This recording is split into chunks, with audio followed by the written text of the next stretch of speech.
This guy is sprinting home, trying to escape the rain as fast as possible. But the moment he bursts inside the building, he freezes. Standing right in front of him is a strange girl. She looks off. Not just unusual, but completely out of place. She appeared so suddenly that he actually drops his keys on the floor.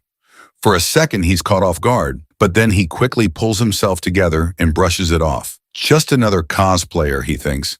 So he picks up his keys and starts heading up the stairs like nothing happened.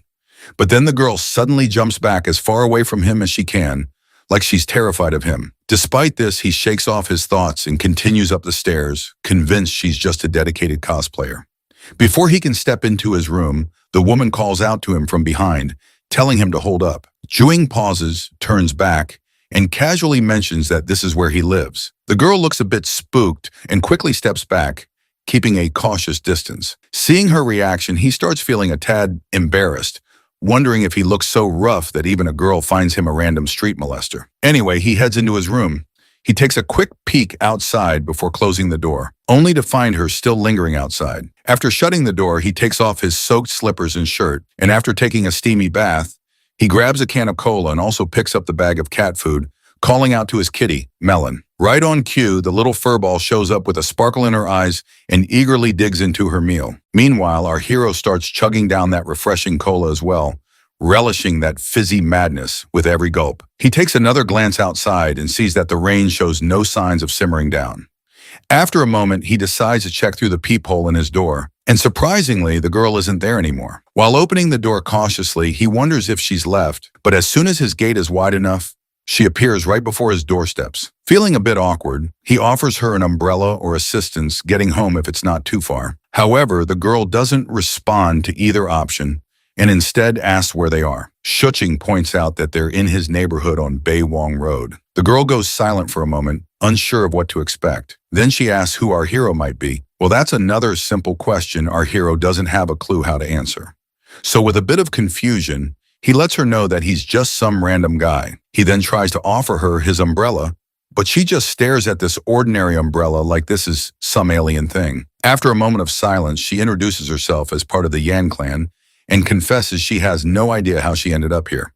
Her admission leaves our hero scratching his head, wondering if she's just a girl caught up in some cosplay fantasy. He sighs out of exhaustion and motions for her to come inside while he tries to call for help. As he dials Guardo's number, the woman's eyes lock onto the TV. An ad starts playing, and without hesitation, she slices the TV with her blade. Her face goes white as if she's seen some kind of dark magic that needs immediate vanquishing. The boy stands there stunned while the guard asks about the weird noises in the background. The girl turns to him with her bloodshot eyes, giving him an intense glare. Once our clueless hero is not in the position to utter a single word, the guard abruptly hangs up, thinking maybe our hero is tied up with something urgent. Shuing scratches his head, looking puzzled, and asks her where she came from. Meanwhile, the lady wants to know if the people inside the weird glass thing are dead, and she's curious about the folks he was chatting with on his brick. Seeing her those straw sandals she is wearing, the boy wonders if this quirky lady could even afford to replace the fancy TV she just sliced. Finally, he raises his hand in a calming gesture, reassuring her that he's a decent guy and suggests she puts her sword down. After she retrieves her sword from the TV, the boy asks her name and where she's from. She promptly replies her name is Zhang Hai, and she's a disciple of the Yang clan.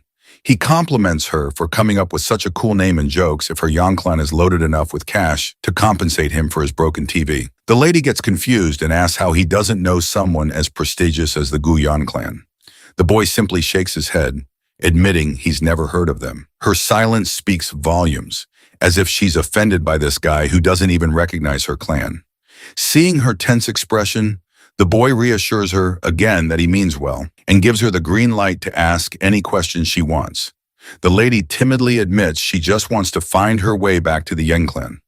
Our hero, still clueless about where this Yang clan might be, reminds her that they're in the city of Jiangcheng and asks if she knows it. The woman stays silent, and now our clueless hero is starting to rub his head in frustration because he really doesn't want to entertain the idea that she might actually be from ancient times. So he asks her, who is her emperor? But the puzzled lady insists that her emperor is one everyone should know about, which leaves our hero scratching his head at her cryptic response. She stares at him in confusion, wondering why he doesn't know about the emperor. She then asks our hero if it's the 16th year of Kaiwan. Her answer shocks him, prompting him to pause and immediately start scrolling through his phone for information. He's amazed to find out that in the 16th year of Kaiwan, it was during the reign of the 7th emperor of the Tang dynasty, known for the longest reign in the dynasty's history. To confirm if she's truly from the past, he asks if she knows Liangji and mentions other famous figures from that era. The lady lights up with joy to realize he knows these names and eagerly asks where she can find them. With an anxious smirk, Shuqing jokingly tells her she might find them in a Chinese mobile game. Suddenly, a delivery man calls from the doorstep, and the lady instantly grabs her sword to confront the intruder. The boy rushes over, urging her to calm down because it's just someone delivering food, not a threat. Lady Zhang asks if the man is a servant, but our hero explains, this man is just here with a food delivery. As he accepts the food, the lady watches in confusion and amazement at this whole process of this takeout. The boy then asks if she's hungry and wants to eat something, but the girl nervously declines. Standing by the door, she asks him why everyone she's seen here has short hair, wondering if they're all exiles. Our hero reassures her that's not the case, but then he starts losing his and fears she might have already slaughtered someone when she first arrived here and saw those people. She quickly assures him she was just hiding in the dark. After that reassurance, he gladly proceeds to take a bite of his burger. But then the girl creeps over his face once again, asking about the short hair once more. With a mouthful, he explains it's just a local style, nothing special.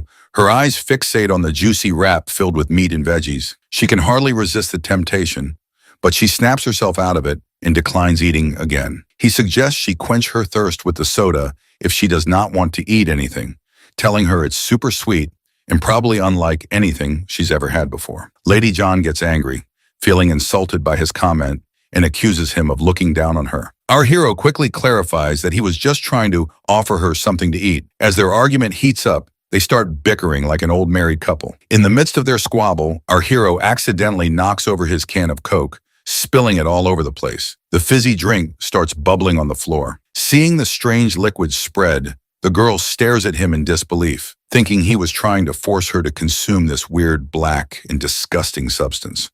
The poor guy sweats nervously, insisting that it's not poisonous and attempting to explain the concept of a carbonated drink. But these modern concepts make no sense to the girl from ancient times. In a fit of rage, she pins our hero down and glares at him with fiery eyes before she can slice his head off. Shortly after, she calms down a bit when he proves the drink isn't poisoned by chugging himself. The girl finally gets it, and our hero tells her to stop drawing her sword every time, mentioning how she freaked out his cat, Melon. He then looks at her and realizes there are only 3 options to get rid of her. Option 1, trick her into going outside and let her freeze or starve, but he knows she'd end up on the news. Option 2, call the cops, but she might go berserk and make a mess for him by killing those officers, and just thinking about it gives him the creeps. The third option is to keep an eye on her. Since she's from ancient times, he might learn some neat stuff from her, but he's also worried she might chop him in half if she keeps brandishing her sword. Instead of regretting it later, he decides to take her in and see how things go.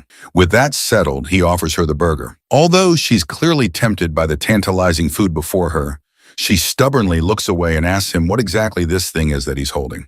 Deciding to prove it's not poisonous, he takes the first bite and she agrees, eagerly telling him to go ahead. As he eats, the lady watches him closely, and the boy realizes this amount of food might not be enough for her. So he decides to make a rice bowl instead, thinking her ancient stomach might not handle the burger well.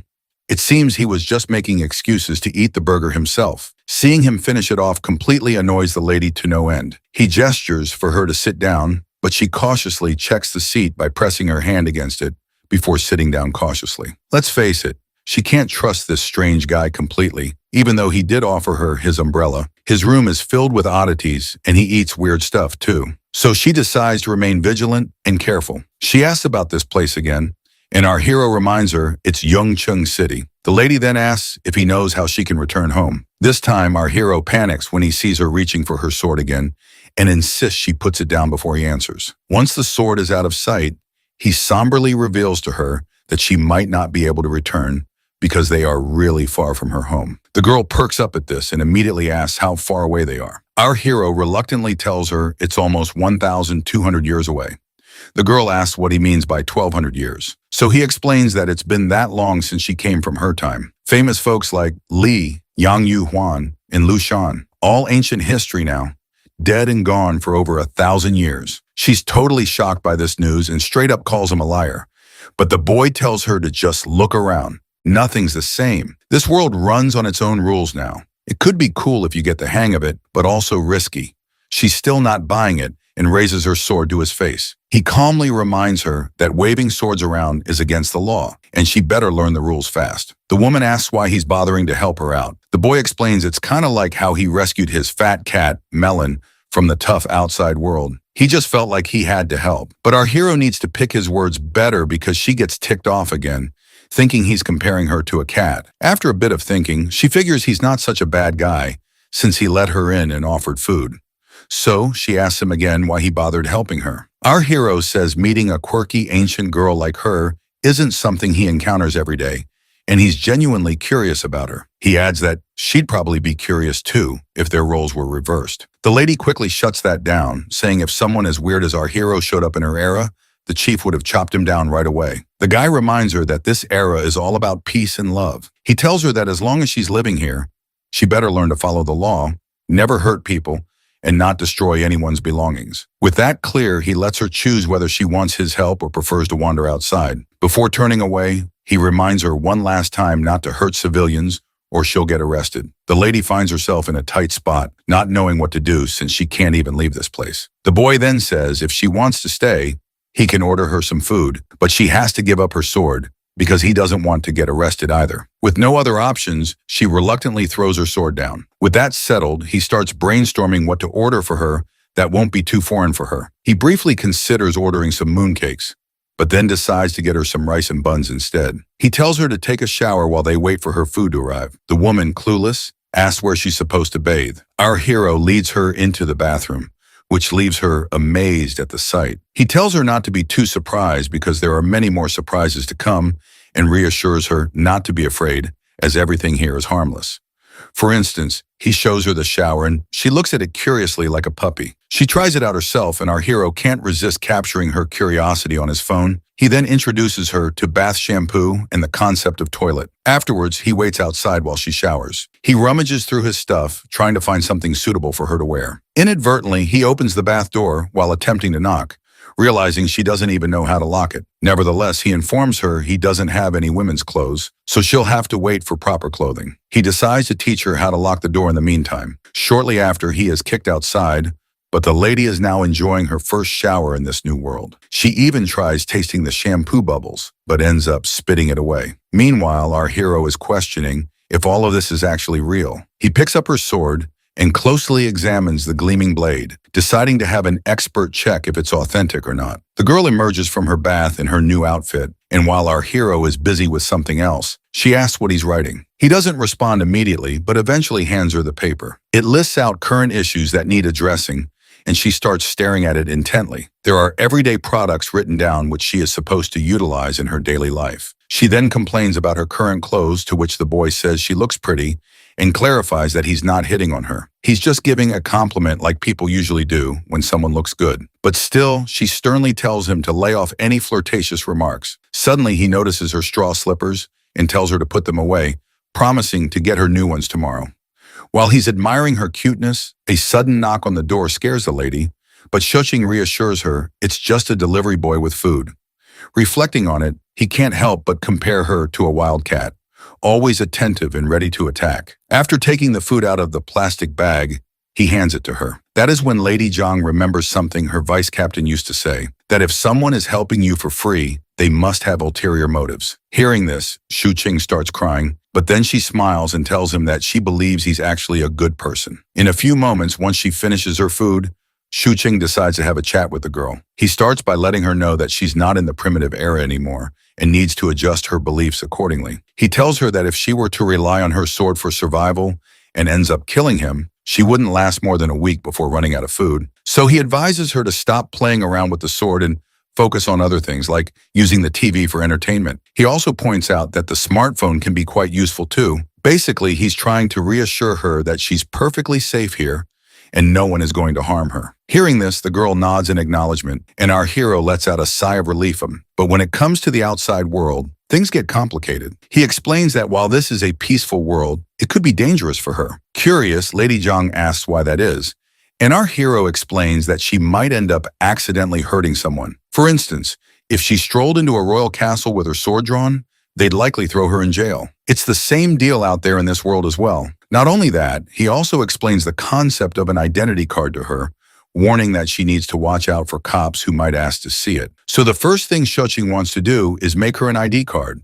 Otherwise, she's going to stick out like a sore thumb wherever she goes, because she doesn't belong here. After hearing about the ID card, the lady asks if she's like some kind of refugee here. Shuing tells her it's actually worse because the consequences are pretty serious if she gets caught. The lady gets freaked out, but Zhu Qing tries to calm her down, promising to help her out because meeting someone from 1200 years ago isn't exactly an everyday thing. Still, the lady remains hesitant, not sure if she can trust him and just wanting to go back home, to which the boy points out that it won't be easy for him to help her in her current situation, and their best shot is for her to cooperate as much as possible. After a while, the lady reluctantly agrees to cooperate and asks what she should do first. Shuing wastes no time and tells her straight up, first off, never pull out that sword again. As they settle into a moment of quiet, the girl suddenly looks around and asks Shu Qing where his wife is because she wants someone to gossip with. But the poor guy, as much as he hates to admit it, says, I'm actually unmarried. It's quite a surprise for the lady, and a sudden silence fills the room. Shu Qing quickly reassures her that it's normal not to be married at his age and tells her to make herself comfortable in the spare room he has for her. She nods quietly and follows him as he shows her the new room she'll be staying in. Inside the room, there's a lot of stuff, but Shu Qing quickly tidies everything up, making enough space for one person snugly. It's clear the lady isn't exactly thrilled about staying in this place, especially with a weirdo like him. However, Shuing grabs some spare blankets and neatly arranges them on her new bed, urging her to rest. He understands she must be feeling confused, and he hopes that when they wake up tomorrow, it'll all feel like they were in a dream. He proceeds to leave the room, and before he does, he introduces himself as Shuing, wishes her good night, and leaves her alone in her room. The lady first places her sword back and then sits on her cozy bed. Once midnight strikes, Shuing finds himself awake, feeling a bit restless while reflecting on the entire hectic day. First off, he got rejected in job interviews, and when he came back, it started raining. Somehow he managed to reach home and then ended up meeting a girl who draws her sword every time she feels like it. But then he says, scratch this, and goes to sleep because there's a lot of stuff to handle tomorrow. When the next day rolls around, he opens his eyes and picks up his phone to find that it's already 10 o'clock. He jolts awake in his bed, remembering the nut job lady. He immediately starts looking around, and when he sees her sitting there, he finally realizes that he wasn't dreaming after all. He gathers himself and wishes her a good morning, asking why she woke up so early, only for her to remind him it's almost noon. He then asks if she's hungry, to which she responds affirmatively, albeit a little. She, the stars, looking for something in her chest, and hurriedly goes back to her room, returning with 2 silver pieces, telling him he can buy food with them.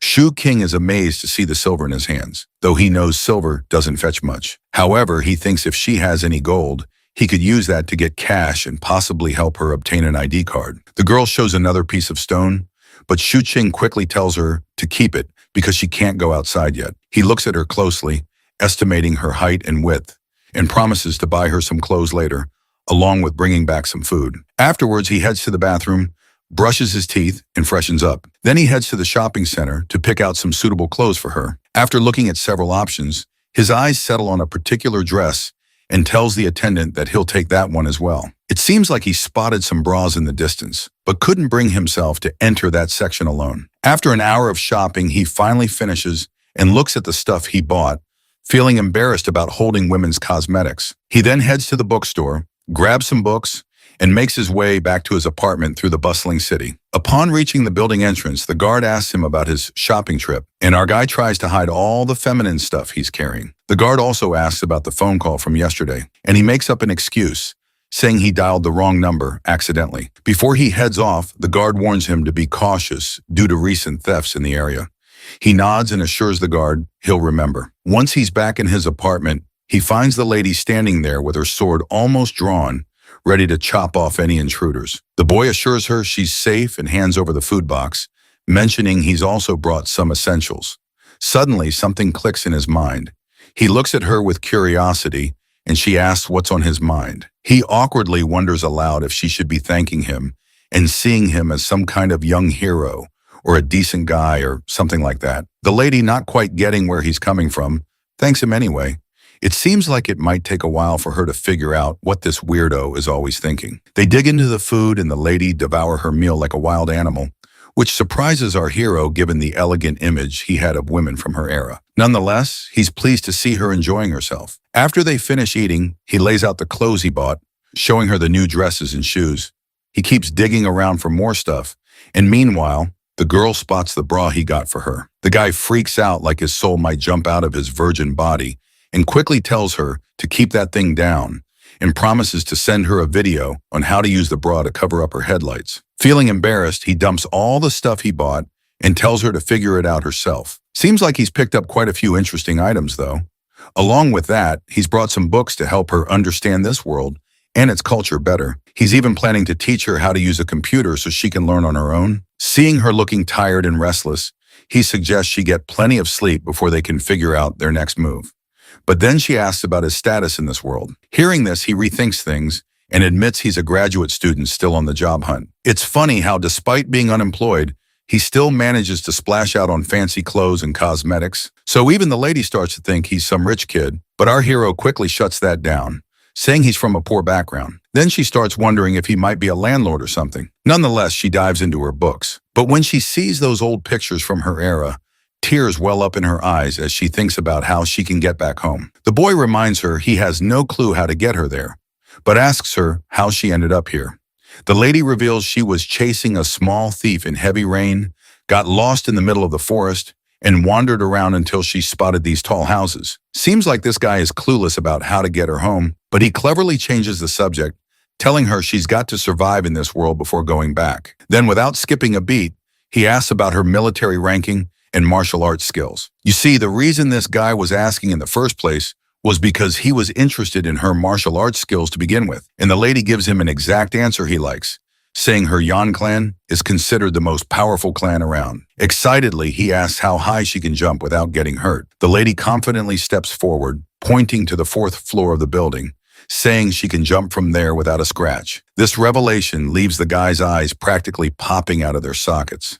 He then gets even more excited, eager to see all the fancy moves she's got under her belt. He starts spouting off a bunch of martial arts skill names he's probably picked up from video games, but it's all gibberish to her. He even asks if she knows Kung Fu and offers to learn from her eagerly. But the lady tells this enthusiastic guy to simmer down because he's past the age for learning, and even with perseverance and determination, he won't achieve much. The boy calms down and asks if these moves are like super strict or something. Lady Zhang shakes her head, saying, "It's not about being a master, just a few basic moves without all the strict rules."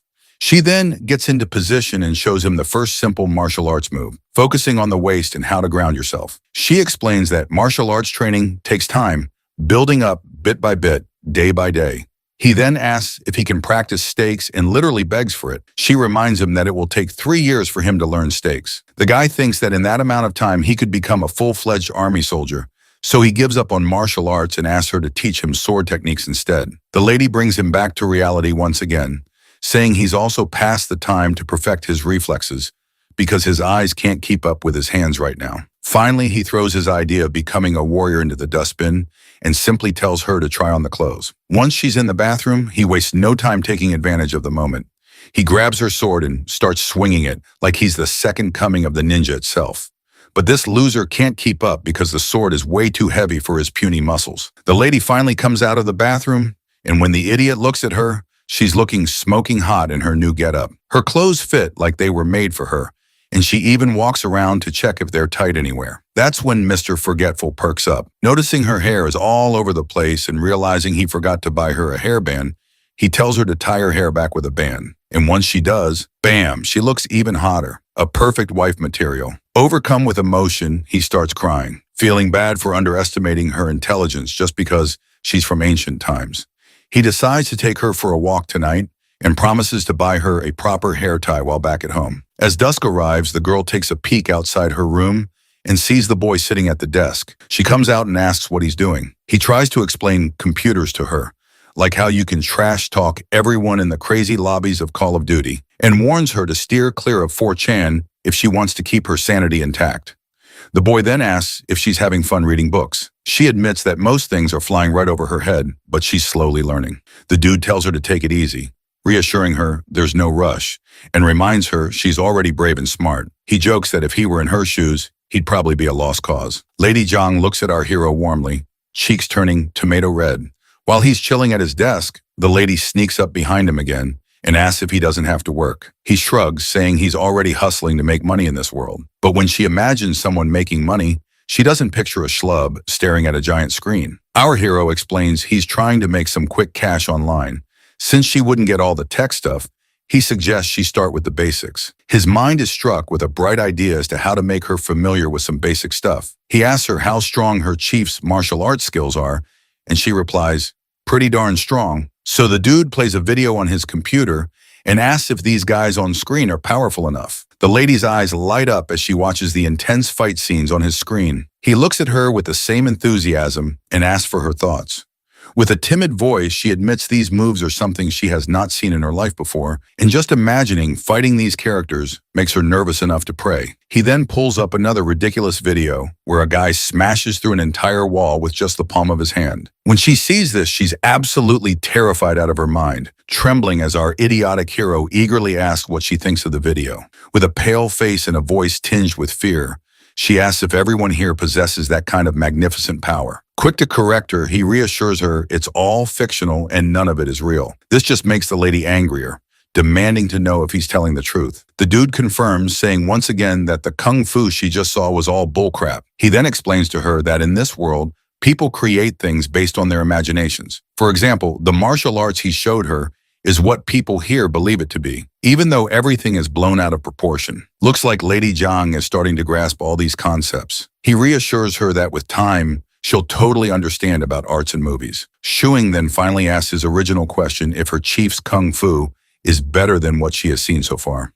Well, she reluctantly admits it's not. He then asks about flying techniques. She confirms they exist, but most folks specialize in just one. She points out how unrealistic those movie stunts are because physical strength only goes so far. The boy thinks for a moment, pulls up another video, and asks if she can do that move. She mulls it over for a moment, stands up from her seat, and starts swinging her hands super fast, moving like a blur. Shu Qing is totally thrilled to see her nail the technique and excitedly tells her she's got it. She tells him to hit her up anytime he wants to learn it, promising to teach him. With those words, she heads out, leaving my guy doing a little happy dance, probably dreaming of becoming a warrior someday. As she walks to her room, she notices a fat cat in her way, but she ignores the little furball and simply shuts the door in the poor cat's face. Once inside her room, she lets out a sigh in fear, realizing there's actually no one in this world without ulterior motives after all. And the reason our hero is helping her is to learn some martial arts. This new world is really scaring her. All these weird things do not make any sense. But then she glances up at the wide ceiling, grabs her sword, and starts practicing. The noise from her room makes our hero curious if she's not going to take a nap. Feeling tired, he also drops down on his bed, finding it unbelievable that there's a woman right next to his room. The thought makes him really happy though, and he falls asleep with those sweet thoughts lingering in his mind. Suddenly, he is jolted awake by heavy voices. He looks outside to see dusk arriving, checks his phone, and realizes he spent the entire day sleeping. He immediately gets up and decides to take Lady Zhang with him to show her the real world outside. As she puts on her shoes, he advises her on the dos and don'ts in public areas, insisting she not do anything without his permission. After laying out all the rules, he asks if she understands everything, to which she meekly replies, yes. He also doesn't forget to take a photo of her before they head out. However, in the photo, her pretty face looks more like a molester who is looking forward to grabbing some peachy ass in the streets. The boy asks her to give him a smile, but her forced grin is even worse than her usual expression, and he nearly faints seeing it. He abandons the picture idea and decides they should just get going.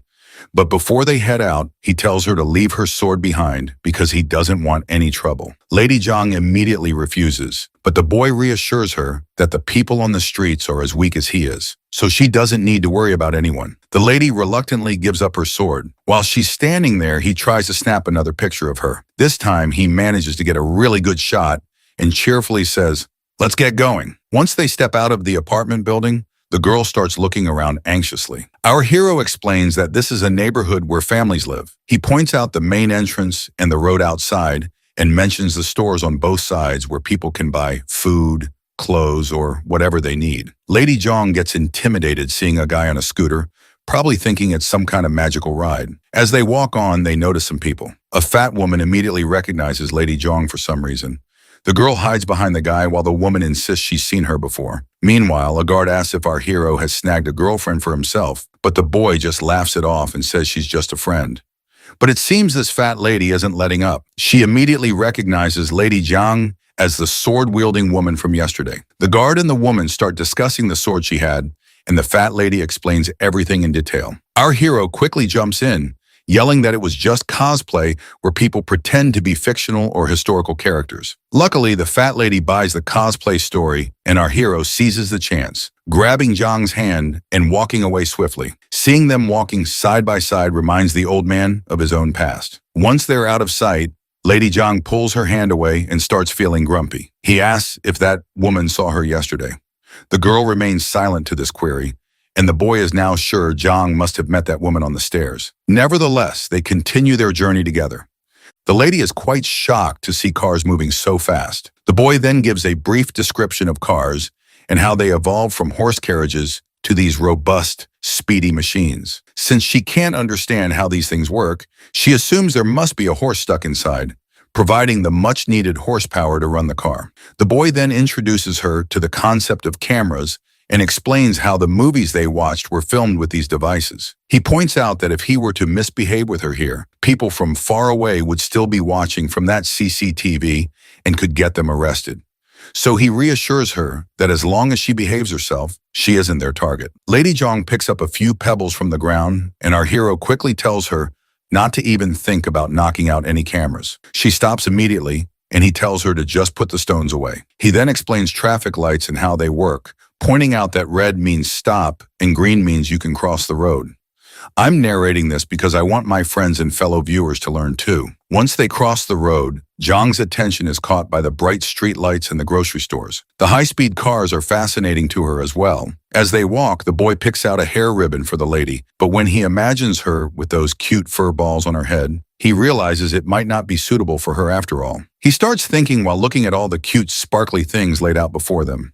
Lady Zhang perks up at the sight, and when our hero asks if she likes a particular ribbon, she immediately says yes. Once she has the ribbon in her hands, she starts stretching it vigorously, but then she uses it correctly and puts it on her head, looking all cute and beautiful once again. Even our hero can't help but admire her beauty. As the sun sets and the city lights up, our duo heads into a restaurant. Our hero orders 2 fried rice cakes with extra spices and a plate of sliced cucumber as a side dish. As they look for a place to sit, the boy reveals to Zhang that this is the same place where all their food comes from. He relies on this restaurant because they serve the best food, and he's been enjoying it since he was a kid. Suddenly, Zhang's mind is totally captivated by the vibrant lights dancing before her eyes. She's so lost in the moment that she finds herself startled when the waiter arrives with their food. The boy decides to start eating and offers her a pair of chopsticks. She looks really nervous, and while he chugs down his lemon juice, he realizes he probably made the right choice by not letting her wander off by herself. She clearly needs more guidance than he thought, but he's confident he can teach her everything step by step. After they finish eating and pay the bill, they leave the restaurant feeling satisfied, especially our hero. They head back home, and once they're there, he asks if she's starting to feel more comfortable. She doesn't respond and just sits quietly on the couch. He tries to reassure her, saying that living in this world isn't so bad, especially with all the delicious food and junk food to match on. He tells her that once she has her own ID card, she'll be able to enjoy it even more. Despite his reassurances, she still doesn't seem too thrilled about staying,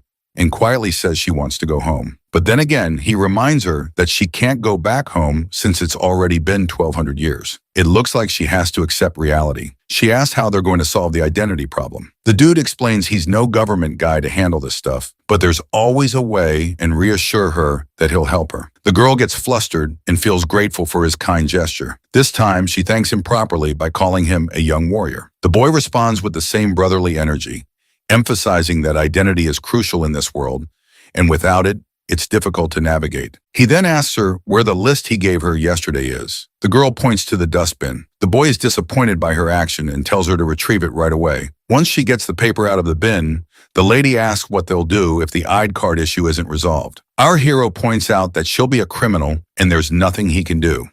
Without an ID, she can't get a job, buy property, or even use public transport, and emphasizes that an ID card is the holy grail in this world. The lady gets a bright idea and asks if by making money and finding a place to live, the ID would become less important. The boy explains there are still many things she can't do without an ID, like having a bank account, a phone, online accounts, online shopping.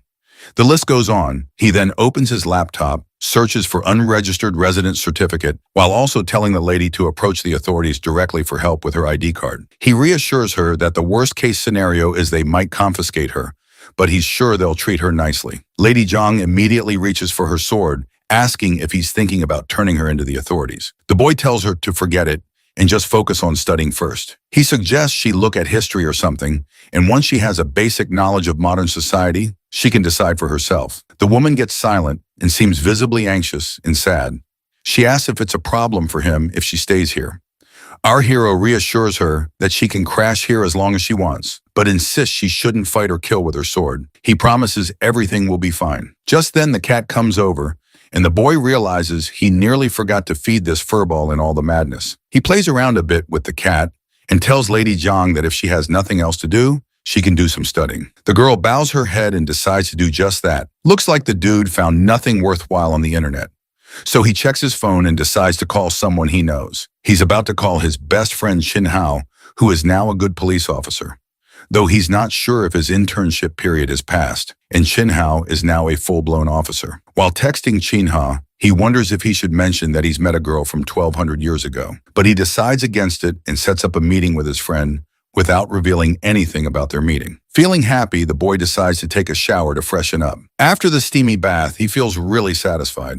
It then occurs to him that the girl hasn't showered yet, but he decides not to dwell on it. Suddenly, he remembers he's sharing space with someone of the opposite gender, and he knows he'd be in hot water if she caught him wandering around naked. Thankfully, no one sees him, and he hurries into his room. A while later, Lady Zhang cautiously emerges from her room, darts to the bathroom with clothes in hand, and immediately shuts the door for a much-needed bath, just like she used to do in ancient times regularly. Since it's the weekend, the boy grabs a digital writing pad and starts teaching her how to write. She's already good at reading traditional Chinese characters and nailing their pronunciation, so now she tries her hand at writing a few words. Suddenly, Melon pops up, grabbing both their attention. The cat looks hungry, so the boy decides to feed her, while Lady Zhang keeps practicing her writing.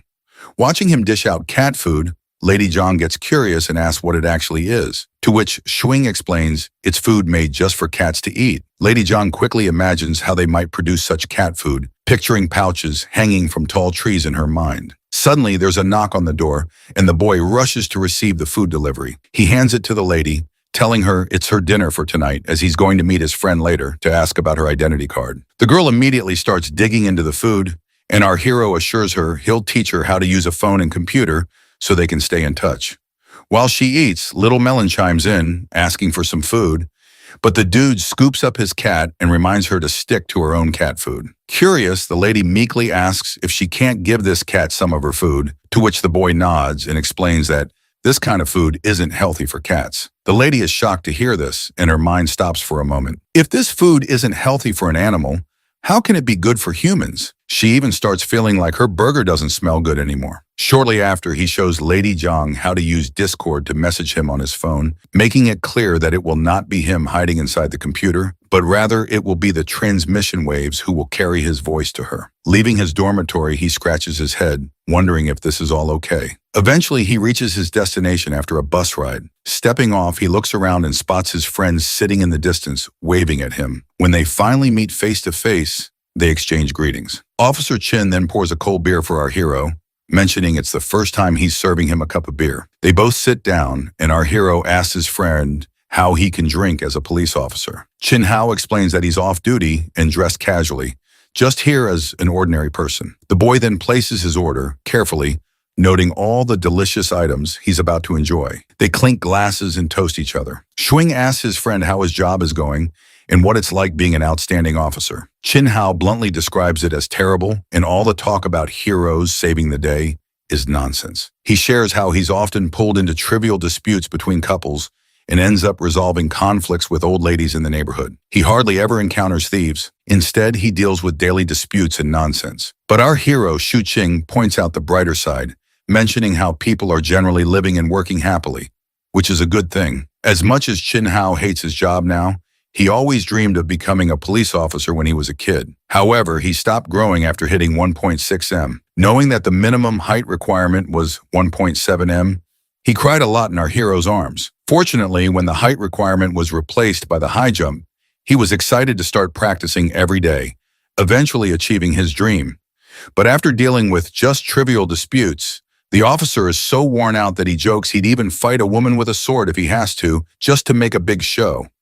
Our hero immediately tells him not to joke about such things. Suddenly, the boy changes the subject and casually asks about what happens if a homeless person who has lost their memory wants to get an ID card and work without any proof of citizenship, to which the officer bluntly states that getting an ID card isn't easy, and someone fitting that description is likely a shady person. With the energy of an officer, he asks our hero for the person's name and address he is speaking about. The boy tries to spin a tale about how his mother's brother had a son whose friend is in a similar situation. The officer cuts him off, telling him to stop the nonsense and reminding him that without proof of identity, like a blood test or something similar, they can't get an ID card. The boy presses further, asking if the person he encountered was unidentified and strange, like a homeless guy.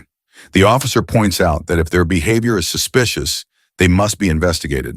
Seeing his friend's suspicious gaze, the boy quickly tells him to stop looking at him as if he's harboring a fugitive. He insists he's not here to discuss how to cover up anyone's identity. His friend agrees, reassuring him that he trusts him. He suggests asking for basic information from the stranger. They could also use a person's directory or DNA information to verify details. His friend suddenly grows irritated, telling our hero to drop the conversation and starts downing his beer.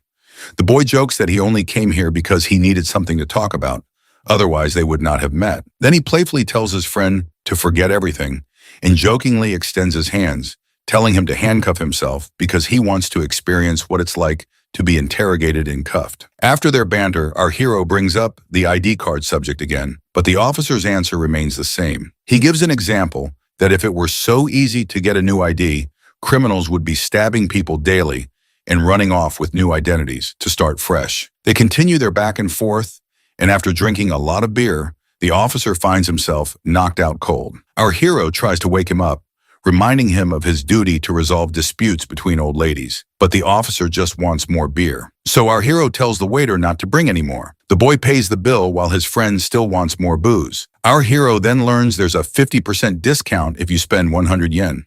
So he decides to get a lot of fish for Lady Zhang.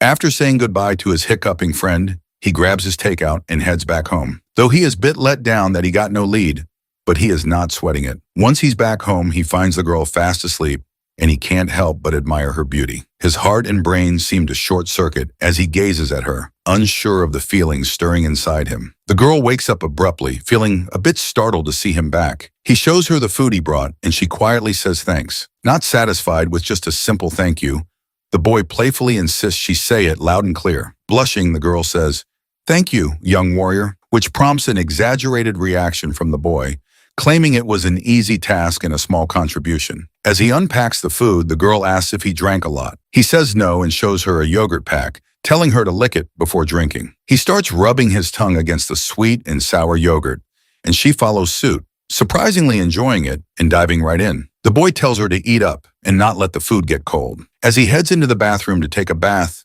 he can't help but smile, feeling the warmth of coming back home and seeing someone waiting for him. After his bath, when he's back outside, the girl immediately notices him.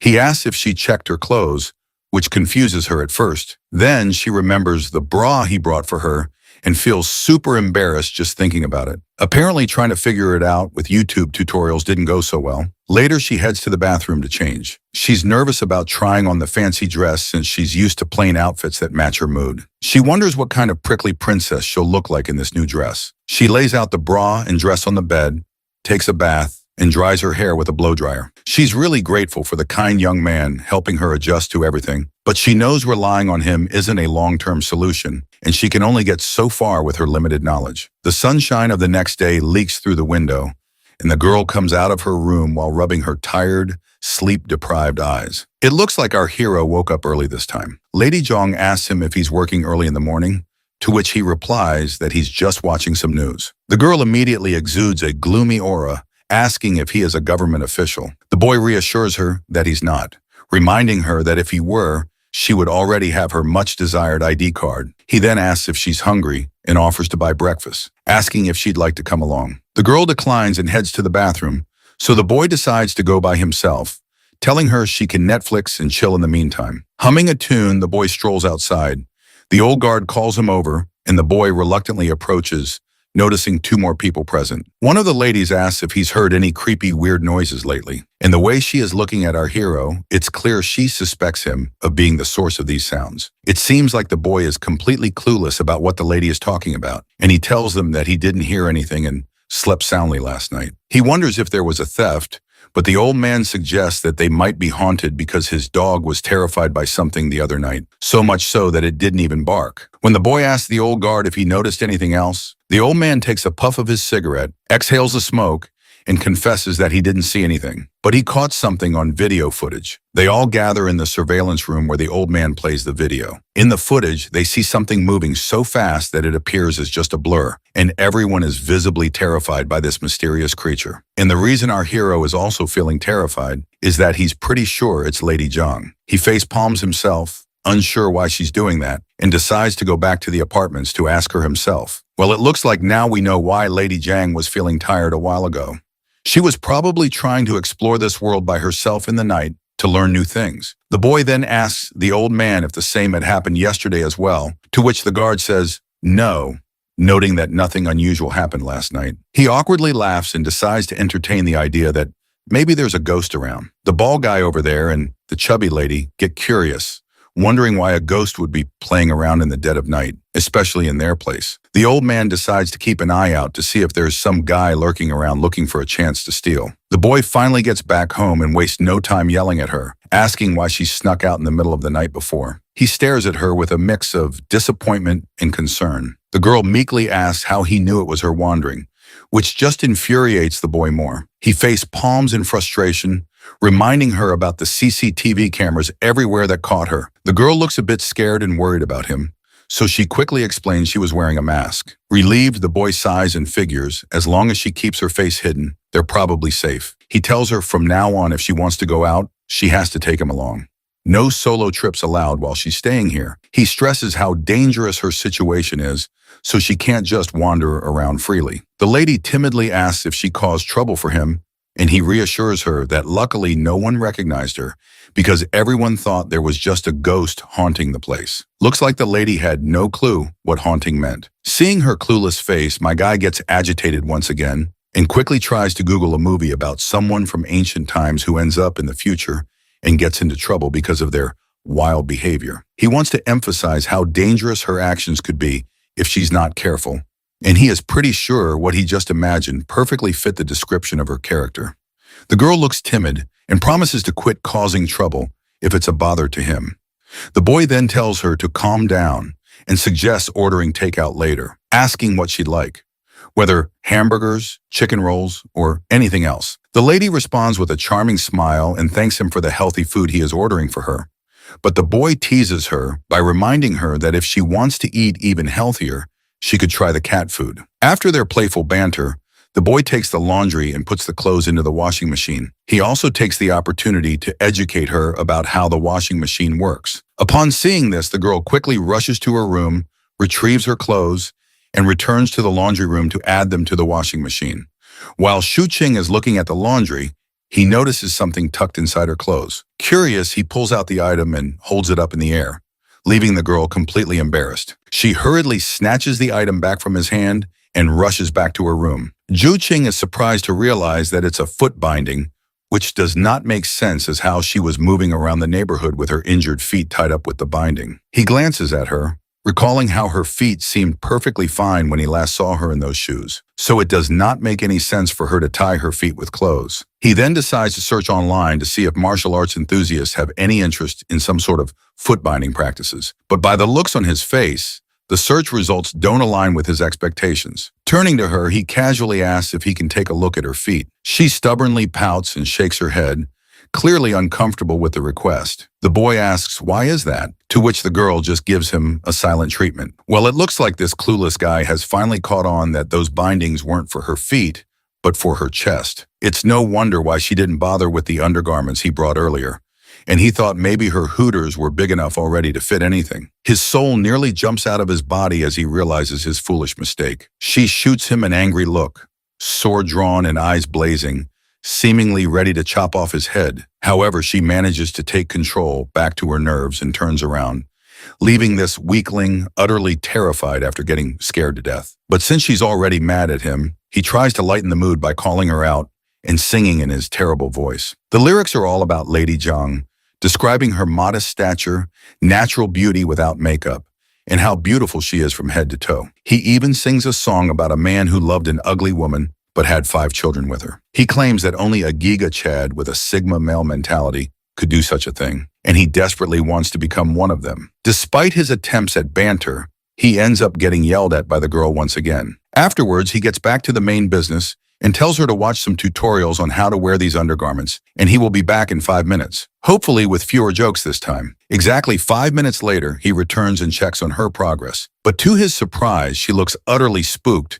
and asks if this is how everyone lives here. With a trembling voice, she mentions that while these undergarments might seem comfortable, they make her feel like a harlot. The boy tries to reassure her that there's nothing wrong with feeling comfortable, but she persists, calling it shameless. He challenges her perspective, asking what there is to be ashamed about. After a moment of contemplation, she falls silent. He launches into a humorous tirade about how she's stuck in the past, while modern women flaunt their assets in anything they like. He even throws in a jab, saying, if a man can wear half underwear, so can a woman as well. But she sticks to her guns, immediately rejecting what she calls immoral thinking. Seeing he couldn't reason with her, the dude decided to switch gears and calm her down. He revealed that besides studying and working, computers are also great for gaming. He warned her about the toxic fan base in games like Apex Legends, and instead introduced her to a game suspiciously similar to Super Mario. After seeing it for the first time, she became engrossed in the cartoonish world of jumping plumbers. While the lady was busy beating Nipsky's speedrun record,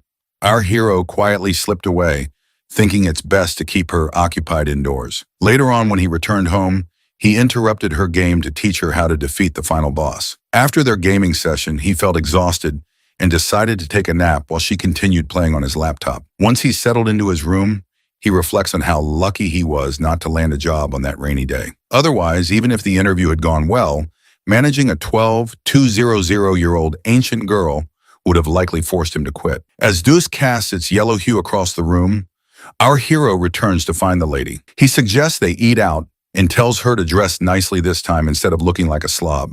He even advises her to try a different hairstyle. She looks at her options and emerges in a new dress, blushing as she adjusts to the modern style, albeit a bit too modern for her standards. The boy blushes too, struck by her beauty, but quickly urges her to change back to her original dress to avoid drawing attention in public. This sends the girl into a fit of agitation and frustration beyond measure. As they wander outside, the old security guard jokingly asks if he's taking his girlfriend shopping again. Our hero clarifies that they're just friends, not dating. The old man then reveals he's holding on to a talisman to ward off ghosts temporarily until his mahogany arrives. When asked if he resembles the god from the New Year's festivities, Shuing gives a thumbs up and hurries along, noting it's getting late. Meanwhile, Lady Yang is already occupied with her own thoughts about something. Once they're alone, she can't contain her curiosity any longer and asks Shu-Ching what girlfriend means. He explains it's just a female friend. Perplexed, she wonders why he denied she was his girlfriend earlier. He tells her to be patient and promises he'll explain later. Shuing is pretty sure that if Lady Yang figures out the true meaning of girlfriend, she might just pack her bag and bolt away from his place. As they start walking once again, the boy suggests she watch videos about her kingdom's history, but she expresses reluctance, noting that revisiting her past is painful. As they walk, Lady Yang notices the absence of curfews, street vendors, and muddy potholes in this peaceful environment. Everything feels surreal and dreamlike to her in this prosperous world. Their stroll halts at a tea stall, where Shuking orders bubble milk, tea, and other treats, and urges her to try it. She observes curiously but hesitates to drink. Looking around, she asks if people make money this way in this world, and if she could learn to do such work. Zhuing bursts her bubble gently, explaining she can learn the skills but can't earn money without an ID card. While she sips on her tea somberly, the boy reassures her that the identity card issue will eventually be resolved, so she shouldn't lose hope. He encourages her to enjoy the tea at the moment. As she drinks, he asks if she finds it tasty, but it turns out she doesn't really like it. She mentions the taste isn't quite to her liking, and the pearls are difficult to chew. The boy readily agrees, stating he feels the same and doesn't understand how people enjoy drinking this piss-like stuff. The girl gives him a cold stare, likely not appreciating being the subject of his taste critique. He quickly reassures her that he thought girls liked sweet things, which is why he ordered it for her. While his own drink is a bit sour, he invites her to try his drink instead. She cautiously sips his drink through the straw, and as the delicious flavor hits her palate, her face lights up with joy. So the boy exchanges his drink with Lady Zhang's pearl tea and gives her a gentle smile, genuinely pleased that she enjoys it. As they continue their outing, Lady Yang starts to feel that something isn't quite right, but decides not to dwell on it, focusing instead on sipping her drink once again. After finishing their meal, the boy shamelessly burps, indicating his full stomach. He suggests taking a quick tour before heading home, and they stroll through the vibrant city in the middle of the night. Suddenly, the boy decides to stop at a bus station and suggests taking her somewhere good. Since this is her first time hopping onto the bus, he tells her not to panic and just follow him. The boy proceeds to put a coin in and enters the bus, guiding her to a window seat so she can enjoy the ride to the fullest. As the bus starts moving through the busy streets, the girl is amazed by everything she sees outside. The boy is a bit surprised that she isn't overreacting, considering it's her first bus ride. She reveals that she has ridden horse-drawn carriages many times before. Once they reach the Liang Bridge station, they exit the bus and he introduces her to this new place called Lanjiang. He eagerly and proudly tells her that in her era, this place might have been desolate, but now it's the heart of the city's nightlife. As she takes in the sight before her eyes, she wonders if this is even possible. The boy encourages her to find her own answers by studying history if she finds it hard to believe.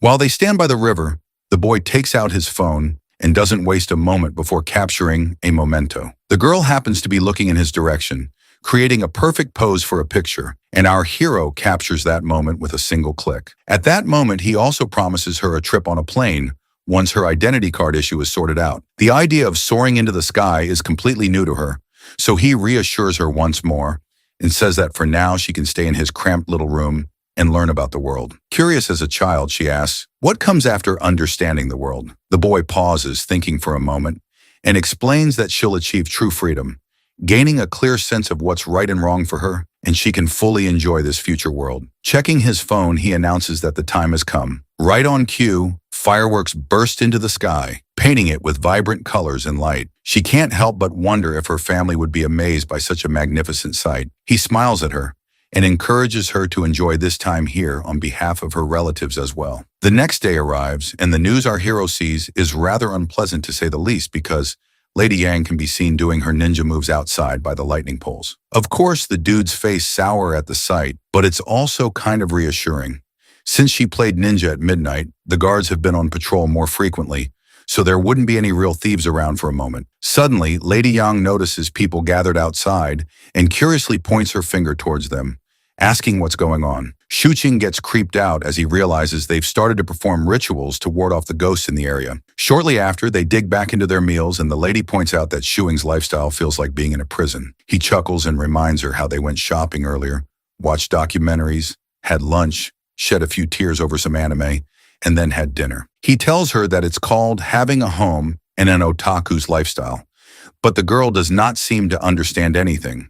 So Shuing explains that staying at home means having the freedom to choose what to do and where to go. He compares it to an ancient landlord who spends his days in the mansion with his family and a cat. The lady then decides to go for a little walk, and Shuqing asks if she wants to go out on her own. She stays silent, which is all the confirmation he needs. So he goes on a tirade listing all the dangers and her shortcomings she has, effectively shutting down the idea and telling her to just stay here for now until she is not fully aware of the world. He tells her that even if he gave her money to eat at restaurants, she still has to figure out how to earn money. Otherwise, she'll just be on a spending spree. He reminds her that she can either commit crimes to get some quick cash or do some hunting. But since there are no hunting forests around, she'll end up going through garbage. Finally, the girl gets silent and just eats her burger, thinking that without that single ID card, she can't even go out for walks on her own. Seeing her sad face, Shuqing then puts his hand into his pocket and offers her 2 coins,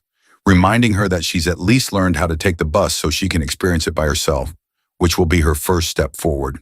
But the girl refuses to take the coins, saying she hasn't learned anything. Shuqing, however, forcibly gives her the coins, telling her to spend some time outside and assuring her that she's learned a lot in the first month she's been here. Curious, the girl asks if there are really ghosts out there, so he points at the people outside doing their ghost-busting routine. He assures her that once she starts making money, she can pay him back. When she wonders aloud what happens if she doesn't earn anything, he assures her they'll figure it out. Once again, she thanks him, calling him Young Warrior. The boy then runs a game on his computer where she can play a character, explore, and learn how to make some cash. He suggests she give it a try to see if she gets the hang of it. When she asks why she can't just do what he does and work online for money, he explains it's pretty complex and she should start with the basics. Suddenly, the doorbell rings and the boy freaks out, telling her to hide in her room. But the person at the gate gets all antsy and yells at the boy to open up. When he hears that voice, Shuing gets even more jittery and hurriedly guides her into a room and locks the door before finally facing his father.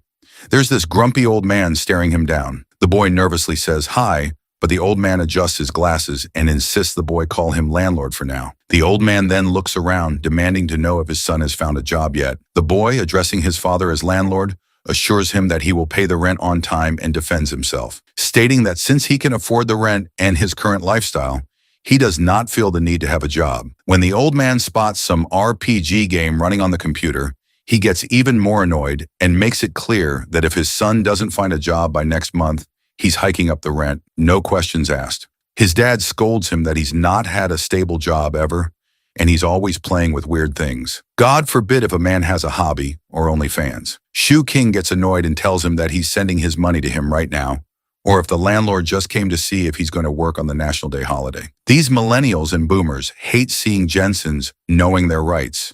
So his dad gets mad at him and threatens him to find a job, or he will increase his rent. But of course, he's a man with brains. He tells him to lower the rent since the place is haunted and has a terrible environment. Annoyed, his dad begins to leave when out, all of a sudden, the OnlyFans allegations are proving themselves to be true. His dad sees women's gowns hung in the bathroom. And before he could explain, Shuqing's dad is very sure his son is soon about to become his daughter, getting back shots by some closeted Black American. As his dad waits for an explanation, Shuing knows that he'd better tell him the truth rather than being known as the gay disappointment who bends over and dresses up as a woman. Other than that, the neighbors would end up telling his dad that there's a girl living with him anyways. So he makes up a story that it's his friend's sister who has come to stay with him for a couple of days. He knocks on the door and urges Yang to step outside. She does so and he introduces her to his dad, hoping she doesn't do anything weird. Jong wonders what to call him, almost calling him dad, and the dad notices that, but she calls him uncle and bows down in respect. Shuing's dad grabs his hand and takes him outside to have the talk, though the dad assures Yang that they'll be back. Outside, the dad asks for an explanation, to which Shuing says that it's just a friend's sister who is there to spend a few days at his place. He further asks his dad to not come over and hand over the spare key so he can give it to her, although he just wanted the spare key because he doesn't want his mom or dad to find her alone. That would be way more unexpected and complicated, but his dad wonders if that's his girlfriend, and he denies straight away. But his dad ain't that dumb. After all, he was 17 once too. That's how he got Shuqing's mom to spread legs for him. The dad asks how old the girl is, and Shuqing admits she's 18. That's what 14-year-olds these days lie about too, so they can end up being baby mamas to men who don't even want them. The dad sounds unconvinced, but that annoys Shu Qing, to which he says that even if they are in love, what's there to be surprised about? Well, probably he's unable to believe that someone could love his dusty son too. Well, the dad came down to check if he can pay rent and have a job, only to find a chick in his apartment. His dad once again points out he doesn't have a job, to which he bursts that being a content creator pays off well too. Well, his dad ain't even wrong. It's high time he finds a real job being a McDonald's cashier. Being annoyed, he asks his dad what the rent and utility bill is, and then transfers it to his dad right away. He urges his dad to give the spare key because now he's properly renting out the apartment. Xing's dad tells him to pay on time every month or else he will have to pay more than others. And if he has a problem with it, he can find some other apartment. But the boy's smart. He knows whatever his dad owns will be his someday. So he continues to stay here. The economy got him excited about his dad's demise. It's really that bad. Anyhow, before he leaves, he tells him that he has to be back for dinner and looks at Zhang. Annoyed, he yells that she isn't his girlfriend, but the dad's really not a fool. Of course, being his dad, he guides him that starting a relationship that early could lead to problems, and he should also find a job. He begins to leave, but he turns back to Shuing and tells him to take all the safety measures, and Qing gets embarrassed. Suddenly, Qing stops his dad to have a look at Zhang's sandals. He asks him the value of it since it's from the Tang dynasty. Hero knows that his dad has been studying archaeology for almost half his life, and he is an expert in this field. He also elaborates that these sandals are from the time of Liangji. His dad thinks he's crazy and suggests a mental health institution to attend, which all the kids in this generation need though. His dad is about to test out his skills to have another kid. It's never too late and leaves pretty quick. The wife better be in an apron. As Shuing's dad leaves, he thinks to himself that he made a son who is nothing more than who is stuck to his computer all day long. He sigh with no hope of becoming Elon Musk overnight. He knows that these shoes are said to be from Kalyuan period, while also being from a week ago. Both statements are correct since there's a thin line between the past and present. Once it's punctured, anyone could fall through it. Anyways, the boy urges his dad to take a closer look and doesn't let him leave. His dad gets angry at the disappointment he created named Shuing and yells at him to get realistic with his life. He compares his son with his cousin who became a police officer. How? Shuing tells him that he's a freelancer while he hides Yang's shoes behind him before she thinks he's a creep. His dad doesn't get what a freelancer is, so he scolds him again, giving him daddy issues. Seems like he's about to give him a premium package of daddy issues as he takes Yang's sword to hit him. The sword hitting the hero doesn't scare him much, but knowing Yang would go crazy is what concerns him more. He begins to take it away from his dad, but Gramps definitely got a good grip. But our boy, being clever, tells him that this is definitely not an antique, but a toy, and his dad falls for it and gives him back the sword. He begins to leave while again telling him to get a job or take a civil service exam. As his dad finally leaves, Shuing looks at the sword and sees not a single mark of oxidation, which makes it look pretty recent. He notices Zhang peeking at the sword and he tells her to take it away and not take it out often. Then he wonders why she wants to call his dad. He clarifies that if she ends up seeing his mom, she's supposed to call her auntie and she listens. Then Qing asks Zhang if she wants to keep martial arts in practice. So badly, he wants to become a master in a quicker way. Someone whose stamina is so low that they bust just seeing a woman, having no way to become a master overnight. But he does know that it's useless in this era. So he brushes off the thought and takes Zhang to play the game with him. Qing thinks that he has to treat her like a child and teach her everything step by step. Kids mostly learn through toys and games, and online games are considered games too, having the same nature. Then he guides Yang how to play the game. She wonders how they make money off it, and he explains that once she learns how to play it, she can play it for others and they'll pay her. Qing explains to her in detail so she might not think that he's deceiving her. So he explains to her that this is sort of an entertainment for jobless people who have nothing else to do like a hobby, but there are still many people who don't have the time to play since not everyone has as much free time as he does, so that people like him who have more free time can play for them. Zhang still doesn't get it, asking if they don't have enough time to play, so would they hire others? That sounds absurd to her. But he elaborates that they already spent money to purchase the game, so they won't spend their time playing with an example. He knows that she's safer being an internet addict rather than coke addict. I mean, running out of the house. Shuqing doesn't want to think about the future right now, just the present for her survival. Suddenly, his fat-ass American-coated cat begins to rub itself on his feet, and he tells it to shoo off. So the cat goes and jumps on the computer table and then sits on Yang's lap, making her blush. In the police station, one of the police officers wants to order a meal together, and they ask Hao as well, but the soft boy politely declines. He sighs and says they have nothing to do today, which is boring him, suffering from success. As soon as Hao says that, all of the police officers look at him, confusing him. One of them asks if his master didn't teach him not to say that. Suddenly, the phone begins to ring, and it's a work call, and now they got to work all night long. Later on, Hao is taught to never say by the old police officer in the car, "We have nothing to do today." As soon as anyone says that, they get tons of work for the whole night. It's something metaphysical, and they don't have any explanation. Hao thinks if this is the same thing mentioned, speak of the devil. Then they both reach their destination, and they headed towards the 6th floor of building number 14. It was late at night in the residential compound, and suddenly they spotted an old alcoholic man. They ask him what he's doing there. Definitely not rehab. The old man yells, "What took them so long to reach?" Because he wants to go inside to his wife. He's smelling so strongly of alcohol, like the way a ran-through smells like a can of sardines, which makes Howell nauseous. The police officer knocks at the door, and the wife opens up. She wonders what the police are doing here since she didn't call the police on her husband. It was the husband himself who wanted to go inside since she locked him out. She apologizes to the police for inconvenience and promises to teach him a lesson. Lucky old man is about to get some spanking tonight, but it seems like the old man doesn't like the idea of getting a lesson, so he screams at her that she'll be the one getting the lesson. Would love to see what happens between them. As soon as the police see the man angry, they threaten to arrest him so they can sober him up by locking him up. The old man gets sobered up by the thought of it, and hence another case gets solved. Then as they are leaving, they get another case. The curse that Hao is putting the rest of his co-workers would have had us bawling.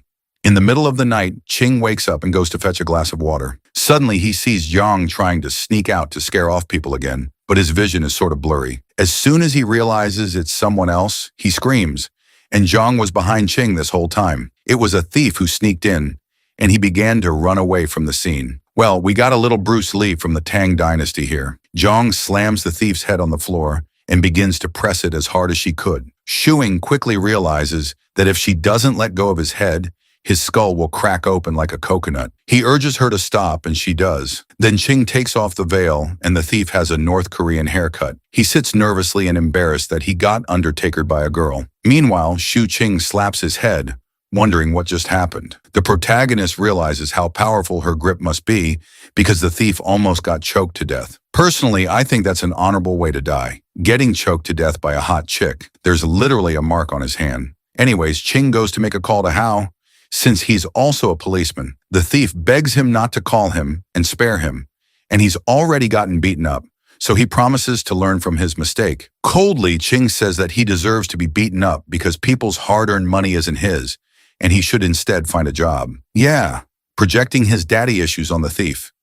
But the thief admits it was his first time stealing. He explains that he knew the building was haunted, so he tried to take advantage of it, but he got beaten up to death instead. Not just that, he's hella scared of Zhang. Her aura is something to be scared of. Ching asks for an apology, and the thief apologizes right away. However, Shu Ching thinks that the apology is not sincere enough, so he turns back to call the police again, and the thief begins to cry to let him go. Ching notices how scared the thief is and realizes this actually is his first time. Well, there's certainly a first time for everything. Ching, being kind, lets him go from the same way he came inside.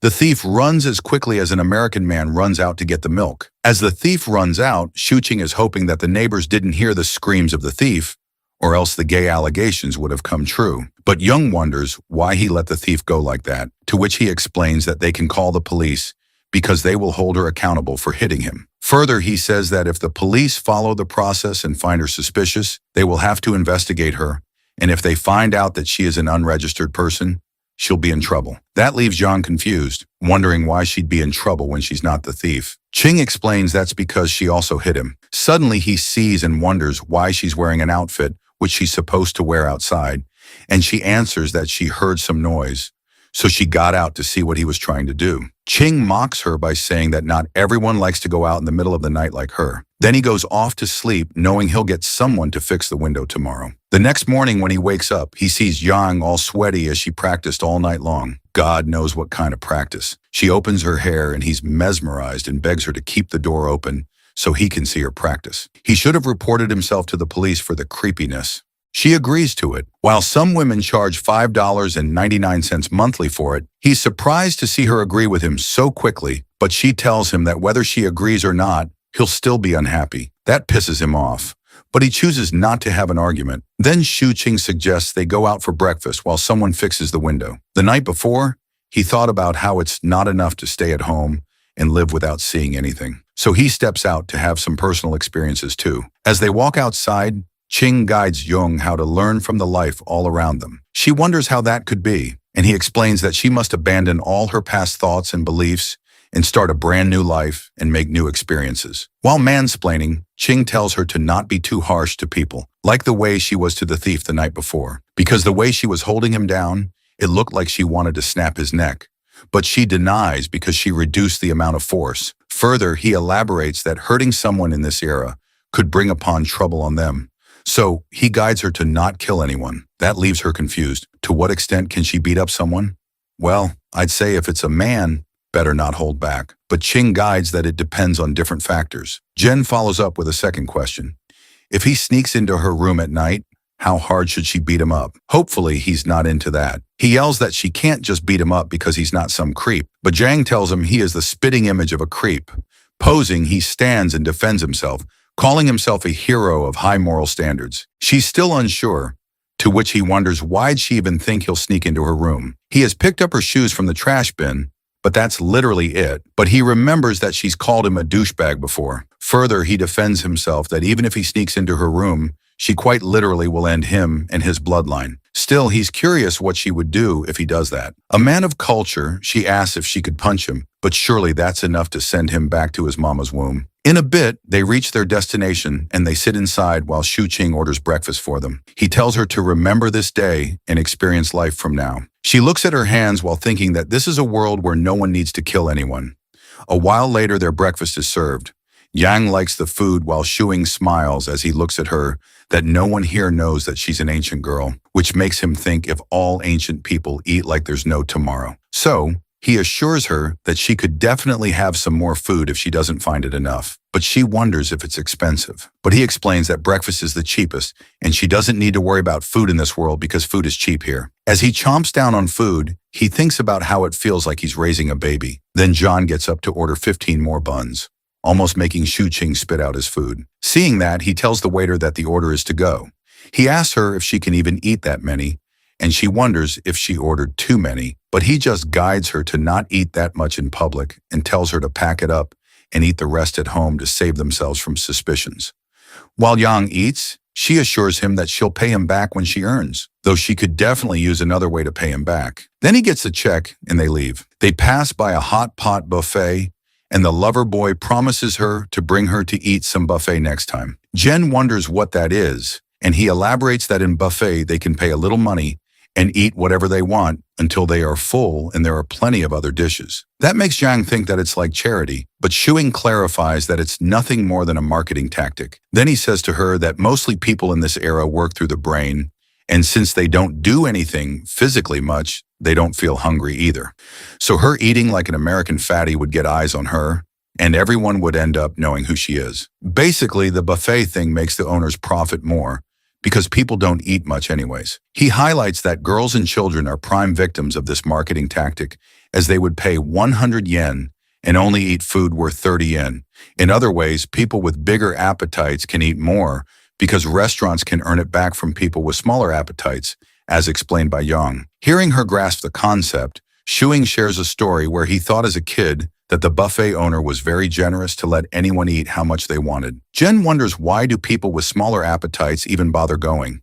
He answers that it's more convenient and affordable for people. Later, he thinks about how she's been learning about the world bit by bit and how she could connect all the dots and one day suddenly learn about everything. It seems like Yong no longer feels like an outcast in this era. A few days later, the lover boy gives his lover girl a phone, and she wonders if Shuing is her sugar daddy now, considering how expensive a phone could be. But anyways, gamer guys are usually broke, and he got it from a giveaway too. Well, he went to get a sub card and top up, and they gave him an Android phone, which is worth over 1,000 yen, and he decided to get it for his heroine. She's so happy and thanks the hero. Then he urges her to follow the instructions and give him a call. He feels at ease that she is a smart girl and she could learn it really soon. A realization hits him that he feels like an NPC, but it's more convenient for him that she learns quicker. Then he gets up and tells her to have dinner by herself since he won't be home. And if she feels bored, she could learn how to use the phone or watch other videos. Shu Qing thinks that, since she has learned that she can earn money through playing games, she has turned into a game addict. And it is worrying at this point. Before he leaves, Yang asks if it is really a job to manipulate the characters running around, and he replies that if she continues to play afterwards, she is working overtime. But since she is already in an internship, there won't be extra pay for overtime. Then he reminds her that she should eat, and if she needs anything, she needs to call him. He leaves to go see his parents. He hasn't visited them since Zhang came. King steps inside and sees his dad. His dad tells him his mom is out playing mahjong. Then he asks where his girlfriend is talking about Yang. Shuing gets annoyed and explains that she's just a friend who will stay with him for a while. The dad utters that he wouldn't let a man stay, but Qing defends himself that Hao has lived with him, but he's considered an exception by his dad. As the dad thinks that Howell could really be his girlfriend if he wasn't a man, Qing knows there's no winning from his dad and calls his mom instead, who is a Mei Jiang addict. They wait for her to come back home, and Shuing informs his dad that his apartment was broken into by a thief, though he fixed the window. But can he reimburse him for the cost? His dad mocks him that there isn't anything worth stealing at his place, and the only thing that is worth stealing is the computer which he sleeps with. So nobody can really steal it from him. He's committed to his computer. Can't really judge the gender of the computer. Will end up getting me canceled. His dad asks if he was hurt, but Shuing explains that the thief was beaten up and chased away. Of course, not by this weeb. Then his mother returns from mahjong and begins to cook right away. She seems happy, which makes them think that she probably won more than usual today. As she cooks, she wonders where her son's girlfriend is. And again, he protests that he doesn't have a girlfriend, and his dad is blabbering false news. His father wonders that they live and eat together. That sounds pretty much like a relationship. His mom didn't know that, and she is surprised at that news, and she urges to show her the picture of Yang, though she was trying to go and look at her by herself. But her husband stopped her because it's not considered respectable to go without telling these days. He doesn't show her picture and says that she is just his friend and nothing special, while he thinks that his mom has always been persistent. So she won't let them go until she sees it. So he ends up showing a picture of her, and she thinks how pretty Yang is. Of course, being a boomer, she starts swiping through the album and wonders why he has so many pictures of his just friend. He snatches back his phone while thinking that this is his record of observing antiques and wonders why has his mother started discussing her so much as if she is her daughter-in-law. The thing about Shuing is no matter what Jiang is doing, he always quickly takes random pictures of her. Even though they aren't officially dating yet, he definitely feels something for her, and she quite literally stays with him. Anyway, back at dinner, his mom asked him which school she goes to, but he replies that she doesn't attend school. His mom wonders why a pretty girl like Yang wouldn't go to school. He doesn't understand what being pretty has to do with going to school, because to him it's normal for someone from a poor family not to attend. His father mocks him, questioning why a girl who's good at her studies would even consider dating a loser like him, because all he does is sit at his computer all day. The only difference between him and a Discord mod would be the weight. Both parents feel bad for Yang, and their son insists that he's stable and not a freeloader. His mother then wonders how they even met and if Jiang isn't a local of Yangchang. He dodges the question again and redirects the conversation to his joblessness. Meanwhile, he reflects on how Yang hasn't even figured out how to survive in this world yet, and his parents are already trying to ship them together. Later on, after the dinner, he gets up to leave and tells them to rest. He also points out to his mom that she shouldn't play mahjong every day because his dad is practically starving like the African kids. His dad gets slightly annoyed at his mom, saying she's even more stubborn than his son's joblessness. Suddenly, she remembers something. She hears that Shuing's neighborhood is haunted and recalls the sound of a woman's cry in the middle of the night. She wonders if everything is okay. Shuing demands that his dad cut the rent in half or he'll stop renting the apartment because it's haunted. His mom agrees and says the rent should be reduced now that he has a girlfriend and more things to spend money on. His dad reminds her that Yang isn't actually his girlfriend, but the deal sounds so solid that he ends up agreeing Yang is his girlfriend anyway. Later that night, when he returns home, he sees Jiang holding her sword. He wonders if she was practicing, but she runs off to take a shower, and he's confused about why she would take her sword with her. He asks if something happened while he was gone, but she denies it. He's left wondering who exactly she feels the need to defend herself from. But then again, as long as it's not him, he figures it's fine. He sits on the sofa, and his imagination runs wild thinking about her. Of course, she probably does need protection from him, but he brushes off the thought. Then he notices his computer had been on standby the whole time and decides he'll start working tomorrow. Meanwhile, she comes out of the shower shining like Aphrodite. Looking at her, Shuing wonders if practicing martial arts makes her prettier. Back in the day, she would have been exposed to extreme temperatures, but her skin is still smooth. She reminds him that she once asked him to learn martial arts, and he refused. He yells back that he can't learn just by standing in a stance. An idea pops into his head. She could start a beauty class through martial arts practice, but that would probably flop since people these days don't even exercise to lose weight, let alone take up martial arts. Jen sits down and while trying to use the hair dryer, asks if the Taoist caught the ghost. In truth, there never was a ghost. It was just her sneaking out by mistake, and people assumed it was supernatural. She gets mad because she's a human, not a ghost. The lover boy realizes she isn't used to using a hair dryer, so he takes it from her and helps dry her hair. She hands it over and he continues the conversation, affirming that yes, she is human. But the problem is that no one in this era has ever seen a real martial artist. Someone flying across rooftops at night would easily be mistaken for a ghost. She wonders aloud why people don't practice martial arts anymore. He explains that living conditions have improved. People no longer worry about food or clothing and want to live more comfortably. Martial arts just aren't necessary anymore. People today have better options for enjoyment. He starts telling her a historical story, but she interrupts saying she doesn't know those people. He explains the story was written by Mr. Jinny Young. He concludes that martial arts is basically dead now, and people can only rely on technology to live comfortably. He tells her to put her sword down. There's no one to defend against anymore, but she screams that there is a ghost and she has to protect herself. He tries to dismiss it, but she shivers and finally admits when he was away, she actually saw a ghost herself, with terror in her eyes as if she's seen Elon Musk without a shirt on. She informs him that when he went out, she saw a ghost. He starts to sweat as he hears her words. He thinks to himself that she probably just saw an old lady taking out the trash while wearing a mask. But then she begins to describe what the ghost looks like. She says its hair is longer than hers, and she elaborates on how it looked at her. It is pale white and wears an odd blue robe with long sleeves, which unnerves him. He begins to wonder what kind of thing she actually saw. He can't help but consider if there really is a ghost, but he brushes off the thoughts by telling himself that ghosts don't exist. Science can't prove their existence.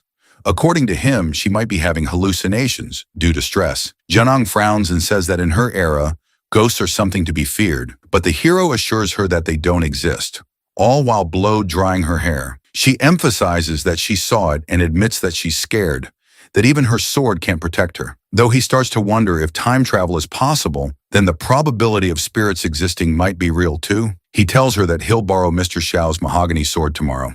She thanks him and he tells her to go to bed while he wraps up the hair dryer. He decides to take a shower as well, but his shower time is shorter than usual, which makes him realize there's a big difference between living alone and living with another person. He can't help but feel creeped out too, and he can't fall asleep with that feeling lingering, so he sits down to work. Suddenly, he looks at his laptop and is shocked. On the other hand, Yang looks at the clothes the young hero bought for her. She compares them to the clothes worn by other people and finds the ones he got her to be more acceptable, which makes her feel warm. Then she takes out the clothes she was wearing when she came to this era. They have narrow shoulders, short sleeves, and rougher fabric. If she were back in her old world, Yang would probably make some changes to them.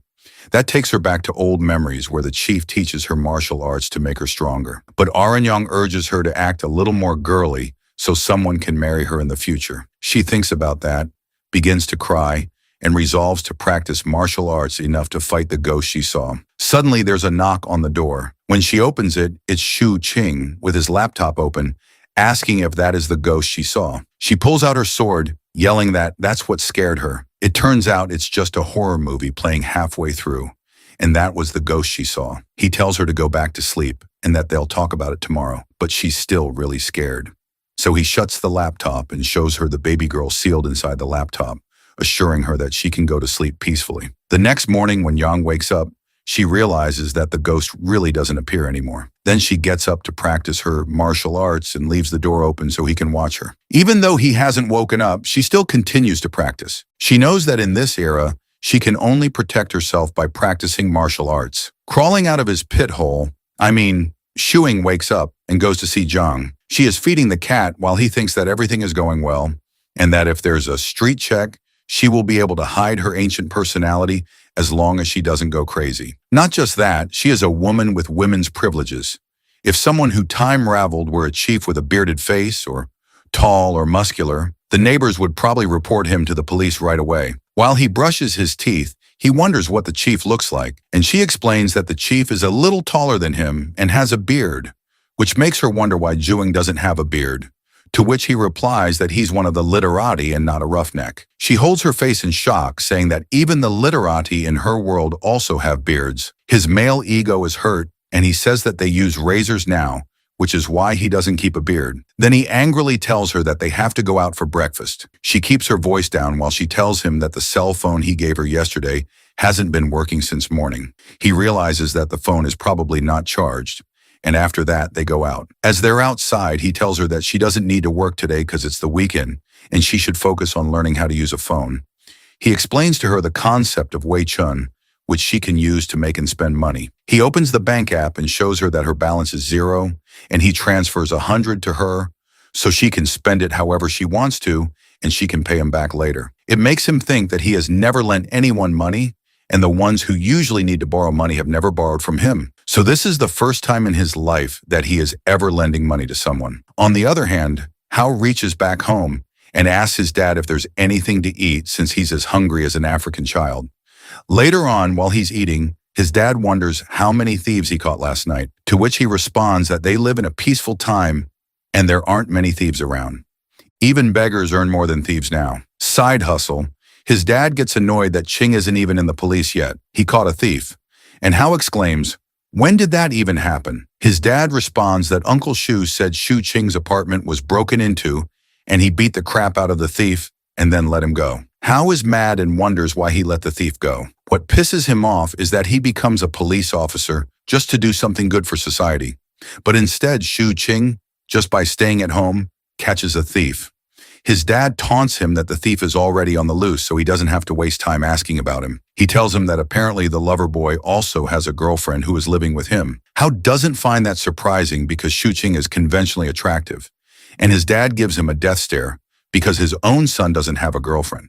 But Hao makes an excuse that he's not in a hurry and doesn't even have time for that. He would rather get married directly so he won't have to break up like Qing and his ex-girlfriend did. That's one more point for his dad to taunt him that his cousin already had 2 girlfriends, but he doesn't even have one yet. Hao tries to defend himself, saying that he's just trying to catch thieves right now, but still he's unsuccessful in both things, finding a girlfriend and finding a thief. At least what he says is that he wants to find a girlfriend when he becomes a detective, but his dad knows he really can't find a girlfriend. Hao takes that as an insult, as if his dad is looking down on him, and he assures him that one day he'll bring the most beautiful girlfriend to him. When his dad hears him boasting in front of him, he picks up his sandal and gets ready to give him the Asian treatment, telling him that he has to get a girlfriend no matter what. With the rice cake in his mouth, Hao says that he can't start a family without first making a career, but his dad is not willing to understand and runs after him with his sandal. Hao wonders after getting spanked by his daddy, what did he even say wrong? Surely his dad wants more from him rather than rotting away his life alone,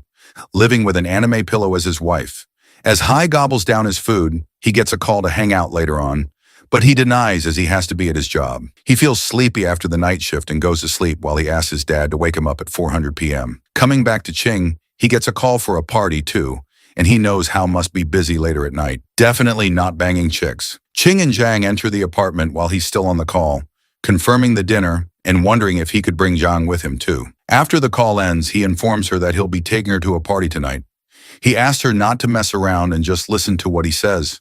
She agrees and then questions him if he meant that all the ghosts and martial arts are fake because that's strange for her. Patiently, he explains to her that it's not strange since all the basic survival needs are met. Humans develop a spiritual need. It could be anything from pets to games or movies. He wonders if she doesn't have novels in her world, but she isn't aware. Ching gives her an example of tea houses having storytellers who tell interesting stories. What he's trying to explain is where there's demand, there'll be supply. People solve each other's problems in return for some money, and hence a workflow is created. Giving another example, he explains that when everyone is seeking solutions from others, they are also helping others solve their problems, and that's how they earn. Realization hits Zhang, and now she understands how Ching can live like a landlord without having to go outside to work. She gets the concept of it, the concept of watching movies in leisure time, and he approves of her smartness. He tossed her a can of soft drink as a reward, but she wonders why he took her in. Was it for his spiritual need? He thinks and smiles at her and says he did what he wanted to. As he continues to play with the truck of a cat, she thinks that the young hero is really just a person with a big heart. She opens the can, and the entire soft drink fizzes up and spills on her. He hands her over a tissue to clean up herself. The world would become a boring place if everything was to be done with a purpose. Later at night, as they're making their way to the party, he guides her that she can eat and drink whatever she wants except for the alcohol, and there might be a lot of people coming to the party later on. They reach the place. He tells her that it's a place for her to experience newer things. As they step inside, he makes sure to let her know she can stuff her mouth with as much food as she wants. Zhang finds the music too loud, and by her looks, she looks uncomfortable, as if her uncle touched her. As Ching enters, they all seem happy for Ching to join. His friend informs that they all were waiting for him to arrive, and he should start singing now too. But Ching takes Zhang and decides to sit for a while. Zhang observes the place with uneasiness apparent on her face. Zhang is visibly uncomfortable. Her body language is awkward. Ching urges her to have some snacks before everyone arrives and they can eat properly. Handing her over some hazelnuts, he guides her how to crush them, but she can barely hear him because of the music. He realizes he has to speak louder, so he gets nearer and teaches her how to crack open a hazelnut. Then he wonders if she has had these before, but she hasn't. When she eats it, she finds them incredibly delicious, to which he apprises her to eat more. He isn't worried about how she cracks up the shell, because in a place crowded like that, no one would probably notice. And even if they do, they would probably only think how strong she is. Then he laughs and cheers while passing on a drink to his friend Zijun. He begins to party with them and drinks beer. Seeing him drink beer, Zhang wants to try it too, and he denies that a girl should know how to protect herself, and she's out. But she urges that she has had alcohol before, and she won't get drunk. He definitely has double standards because she just wants to have a taste, but he's not letting her. So after she insists a lot, he lets her have one of which brightens up her face. As she drinks it, he wonders if she likes the taste of it, and she ends up disapproving of the taste. On the other hand, his friend Zijun thinks that they are doing something fishy and stops them, but Ching tells him to mind his own business. Jun hops over to him and questions whether Zhang is his girlfriend, to which he denies that they're just friends. Ching turns to Zhang and introduces his friend to her as a real nouveau riche. However, this friend of the young hero doesn't have good intentions with her, but Ching stops him. Zijun wonders if he's not good enough, to which Ching doesn't even deny that, but what Jun brings to the table is his money. Anyhow, he walks away while Ching wonders when they're going to eat because he's really hungry. Zijun tells him to hold his horses because some people have yet to arrive. As he goes over to party again, he talks about how being on duty and how it's so life-sucking. Ching gets angry knowing that Hao is doing a great job. On the other hand, the party's going on, which is making Yang uncomfortable, and she wonders why are there so many people around here. He knows that there is a need to help her integrate into modern society, and this is a way for her to experience new things. Ching urges her to take this as a form of celebration because it's his friend's girlfriend's birthday. After that, he asks her to break some hazelnuts for him, and she does so, and he thanks the heroine. He wonders if she can sing, but she has never tried singing before, though he's a little controlling and says he wouldn't even let her sing, and he'll show his singing skills sometime later. Suddenly, he sees a guy with a white outfit come too, and he catches his attention, leaving him wondering what he's doing here. The guy and Ching look at each other, and the guy coldly passes by him. King gets busy on his phone again when suddenly he hears the constant sound of nuts cracking, only to find out that Zhang has eaten all the nuts out of hunger. He wonders if she's hungry, and she admits to it. So he assures her that in a little while there will be a super-sized cake. Her mouth waters, just thinking about it. She comes to think of it, she hasn't had any bad experiences with food over here. The worst food she had was the half-eaten bun and the hamburger when she first arrived. They were a little hard and tasteless, but even those were better than the pancakes in the Guarel. Zijun gets Ching's attention and urges him to sing since Hao isn't here, and he agrees to sing just one song. He takes the mic from Zijun, and Zhang, out of curiosity, leans over to see what that is. Suddenly, hearing her own voice being extremely loud, she gets scared. Ching tells her to relax and explains that it's a microphone. Well, now at least she'll be prepared for the speakers she'll be hearing the broadcast from. He looks over at her face. She looks extremely adorable, and he wants to pinch her cheek, but brushes off the thought, knowing that someday he will try it. Then he begins to sing with his friend. Zigjun looks around and sees that everyone is here, so they're about to get things started. And then the cake arrives. He holds the microphone and says that it's his girlfriend's birthday, only to suddenly realize that his girlfriend is missing. Someone informs him that she went out earlier. Ching smirks, joking that his girlfriend isn't even around, and he was about to cut the cake because he thought the girlfriend was the girl who was singing with him earlier. Jun looks around and finds her nowhere, so they just decide to keep on partying. Ching wonders if that's his new girlfriend, but Jun says they've been together for over a month and she is his true love. Zhang listens to them and questions the hero, asking if girlfriend means wife. He explains that girlfriend is just a term of endearment, while Jun looks at her, wondering how she doesn't know what a girlfriend is. Ching mocks Jun, giving an example that his girlfriend would one day be someone else's future wife, and to some extent, his friend agrees. Zhang then wonders who Ching's wife is, giving him a deadly look. He explains that he's an otaku, and for him a girlfriend can be everything, which makes his friend laugh. Although Jun wonders if the two of them are really just friends, Ching quickly changes the topic, saying they haven't talked like this in such a long time, and that they should have a few more drinks, mainly because he has to hide the fact that he was just explaining the concept of a girlfriend to an ancient person. Suddenly, Zun looks at his watch and realizes how late it is, so he goes off to find his girlfriend. Ching and Zhang sit down, and suddenly Ching hears a voice he was expecting, asking him if Zhang is his girlfriend. He tells him to mind his own business. It's the same guy who's curious to know how Ching finds so many beautiful girlfriends all the time, hoping to learn something from him, but Ching shuts him down, saying he's too ugly for that. It seems like Ching and his rival are standing face to face while he actively harasses him to have a drink with him. Ching stops Lang from being weird because he doesn't want to talk to him. Suddenly, Jun enters the room again and is scared to see that the two of them are standing face to face. He begins to panic because they had been roommates for a few years and now they are enemies. This is the reason why Jun called Liang over, but it seems like the situation is completely messed up. So Zun stands between them and tells them to talk nicely and not to fight. Turning to Ling, Zun wonders why he had to provoke Ching, to which he says that he was just trying to have a drink because it's been a long time and they haven't caught up at all. Ching looks at Jun and questions if he invited him over, to which Zun panics and says he thought they could talk about it. Smirking, Ching says that he never considered this to be that big of a deal, to which Ling agrees, adding that he never thought of it as a big deal because the past is the past. Ling admits that he was just asking for advice and trying to have a toast with him, to which Ching says that he just despises him for his weird tone. Ling had been waiting for the right moment and then gets reminded that he wasn't beaten up hard enough the last time, and everyone starts to gossip that they are about to fight. Zijun has no idea that it even happened and wonders why they both have to act like children. So he tries to make Ling calm down so they can celebrate his girlfriend's birthday.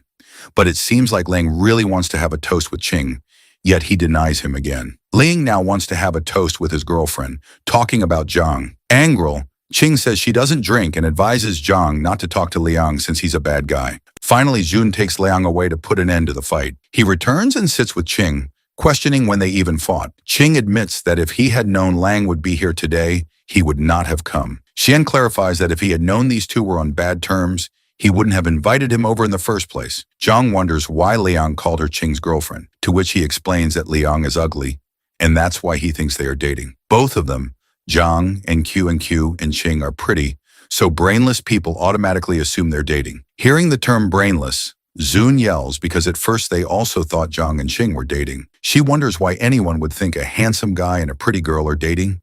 She isn't even wrong. These baddies end up with guys who look like only their mothers would find them attractive. Then Ching advises her not to talk to anyone, including Jun, to which Jun screams that he already has a girlfriend. Finally, Jun's girlfriend returns, and he happily goes to the waiter because it's time to cut the cake. As the cake is revealed, Zhang is mesmerized by the size of it and wonders if it is all edible. Ching admits that it is edible, yet he finds the situation a bit weird and off. Ching takes Zhang and hides her under the table beside the sofa, guiding her to keep hiding until he gets back. promising her a huge slice of cake. She waits for him as he leaves and wonders what the cake will taste like. She's curious whether eating cake while hiding is some sort of rule. She waits excitedly. Meanwhile, at the party, everyone is smashing cake on each other and enjoying it, and she feels a little terrified. Surely I'd be terrified too. It looks like a Diddy party. Suddenly he returns with the cake. He sits down beside her and tells her he knew June only got that humongous cake for smashing. So he took a slice before they started, just for her to try. A man giving princess treatment in this era was rather unexpected. Still, her eyes look really sad. She takes a bite of the cake, and when he asks if she likes it, all she can think about is how much Yang would love the taste, but she could barely eat something sweet for long. Feeling sad, she wonders why they have to toss around something so delicious. Ching hears her and promises he will get her a better cake, and they'll eat it together without wasting any. She thinks about it deeply. Is this the era people dream of, where they get their clothes dirty and waste food and be happy about it? When everyone is done playing, Ching gets up and assures her that no one will be playing anymore, so she can come out now. He goes to the bathroom, and afterward he tells her they'll be leaving soon. She stays there waiting for her hero to come back when Liang approaches her, covered in cake, asking her to be friends with a nasty look on his face. She angrily replies that she doesn't want to engage in any conversation with him, but he's stubborn. Seeing her clean clothes, he realizes she didn't participate in the fun. So he tries to smear cream on her from the cake, and she exclaims, backing away. As she defends herself, about to knock him out, Ching returns and punches Liang in the gut for even daring to get close to Zhang. That makes Liang furious, and he punches Ching, who falls onto the table. Hearing the commotion, Zun enters the room, panicking as he sees Ching and Liang fighting. Ching and Liang are beating each other up as if they'd get a reward for it. The crowd begins to pull them apart, but they are unsuccessful. Suddenly, a hand grabs Ching out of the feud with Hercules kind of power. It was no one other than Zhang. Everyone who witnessed that just thinks how incredibly strong she is. On the other hand, Jun regrets putting them together, and Ching laughs that Lang ruined a good party and he should beat him up a little as well. Jun yells that he'd rather punch him. Then Jun calls off the party and begins sending everyone back home. After everyone is gone, Ching once again begins to trigger Liang to fight him, though Jun seems concerned for Ching as his face is totally swollen. He brushes it off, saying that he's okay, and turns back to his rival to fight him again. He talks about having the guts to touch his girlfriend's face, so now they can solve it if he has any other issue, hinting that he is going to beat Liang up. Suddenly, there is a knock at the door, and Zun tries to send them away by saying that they're busy, but it turns out it was the police who got the report of a fight happening here, along with another officer. It was Hao. Hao feels a little nervous knowing them too well. As the police officer steps inside, they see Lang on the floor while Ching clearly shows the signs of being beaten up. Zijun tries to explain that there is a misunderstanding and there wasn't a fight. Lang and Ching only fell while singing. On the other hand, Zun makes sure to tell Hao that he looks super smashed in the uniform. Getting back to the police officer, he asks Ching about the situation, and he lies that they just fell while being drunk. The police officer asks him for his ID number, but Ching doesn't have his card. The police officer confirms once again if they didn't fight at all, and Ching tries to assure him that there wasn't a fight. They were just messing around. But Liang decides to back off from the plan that he hit him, and they did fight indeed. Hao asks if they really fought or not to, which Ching admits that they did fight. Nervously, Zun still tries to cover up the situation by saying that they're drunk, but the police officer shuts him up, saying that they all are going to the police station to settle it. Ching asks Zun to help him send his sister back home, and he will go to the station. He was only talking about Zhang, which leaves Zun confused whether she is his girlfriend or his sister. The police officer wants all of them to go there, as they all are the witnesses of the situation. That really sounds like bad news for Ching and Zhang. Ching urges that it's not necessary to take her because she has to complete her schoolwork, but the police officer shuts him up, asking why a high school student would even come to a place like that. Jun thinks that Ching is usually smart, but suddenly he sounds like he's spitting nonsense. When he volunteers himself to go instead of her, the police officer angrily says that all of them will be going.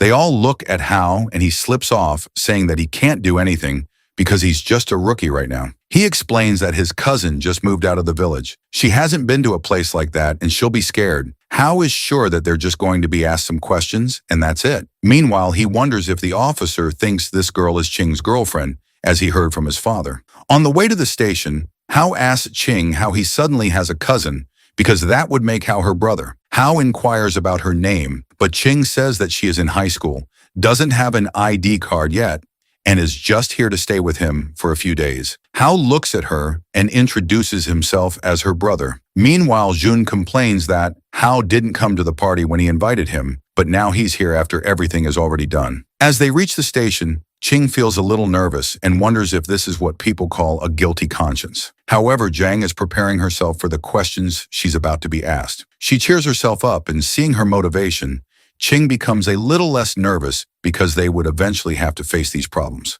So now they're just becoming familiar with it. Ching and Liang sit together in a room with the police, and Ching begins telling the story of how the fight emerged. Liang knows he won't get any benefit out of it, but makes sure not to let Ching get out of the situation easily.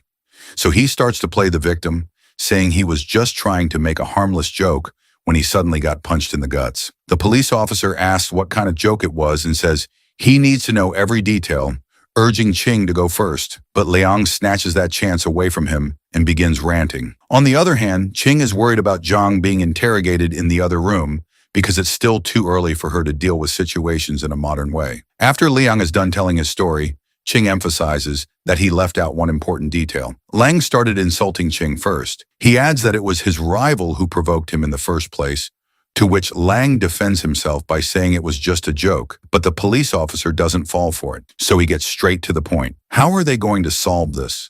Liang wants Ching to be detained and arrested for the incident, but the police officer says it was mutual combat. If one person falls for it, the other can't get away either. It's not like Ling got beaten up too badly. There's just a red mark, and that's it. All they can offer is going through a medical examination and then considering detention and compensation accordingly. Ching smirks, knowing that either they can shake hands, both get detained, or go through a medical examination. Liang really thought he could have gotten Ching arrested after getting beaten up. The police officer tells them that Ching will be fined 500 and detained for 8 days, and Liang will be fined 200 and detained for 5 days.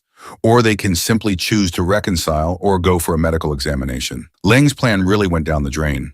The officer notices the injuries and mentions they'll take time to heal. Since it's getting late, he offers to drop them home, but Ching hesitates, unsure if the officer should leave his post during duty hours. He points out that nothing usually happens this late. Still, the officer warns Ching to watch his words, hinting that there are strange forces moving quietly through the night, ones that shouldn't be taken lightly. Moreover, the officer still insists on giving them a ride, though Ching prefers to take a cab and asks where his cousin is, to which the officer replies that they're waiting outside. He also mentions that he had asked his cousin to wait inside, but she didn't want to.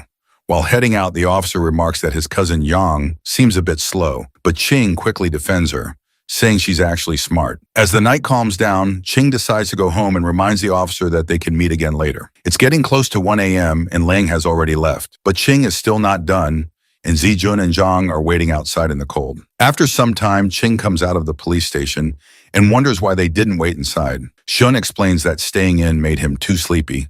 Besides, the night has clearly been exhausting. Jun sigh, calling the whole day a mess. Despite the trouble, Ching jokes that if he gets another chance, he'd give Liang another beating. Suddenly, Ching remembers and asks about Jun's girlfriend, the one he's been dating for a month, to which Jun explains that she couldn't stay awake and went back to the car to sleep. Zijun offers them a ride home, but Ching declines, saying they'll just take a cab since it's already so late. As they get ready to part ways, Ching quietly reflects that with others always around, it's hard to talk to Zhang about the things that really matter. The night grows colder. Jun comments on how chilly it gets this time of year, and jokes that in a moment like this, Ching should be offering his jacket to Zhang. But Ching doesn't react, and Zhang, standing calmly, mentions that she isn't cold at all. Her response carries the weight of someone used to much worse. While Ching looks like a delicate modern guy, Zhang comes across as someone much stronger, almost like someone from another time. Moving forward, there's a moment of silence when Jun tries to figure out the connection between Ching and Zhang, but the answer isn't clear. It leaves more questions than it solves because she doesn't quite seem like a cousin or a girlfriend, and the lack of clarity makes their relationship even harder to place. Eventually, they reach home, and the tiredness from the night begins to settle in. King watches as Zhang walks ahead with quiet steps. So light it's hard to hear her at all. Despite the long, messy evening, Ching starts to realize he might have been the only one who actually enjoyed the chaos. Now walking home slightly drunk and in the dark, the feeling of excitement begins to fade into a strange kind of loneliness. As they walk, Ching asks Zhang to walk beside him instead of behind, joking that it feels like a sidekick is following him, to which Zhang agrees, reminding him that she never saw herself that way. Once they reach home, Ching collapses on the sofa, feeling drained after the long day. But he's curious about her police questioning. He thinks back and learns that Yang only gave simple answers, mentioning a cousin and a birthday, and stayed silent on the rest. After hearing all of this, Ching admires how well Zhang handled it, realizing her clueless act was just smart thinking. In the end, Zhang feels that the police aren't as scary as they seem. After that, Ching reflects on how the day turned out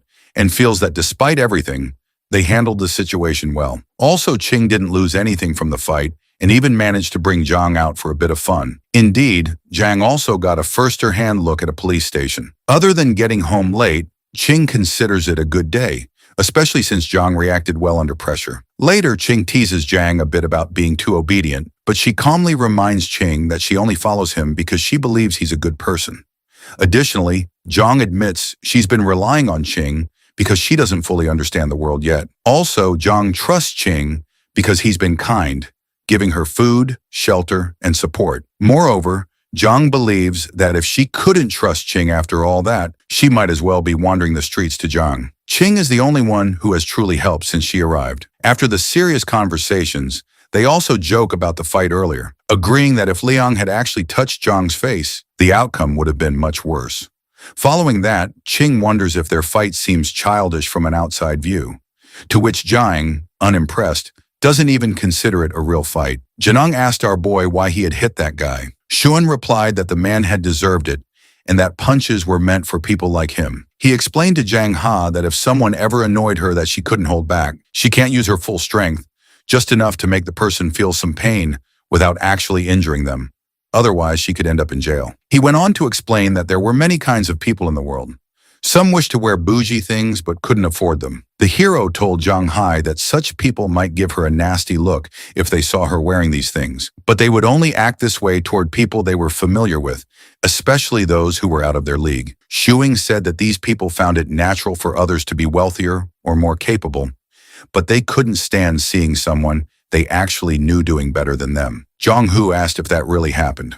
Our guy replied that he looked down on people who behaved that way and on bootlickers in general. Jen Hu asked what a bootlicker was. Our boy explained that it was a very common type of person and jokingly someone who deserved to die. He reassured her that she would understand in due time. John Hu didn't understand much of what he said. Seeing her confused expression, Shu King suggested she take a shower. Noting that it was late, Zhanga agreed and left. Our hero sighed, leaning against the sofa. Realizing that having someone to chat with at home felt surprisingly good, he wondered briefly and awkwardly if they could cuddle to sleep once she was done, but immediately realized how weird the thought was. When Yang Hu returned from the shower holding a blow dryer, Shuing stood and told her she could dry her hair herself today as he was going to shower. As he entered the washroom, he sighed, realizing he had been standing a little too close to her earlier. After a shower, Shu Qing returned to see Zhang Hu holding the blow dryer. She mentioned that many girls had short hair and asked if it was normal for people to cut their hair here. Our hero explained that hairstyle was a personal choice. Even going bald was fine if she wanted. He asked if she wanted to cut her hair. Jenga said she wanted to trim it a little. Our boy advised against cutting it, saying that long hair was beautiful. He took the blow dryer from her and declared that he would dry her hair from now on, asking her not to consider cutting it short just for convenience. Zhanga nodded, then asked if it was normal for guys to help girls blow dry their hair. Shuing smirked and reassured her that it was very normal. After some time, the hero placed the blow dryer on the table and said they were done. He began leaving, reminding Zhang Hu to go to bed early. He turned off the light and wished her good night. Zhang replied and typed good night into her phone, playing a song and following along with the lyrics. The next morning, Shu Qing walked over to Zhang Ho and greeted her with a cheerful good morning. She replied in kind. Our boy admitted he had woken up a little late and asked if she wanted to go out for breakfast. She declined, saying she was at work. Our guy smiled and said he would buy breakfast for them both. As he prepared to leave, tying his shoelaces, Shuing realized that living with Young Hu for so long had subtly influenced his life, giving it more routine. Meanwhile, Yang Ha searched online about girlfriends and began reading the Wikipedia page on the topic. Yang Hu continued reading the Wikipedia page on girlfriend. Afterwards, her curiosity led her to search whether ghosts existed in this world. Shu Hing returned home and urged Yang Hu to take her breakfast. She replied that she was busy working. Shu Hing insisted, telling her that she could take short breaks even while working. Janga said she would eat later, but our boy showed her the food he had brought, light, easy-to-digest buns and soybean milk. Janga picked up a bun and mentioned that she had been playing the game for a while. She asked if she could help other players level up. According to our boy, a mining expedition earned her 18 yuan, enough for 6 buns. Zheng Ho realized that a day of mining expeditions would provide enough for 3 days' worth of food. Our boy checked his phone and promised to find a request for her later, reassuring her that she could try it if she was able. He knew gaming was primarily meant to keep Zhang Ha occupied, preventing her from wandering outside late at night and startling people. Zhang Hu exclaimed in excitement that she really wanted to help others level. Shuing smiled, thinking that once she was more familiar with the modern world, he could give her something more practical to do. Zhang Ho remarked that the food was really tasty. Shu Hing reminded her that it wasn't her first time eating it, but Zhang He insisted it was delicious, adding that the cake from yesterday had been amazing as well. The hero chuckled and asked when her birthday was, offering to get her a huge cake to enjoy by herself. Zhang admitted she didn't know. Our hero smiled and suggested that they could celebrate the day she came to live with him as her birthday. Yuhu, excited, asked if she could eat cake on that day next year. Shu Qing, looking at her happy face, said she could even eat some cake today as a belated celebration and promised to buy one for her later. Zhang thanked him joyfully but then hesitated, worried that cake might be expensive. Shu King chuckled, assuring her it wasn't, and told her to relax and wait to enjoy it. Later, our boy asked if Zhangyi had brought any copper coins from her time since her era primarily used copper over silver. He explained that if she had some, they could potentially sell them for money. Youngha said she didn't have any copper coins. They were usually managed by the second miss. She did, however, have some broken silver pieces sewn into her shirt hems for emergencies. Youngha realized there was no one now to discreetly place money into her clothes. Our boy sighed, thinking that hiding a few copper coins wouldn't be of much use, and if there were too many, she would have used a proper money bag. Looking out the window, he reflected that no one would have guessed that a simple trip outside could lead them here. Meanwhile, Hyozi was riding his motorbike and greeted an elderly lady along the way. He reached home and parked outside, feeling a strong sense of fulfillment from protecting ordinary citizens. Inside, he noticed a puppy and asked his father whose dog it was. Chin replied that it was Wang's dog's son and instructed Hyozi to train it as a police dog. Hyozi groaned, protesting that he didn't even know how to train dogs. The two argued for some time. Eventually, Howie asked for the dog's name. Chin hadn't decided yet, but wanted a name that exuded strength and power. Hyozi sighed in annoyance and then asked if Shuing had a female cousin. Haz's father doubts that he might be interested in the female cousin of Shu King. Hyozi's mind drifts to how close his and Qing family is. Even when they were born, their marriage was fixed. But when it turned out they both were males, the marriage was called off. He explains to his dad that the girl Qing's cousin he met yesterday was pretty but kind of odd. Hearing him call a girl pretty, Hyozi's father assures him to talk to Qing's father about the girl and his son. Though Hai isn't interested in her yet, he found something suspicious about her. It seemed to him that she wasn't able to understand anything.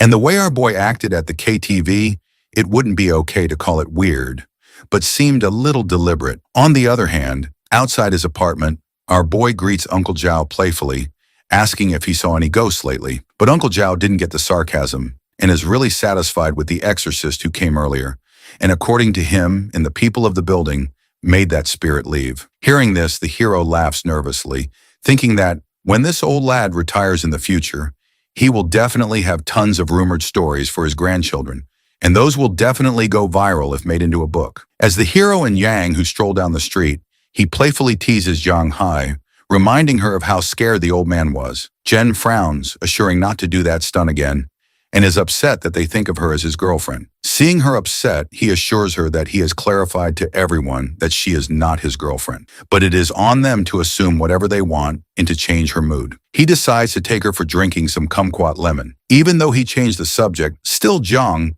his mind races with thoughts.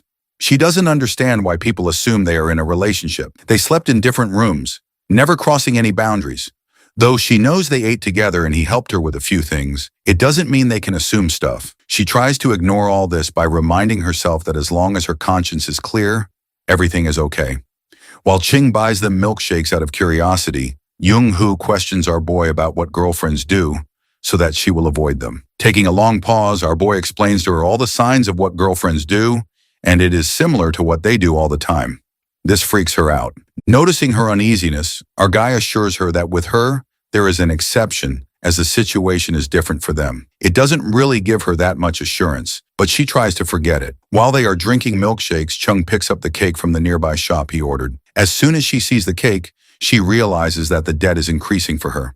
So, she offers to let her help him in whatever way he wants. This makes the hero grin, and he decides to tease her, claiming that the problem he is facing is a lack of a girlfriend. So if she helps him with that, it would be great. Hearing this, Jong-hoo starts to think about it, which makes Ching smile. He wonders if she will agree to be his girlfriend, but he knows one thing: he will never make a move on her. Instantly, Jong-ho freaks out, declaring that she will never help him to kidnap a lady. At that moment, he's stunned by the realization of just how naive she is and how far beyond her his thoughts are drifting. Shuing admires Jong for her willingness and open-mindedness to listen to everything he has to say. However, when they witness a couple kissing in public, Yang questions whether it is even appropriate to do such a thing so openly. Our boy's a lonely buddy, hence he finds it indecent as well, but then references Lee Shaman asking, weren't the people in her era open-minded? To this, Jang replies that she had heard a little about him. While talking to Jang, our boy thinks about his father, who had dedicated his entire life to historical research. He worries that if Yang's information doesn't match the historical records, it would mean that all his father's work was of no use. Our boy wants to inquire more if she has seen anything like that before, but she wasn't bothered much by what the emperor did in his life. Shushing agrees with her answer, thinking that historical records often show powerful people like emperors and officials engaged in questionable behaviors, and she may not have been aware of it. Our boy then imagines the tales of conquering the world with a sword, feasting on meat and wine, just a part of his vivid imagination. He exclaims that he wants to know about Zhang's life, which sounds fascinating to him. Jen pauses for a moment, recalling a gory scene, and responds that our boy wouldn't love to hear it all. Shu King insists, saying he would love to hear it as a story tale. Later, our boy opens up a cake box and shows Zhang the birthday candles. He explains that he didn't know her exact age, so he asks the shop assistant for candles for an 18-year-old. Zhang is surprised and is told she can place the candles wherever she wants on the cake. Shuing also tells her that he's going to turn off the lights, which Zhang questions.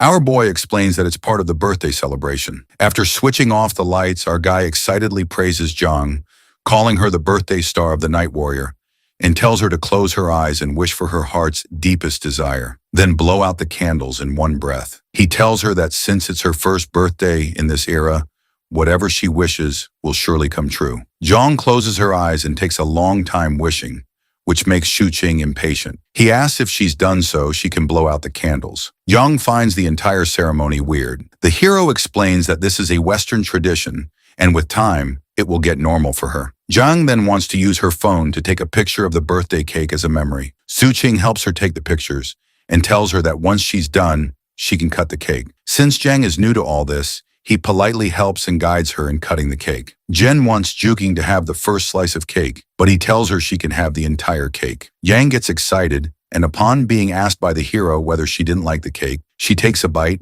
and happily tells him that it's delicious. Our boy shares that he had the same reaction when he first tasted cream as a child, but he's not fond of it anymore. Perhaps because he's had tastier food since then. Later, Shu Qing proposes a toast with Zhang using cola, thinking to himself that while it might be just another day for him, she is lucky to be here. He wants to commemorate their meeting, acknowledging that life is short and moments like these matter. Yong-hoo and Shuing sat in the living room as Yong started sharing her past. She remembered that in the 4th year of Caillou, a swarm of locusts had devastated the region, but Lord Tao succeeded in wiping them out and prevented a greater calamity. After the disaster passed, the second miss fled into the wild and later arrived in Gu. The second miss believed she was living in a golden age and regarded Lord Tao as a saintly figure. She even set up an altar at home where she prayed for his long life. She also formed the habit of eating only half as much as others, no matter if the city was thriving or struggling. Although the city's leader considered her foolish,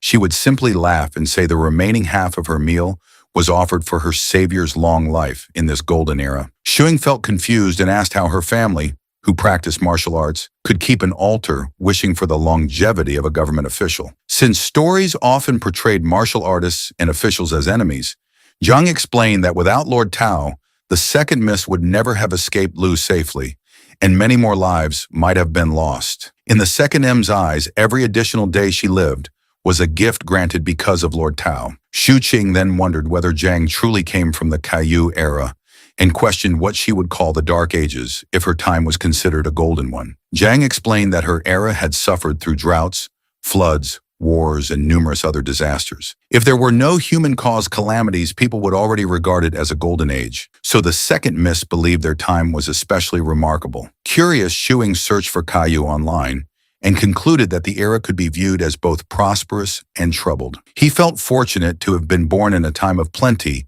and realized how lucky he was compared to living in Yen's world. He told her not to dwell on it too much and simply enjoy her cake. Janang thanked him and asked if she could eat the remaining cake from the previous day. Holding a birthday card, she quietly admired the modern world. Food could be wasted just for amusement. People could dress boldly, and couples could even act affectionately in public. Thinking about the second miss, she came to understand that compared to her own time, this era truly deserved to be called a golden age. A few days later, while Shuing was working on his computer, he noticed Zhang peering shilly from behind the door. He soon realized she had run out of sanitary pads, but was too embarrassed to ask. Without hesitation, our boy ordered a box online. He told her he would transfer money to her later and would also teach her how to order whatever she needed in the future so she wouldn't feel awkward about it. Janang blushed when Shuing spoke so openly about the matter and asked whether it was normal in this era to discuss such private topics. Our boy assured her that nowadays people could talk about these things openly since there was nothing to hide. Zhang Ha handed Shu Qing 100 yuan, but he noticed the reluctant sadness on her face as she parted with the money. Realizing she needed something to occupy her time, our boy asked if she knew how to cook. Zhang admitted that she could only prepare porridge and reheat leftovers. Our boy said he would teach her, believing that a practical skill like cooking would benefit her for the rest of her life. In his mind, learning something useful mattered far more than her martial arts skills, which had little value in modern society. Smiling to himself, the hero reassured his conscience that he wasn't exploiting her. He was simply helping Yang discover abilities that could truly help her. Compared to earning money from video games at home, cooking was a real practical skill that held value in any era. Yang's eyes sparkled with excitement when she asked if she could really learn. Our boy agreed and brought her into the kitchen to show her how to make stir-fried potatoes. Since he rarely used the kitchen himself, the first step was cleaning it up. Our boy then left to buy ingredients while Zhang stayed behind to tidy everything. She cleaned thoroughly, feeling excited about the chance to learn how to cook tasty meals. When Shuing returned from shopping, tired from carrying the groceries, Zhang pointed at the round ingredients and asked what they were. Our guy explained that they were potatoes, a crop known for its high yield. He said potatoes could be eaten as a vegetable or as a main source of carbohydrates, and they were extremely inexpensive. Laughing, he joked that if the Tang dynasty had potatoes, famines might have been avoided and life would have been much easier. They carried the groceries into the kitchen together.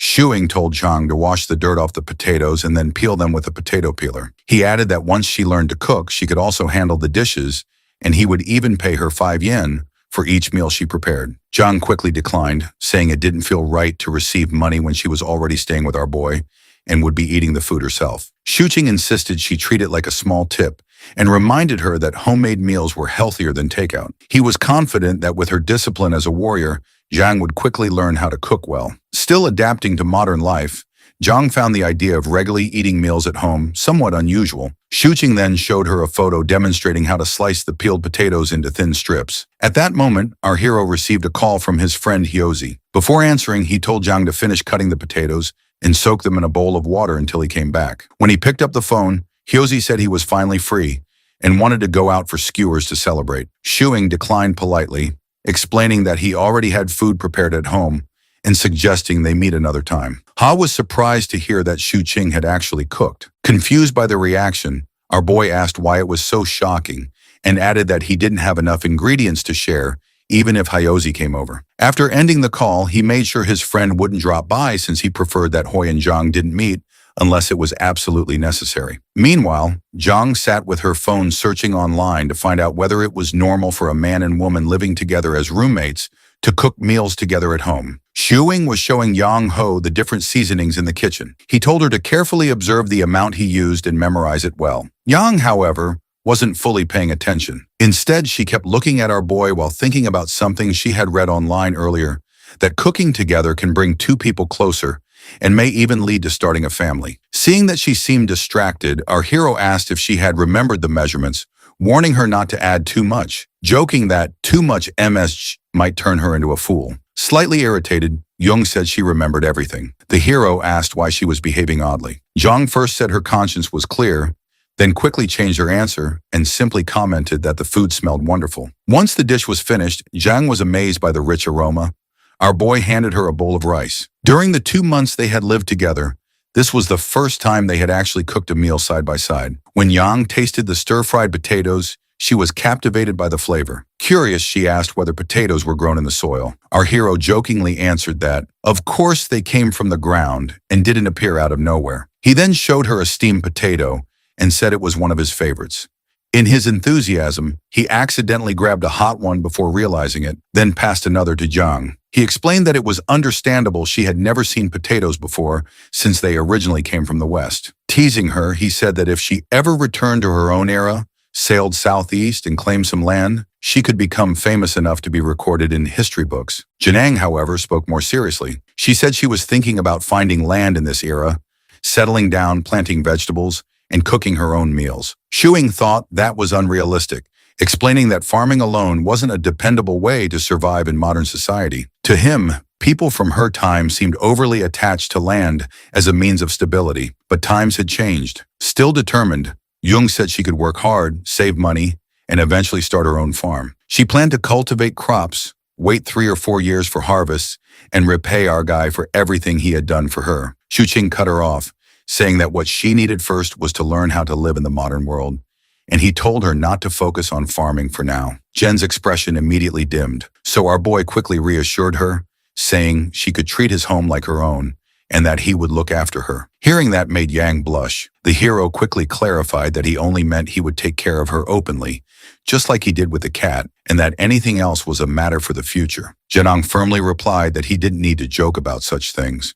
She felt grateful to him for letting her stay there, and said she would find another way to repay him, but certainly not by offering herself. Our boy was stunned, wondering how such outrageous thoughts had entered her mind. Jen added that she couldn't truly regard Shuing's home as her permanent residence and would only remain there temporarily. Since neither of them had anything to hide, Shuing agreed, feeling that the matter cleared their consciences. He reminded her that he had never made any personal promises and asked whether she thought he was a bad person. Jen answered that he was a good man. Smiling, our hero told her to call him Young Master, joking that he wasn't actually such a good person. Later that night, Zhang browsed through Shu Qing's social media using his account and stumbled upon some old photos of him. She asked if the person in the pictures was really Shu Qing. He initially denied it, but Zhang kept pressing until he finally admitted the photos were from his flashy younger days. Our boy flushed with embarrassment.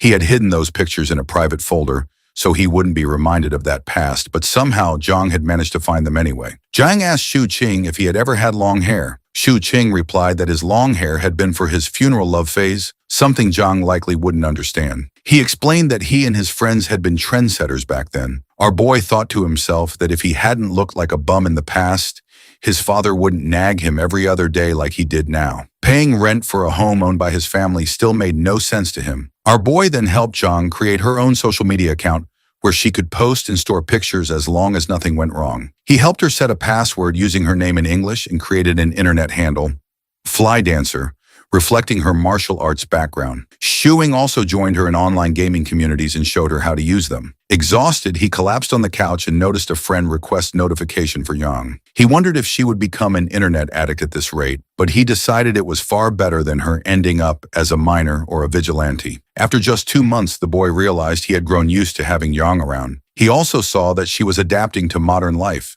slowly becoming a city girl. In her own time, she had been just a grain of sand, but in this era, she was becoming a brick, solid, and capable, which made our guy happy to help her. Later, Yang got up to take a shower. Our boy told her he had bought a high-absorbent towel so she could dry her hair easily. While in the bathroom, Zhang reflected on how Shuing had been right. In this era, many things existed for enjoyment, not for mere survival, as in her own time. After 2 months, she could feel how much she had changed since arriving. When Yang came out of the shower, Shuing offered to blow dry her hair before taking his own shower. He thought that helping her would prevent her from getting annoyed and cutting her hair short impulsively. Yang suggested that Shuing could consider growing his hair long, too, as long as he didn't dye it red, so she could return the favor by blow-drying his hair. Our boy was happy with his current hairstyle and told her that helping her was no trouble at all. Blow-drying was a daily task at hair salons. He even added that he would take her to get a haircut so she could look her best, making Yang smile in gratitude. Janang wondered if the roles were reversed if Shuing had come to her time, whether he would have survived without modern skills with her protecting him instead. She thought it would have been a piece of cake. She hoped Shuing would never have to experience her era, as things were already good for them in the present. The next day, Shuing took pictures of Yang dressed in winter clothes. Realizing that she was becoming a dress-up darling, he wondered whether her martial arts could help her tolerate the cold. Jang confidently replied that she would manage better than the hero. The hero teased her, saying her toes would freeze in her straw shoes, which made Yang scowl in anger. Later, Shuing left the house, telling Yang to cook for herself since he would be eating out. As he walked out, he thought about how it was already late November and he still hadn't paid his rent. He considered transferring the money to his father, but decided it would be better to visit in person. Since his father had lowered the rent, Shuing wanted to prevent any misunderstandings. He didn't want his parents arriving unannounced and assuming there was a romantic relationship between him and Yang. Shu King sends his mother a message before going to visit her. When he arrives, she immediately asks if he has come alone. Our boy casually asks who else he could have brought. His mother looks around and asks where his girlfriend is. He replies that he left Yang at home. His mother asks why he did not bring her along.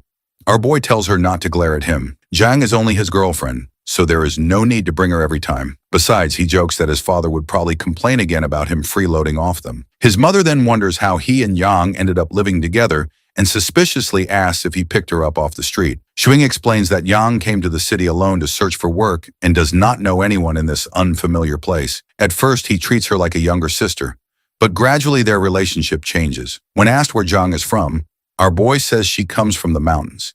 He tells his mother that when he first meets her, her shoes are torn, and she even refuses to accept a new pair. Her clothes are full of patches, and she is often hungry.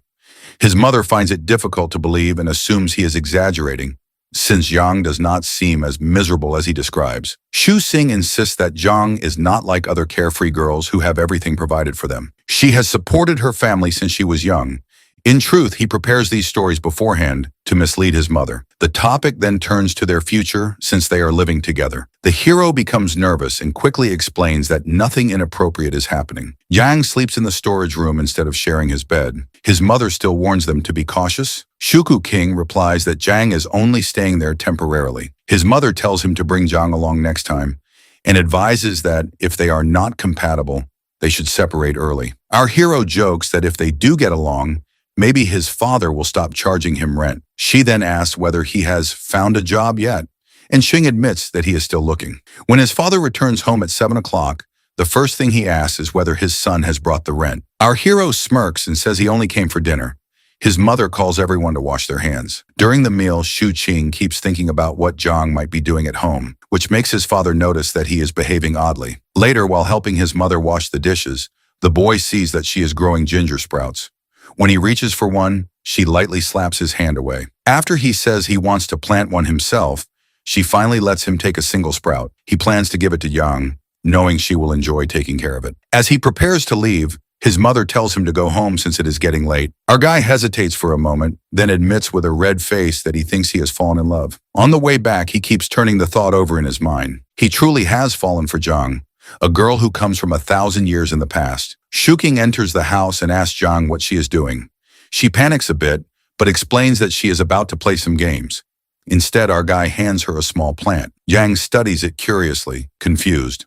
Our hero explains that it is a sprouting ginger plant. He tells her she can keep it in her room or place it in the kitchen. After a moment of consideration, Yang decides to put it in the kitchen. Shuing then asks if she still wants to play games, but Yang feels tired and plans to go to bed instead.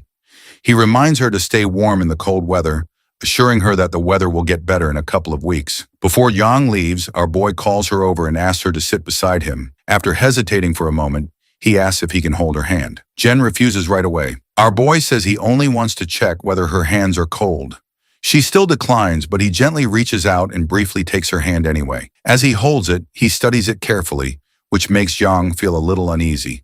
When she asks what he is doing, he casually says he is curious whether martial arts training makes a person's hands rough or unattractive, adding that he is thinking of learning martial arts himself. In reality, he is already considering buying her hand warmers for the cold weather. Feeling embarrassed under his scrutiny, Zhang quickly escapes to take a shower. As soon as she disappears, Shuqing rushes to the computer to check what she had been doing earlier, suspicious about her strange behavior. Looking through the browser history, he discovers a series of unusual searches that leave him puzzled about what she has been thinking. When Yang returns from the shower, our boy offers to help blow dry her hair again. She notices the strange expression in his eyes and asks why he has been acting oddly all evening. While plugging in the hairdryer, our boy suddenly begins lecturing her. He explains that search engines are not always reliable because they are created and managed by people, and people can make mistakes. He also warns her that some individuals online are scammers, so she should not believe everything she reads on the internet. Jen watches him suspiciously and asks why he suddenly feels the need to say this. Shuing awkwardly answers that it simply crossed his mind and insists it has nothing to do with anything she might have searched. Later that night, lying in bed, our boy reflects that at the rate Yang is adapting, she will soon fit seamlessly into modern society. Thinking about it makes him analyze everything about her, until he finally decides he needs to find a way to officially make Yang his girlfriend. The next morning, Yang is brushing her teeth while Shu Chu-ching stands nearby, staring at her. His constant gaze starts to irritate her. Yet the longer he watches her, the more perfect she appears to him. Unable to keep it to himself any longer, our guy casually asks if she would like to visit his parents' house sometime when she is free. Shushing remembers how his father visited the previous month and questioned why he and Yang were living together.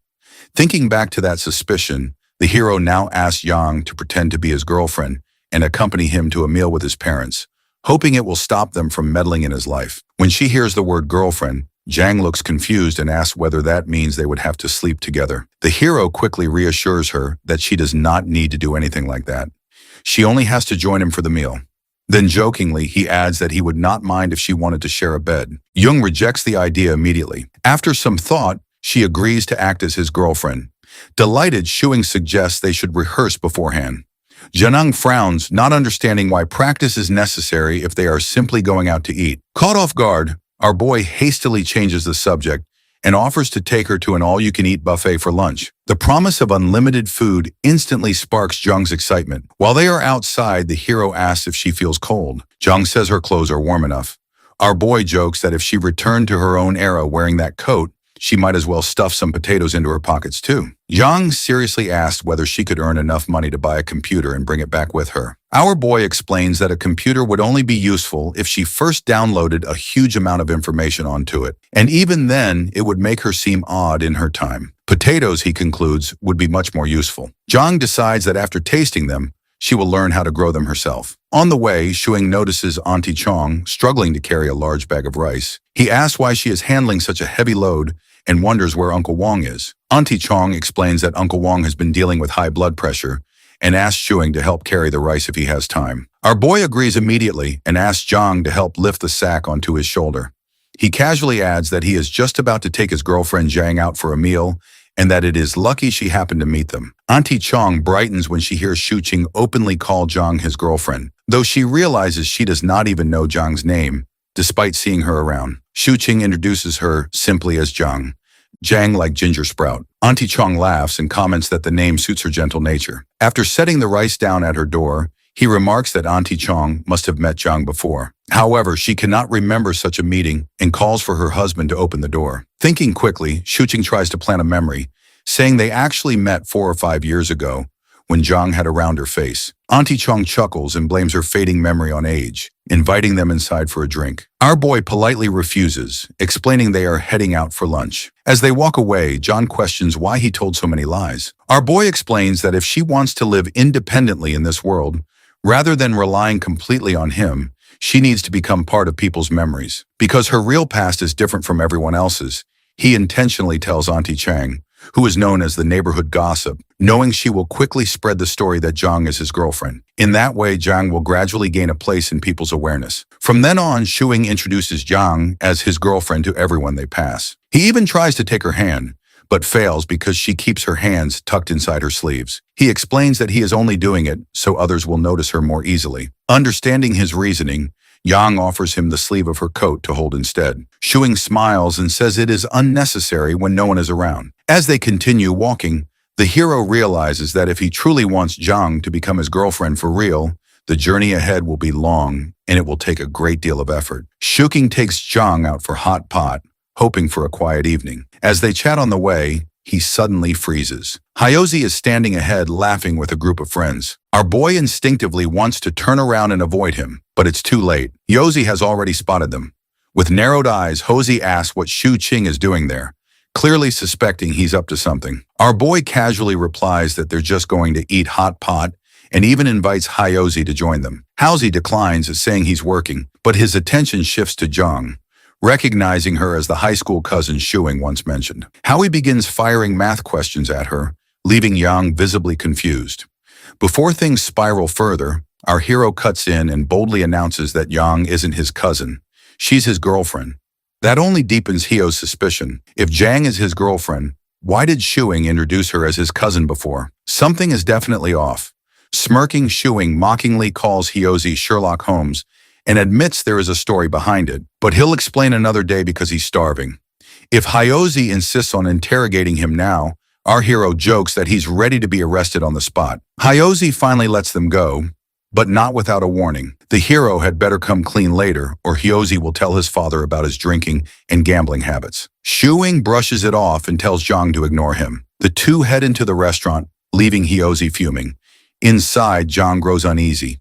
She wonders if she shouldn't have come out at all. Our boy gently asks if she would rather stay cooped up at home all day. He explains that she can't learn about the modern world unless she experiences it herself. When Zhang nervously points out the police officers nearby, Shu Qing reassures her. As long as she doesn't reveal her true identity, no one will arrest her. And even if the police question her, she can simply say she's a wanderer. They'd probably help her find her family. Zhang hesitates, saying that's not what Shuing told her before. He smiles awkwardly and replies that times have changed. Soon the food arrives. Zhang thanks him shilly for the treat, making Shuing blush.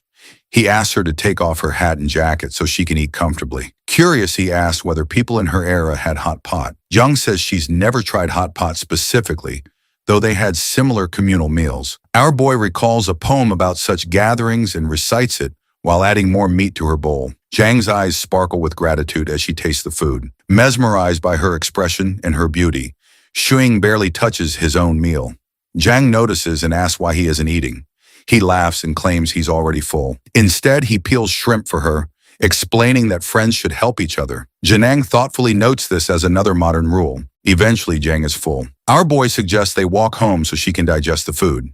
He carefully helps her put her hat back on, and together they step outside. As they stroll down the road, Shu Qing points out the surroundings, enjoying the quiet moment by her side. While walking down the road, Shuing asks Jianhu if she knows how to walk on water. He tells her that there was once a monk who could float across water using a single reed leaf. Jungho replies that she doesn't know how to do that and comments that modern people are strange. Shuing then points at a stone and asks if she can split it in half with her bare hands. Jung sigh, questioning how human flesh could possibly be stronger than rock. A moment later, our boy grabs her hand and leads her toward a nearby tree. Pointing at it, he asks if she can break it. Genha clenches her fist and punches the tree, even after receiving a warning that the attempt is dangerous. The tree snaps. Both of them stare at it in shock before he suddenly shouts that this counts as destruction of public property. He quickly grabs Zhang He's hand and starts running. Annoyed, Zhang He reminds him that he was the one who told her to do it. After a moment, she asks him to let go of her hand. Shu Hing releases her and walks a few steps ahead. Sighing, he tells her they are going home and that they will play some games. When they arrive home, the hero sits on the sofa to relax. Zhang He calls out to him and asks what romance means. His eyes widen instantly and he jumps to his feet. Walking over to her, he looks at the computer screen. Zhang He shows him the message she received and the hero reads it carefully. He tells Zhang He to start preparing dinner and says he will handle the matter. After she leaves, Shu Qing sits at the computer and adds the person who messaged her to his revenge hit list. He whistles to himself, thinking that he hasn't even made his move yet, and someone is already thinking about Yang Hai. Soon after, someone knocks on the door. The hero opens it and sees his father, Shu Wenbin. He immediately asks if it is rent day already. Shunbin walks inside and explains that he was on his way home from work and decided to check whether the heater was functioning properly. As the landlord, he says it is his responsibility to fix any issues. However, Shu and Bin freezes when he notices Zhang He standing there. She politely greets him. Adjusting his glasses, he silently wonders what is going on, as this was not how he imagined things. On his way over, he had planned to lecture our boy and whip him into shape. Looking around, Shunbin notices that the house is spotless. Everything is neatly arranged. He remembers that the last time he visited, the place looked like a pigsty. He can't understand how it changed so drastically. He greets Jang Ho properly and repeats that he only came to check the heater. Shuing sighs and assures him that it is working perfectly fine. After a brief pause, Zhu Wenbin says he should leave before his wife starts nagging him. Before exiting, he invites Young Hu to visit sometime. Once Shu Wenbin leaves, Zhang He tells Xu Qing that she is going back to cooking.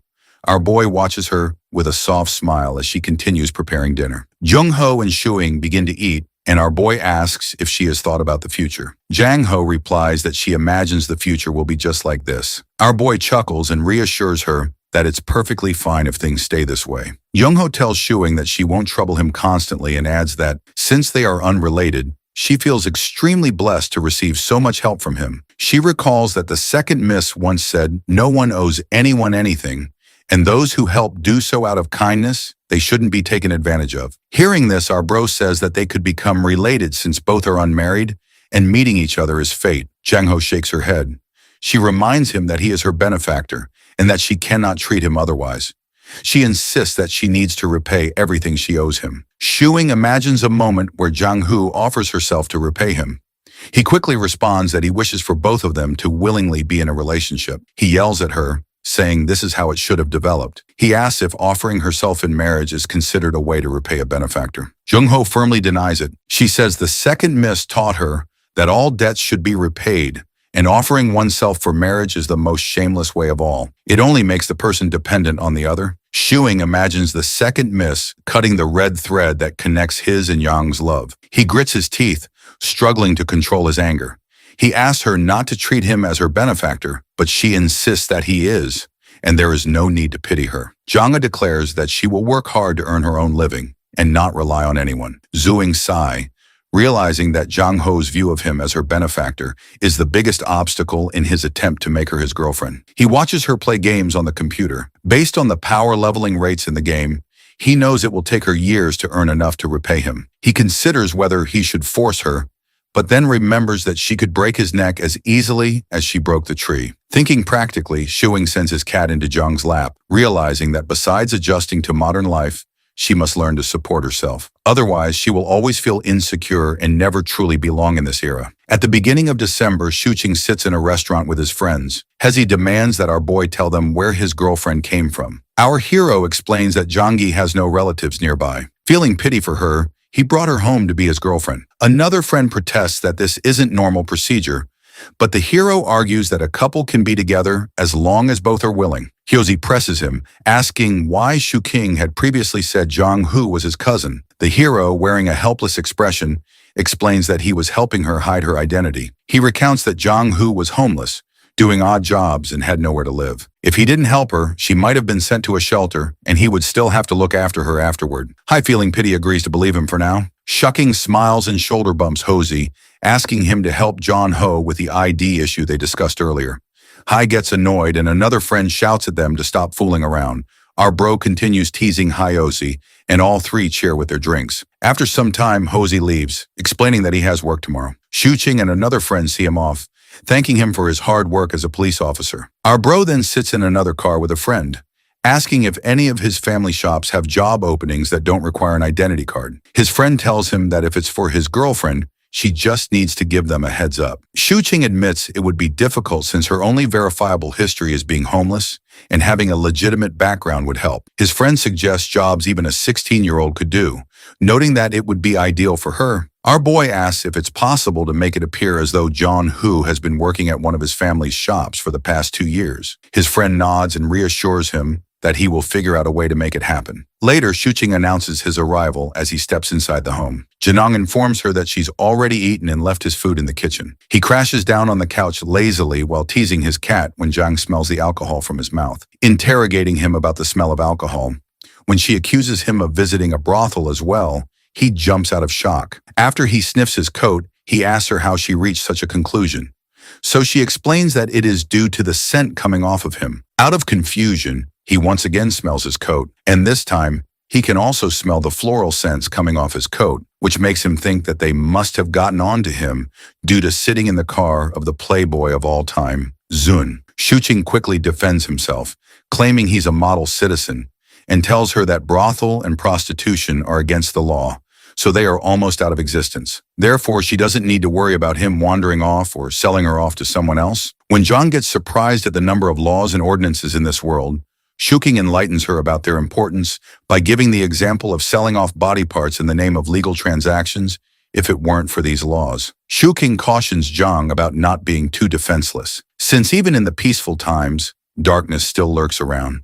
His words throw her into deep imaginings of him selling away her body parts, and he notices it. Our bro tries to change the topic by reminding him how essential it is for her to have at least a little level of weariness, but Zhang is too lost in her scary imaginations to listen to Shuqing. The hero decides to leave her alone with her thoughts and checks the food left for him in the kitchen. He eats it happily despite not being hungry, and after washing the dishes and changing his clothes, he slumps back onto the couch. He looks over at Yang, who is working on the computer, and finds her so adorable that he wants to hug her. Shuqing asks Yang what she thinks about his father, while sadly telling her how demanding and emotionally unavailable his father has always been. When he mentions how jealous it makes him feel to see people having good relations with their dads, Yang turns to look at him. He very cleverly finally reaches the point of what he initiated the conversation for and cries about his father never hugging him when that's all he craved his whole life. Calling it an absurd request, he asks her for a hug, and it makes Yang confused about the situation.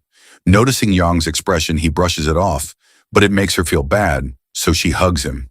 He squeezes her body quickly into a tight hug, catching her off guard. At first, she tries to resist him and pull herself out of the suffocating hug, but slowly calms down and holds onto his shirt. She tries to relax by reminding herself that it is just for the sake of the young master's experience, and her conscience is clear. On the other hand, our bro is enjoying the scent of her hair while holding himself back from hugging her tighter. After she asks him if he is done with the hug, he pulls back while thanking her and gets up to take a shower, leaving her worried about him not being as relaxed as he looks. Yang's practicing martial arts with a sword in the morning, while our bro is secretly recording a video of her. She stops immediately when she notices him, and he also stops the recording before asking her about the significance of martial arts. She answers that it works out quite well for her and flaunts her strength. After scrolling through some articles on his phone, Shuqing gets to know the importance of martial arts and gets down on his knees, asking her to teach him too, since it would be sad if such an important tradition disappeared over time. When he enthusiastically announces to practice it wholeheartedly to excel his skills, he gets into a random position and asks her if his stance is correct, and she affirms even though it was nowhere near correct. As expected of him, just after 10 minutes, Shuqing was on the ground panting for breath on all fours. Jen realizes how unskillful he is and pushes him to keep going instead of sitting like that. When she tries to make him understand the role of practice in martial arts in order to become a top-rate martial artist, he extends his hand forward, gesturing to her to stop since his goals have altered now after he has seen what martial arts takes. When he expresses his wish of having a strong body, she tries to motivate him to push himself to the end so that once he is able to maintain that stance for an hour, she promises to teach him some techniques. Then Shuqing excitedly asks if he would get to practice his skills in the snow once he has mastered them, which makes Yang confused about such an absurd wish of his. As soon as the first snowfall of Yongcheng's winter hits the ground, our bro starts his journey of learning martial arts. One day when they're outside, Yang looks quite happy and excited to be out in the snow, which makes him notice how relaxed she has finally gotten as compared to the first time she arrived here. She skids through the snowy and slippery ground like a kid, so he leads her to their ride. While they're sitting on the back seat of the car, Yang notices how calm and relaxed the driver is inside the car, and all he has to do is to turn the steering wheel while staying oblivious of the cold outside. Interested in the driving job, she whispers to Shu Qing about her thought of becoming a driver. Our boy is quick to dismiss her thought, saying he can't teach all the necessary things to her alone, and he can't allow her to get into road accidents voluntarily. Listening to him, she realizes that our boy knows how to drive and asks his reason for not driving one, to which he simply mentions his poverty. They arrive outside Shu Cheng's parents' house, and while assuring her to stay calm, he reminds her of the lie about coming here from the mountains of Yahello in search of a job, which she needs to tell his parents later. Suddenly, the hero notices his Uncle Chin and calls him out while telling Yang to quickly grab his hand. After she reminds herself again about her conscience being clear about holding his hand, she holds his hand. Uncle Chin notices them, and our bro quickly introduces Zhang to him, while Zhang plays with Uncle Chin's newly found puppy. Uncle Chin asks Shuing to teach Hyozi some dating tricks as well, but he says Hyozi suits arranged dates the best.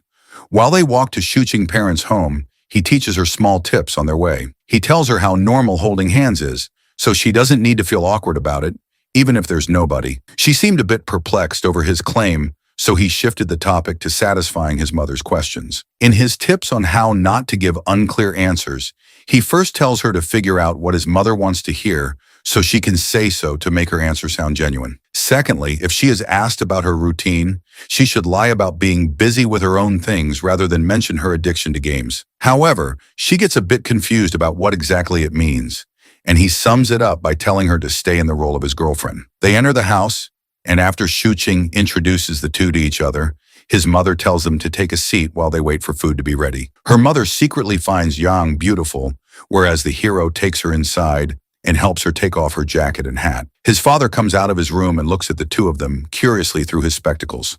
So, Shuing introduces Yang to him, reminding him how he has already met him before. His father didn't look pleased to see them together and annoyedly asked the hero why he was looking so happy. After putting forward Yang as his reason for happiness, he internally laughs at his father not being able to recognize a person from ancient times, despite him being a historical researcher. Ju King tells Zhang to relax and peels an orange for her. As soon as he hands her the orange, he suddenly realizes how he has forgotten to bring something home, since it is the first time he is here with his girlfriend. However, his father rudely tells him that they already have everything, so he does not need to bring over anything. His mother calls them for food, so he guides Yang to the washroom and goes ahead to help out his mother. When the table is set, Yang comes out of the washroom hesitantly, so his mother warmly welcomes her to the table, telling her to drop her shyness. She happily runs to the table and gets herself seated while Shuing's mother serves her food. When Yang looks at the food and rice on the table, she is surprised by the variety since she has been thinking it was going to be a simple lunch. Zhang shares the tasty food his mother has cooked while his mother adores how good they look together. His father's eye on the other side twitches with annoyance at the sight of seeing them happy together. After a while, Shuing's mother's adoration and his father's annoyance both turn into extreme shock as they watch Zhang munches down a second bowl of rice, which both of them combined haven't eaten. After the lunch, when our bro is helping out with the dishes, his father demands he visit him in his study later. Shuing's mother offers some water to her, but she gets quite uncomfortable at his mother's sincere efforts to make her feel at home. She tells her not to get so formal with them and asks her to sit with her. Once the both of them have sat, his mother, while talking about their relationship, asks her where she is from. Remembering the answers our guy had taught her earlier, she quickly claims to have come from the mountains. Xing goes to talk to his father in the study where he asks our boy about his future plans, since he and Yang are cohabiting. Xing casually assures him that it's nothing more than simply sharing a space, but his father gets angry. Angrily, his father says that he knows all about what young people think these days and asks him about his future plans once again. Shu Qing thinks to himself how he and Zhang is not actually dating and asks his father not to worry about them and just forgive the rent for him. However, his father does not buy his excuses to change the topic and forces our guy to answer him. Our hero gets annoyed by his father continuously pressing him for answers, so he claims to have more expertise in this domain. This fuels the old man's anger, and he kicks Shuing out of the study. Shuing looks at his mother and Zhang. He is sitting together in the living room, and he knows better than to leave Zhang. He alone has to answer his mother's questions. He takes his parents' permission, and they both leave for their home after saying goodbye. As soon as they step outside, the protagonist's father immediately starts asking his wife about the girl. But thanks to our guy's prior lesson given to Zhang, it turns out that is all useless information the woman could get out of Zhang. As Shu Qing and Zhang walk out of the block, His father glares at them angrily from the window because they somehow manage to dodge all the questions while fully enjoying the lunch. While walking out of the block, our guy carries the bag of oranges his mother gave to them. He asks her if she wants to eat something. She refuses, reasoning that she has less hunger these days. He then tells her how normal it is to have less appetite since she isn't so active these days, but she should still take care of her diet and not overeat since it can hinder her movement abilities. Janong scaredly agrees, to which he tells her that it is fine since she loses enough calories while practicing martial arts. When he promises to buy a weighing scale for her to keep balance, she seems confused about it. He pranks her by telling her a scale is what a person is tied to and then lift it up to measure their weight. When she looks scared by the description, he chuckles and tells her that it's just a joke. Later at home, Young worries about getting a job to pay her debts quickly, so she asks our guy about it. Since he could not think of a suitable job for her, he tells her to keep playing games until she finally finds something that interests her, since the most important thing in life is to enjoy it. After some thought, she confesses to not having anything that interests her, and then asks about the reason for their cat, Winter Melon Life. After he expresses his oblivion about it, he tells how jealous he is of Winter Melon for not living under the shackles of society. When she asks the meaning of the metaphor,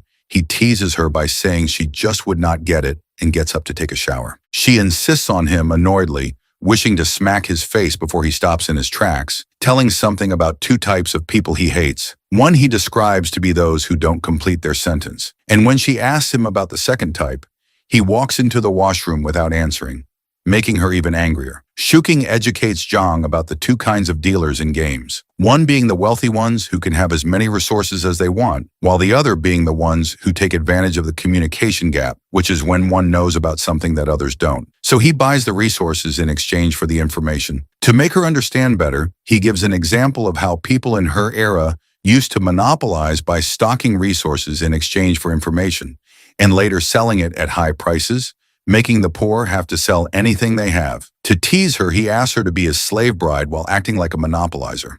So she angrily refuses him. He assures her that he's just kidding and realizes how oblivious she's about everything right now. Considering this, he tells her to search about humanities and tells her this is what she needs to learn. They read through the online articles about the things included in humanities and guarantee to look for novels and movies on this topic to watch with her. She curiously asks if learning about it will finally clear the information gap between them. So he confirms and tells her to get ready for sleep. Jen is still lost in her thoughts about the information gap and asks if he wanted to take advantage of it to make her his girlfriend. The question catches our guy off guard, and despite it being the truth, he calls it an accusation since she has no evidence regarding it. He urges Zhang to take a shower and then sneaks onto his computer chair as he doubts that she is up to something. After looking through her search history, he finds out many weird, doubtful questions she had searched about him and his intentions. He wonders if it is not normal for two opposite-gendered people to develop feelings even after living together. Shuking realizes how she has been acting normal all this time while having her deep concerns. Jen comes out of the shower, and after looking at her, he looks away with a smug smile. On being asked about it, he acts clueless and nonchalantly offers to dry her hair. She accepts his help and wonders why he still wants to end the knowledge gap between them when he should be wishing that she had never known about his secret feelings. She goes to bed while wondering if Shuing's intentions are purely for her sake. Shuing wakes up in the morning from his phone ringing. Upon receiving the call, his ears are blasted by his friend Hio's voice yelling through the phone. He asks our guy angrily about what he has told his father, Uncle Chin. So the hero says he praised the choice of name of his pet dog. Huzi gets angrier at the hero playing dumb and directly asks him about matchmaking. Shuing laughs when he remembers about it and teases him before hanging up. Shuing gets out of his room, and upon being asked, he says that he's up early to strengthen his body, considering that she makes him get into a martial arts stance and stay in it. He asks if there isn't any quick way to gain strength, like castration or dual cultivation. She concernedly asks him if he wants to get castration, but he refuses and instead claims to want dual cultivation. She looks away embarrassingly while denying the existence of such a technique, but the blush in her cheeks gives her off, and our guy starts teasing her for that. After continuous practice, Shuing levels up somewhat in maintaining his stance, but he still could not see any difference in his body visually. According to his fantasies, having a warrior S from the Tang dynasty should have automatically gotten him loaded with ultimate techniques so they could fight off evil on their way to living in the wilderness. The thought of his parents finally bringing him back to reality from his wish to live in the wilderness. Later, when Shuqing is working on his laptop, Yang is lying down beside him on the couch while reading a book. He cautions her about the risk of becoming nearsighted due to reading a book like that and explains to her what it means since she doesn't seem to understand the word. He gets up and brings her non-prescription rectangular frame glasses and gives them to her. He reminds her that it is the same as the ones that his father was wearing when they visited his parents' house. She carefully puts them on and asks him for assurance if she has put them on correctly. He turns on the front camera in his mobile phone and shows her how she looks. Our boy finds it perfect on her, but Zhang has a hard time getting used to its existence on her nose. He looks at her focused expression closely and starts blushing because he wants to hug her once again. Reminded of the same tactic, he brings up his father again. He asks her if Second Miss ever hugged her, so she affirms and tells him about how Second Miss would actually squeeze her tightly into a hug, especially on cold days, and used to make her feel at ease a lot. Before Shuing can say anything, his mobile phone starts ringing. He looks at the contact name and announces that it is Jun who is calling him. He attends the call, and after confirming if our guy's at home, Jun tells him that he has the documents related to the employment issue that he needs to get signed by the hero. So he wants to come to Shuing's place to get them signed. After listening to how the rich dude Shun has already looked into his problem and even has the documents to be filled out, our boy invites him. Not so long after, the front door of our guy's house is knocked. Before he could answer the door, Yang volunteers and runs to the door.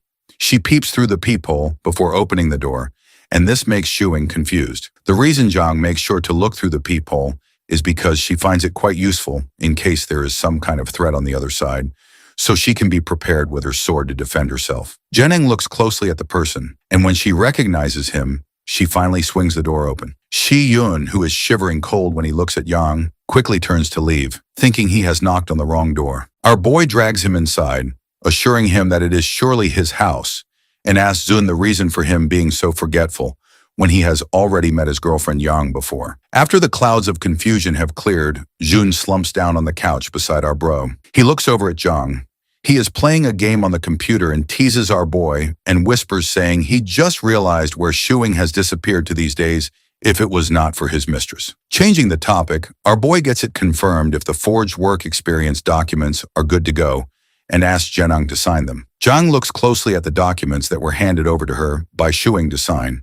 On inquiring about them, he tells her that these documents will prove her 2 years of work experience here.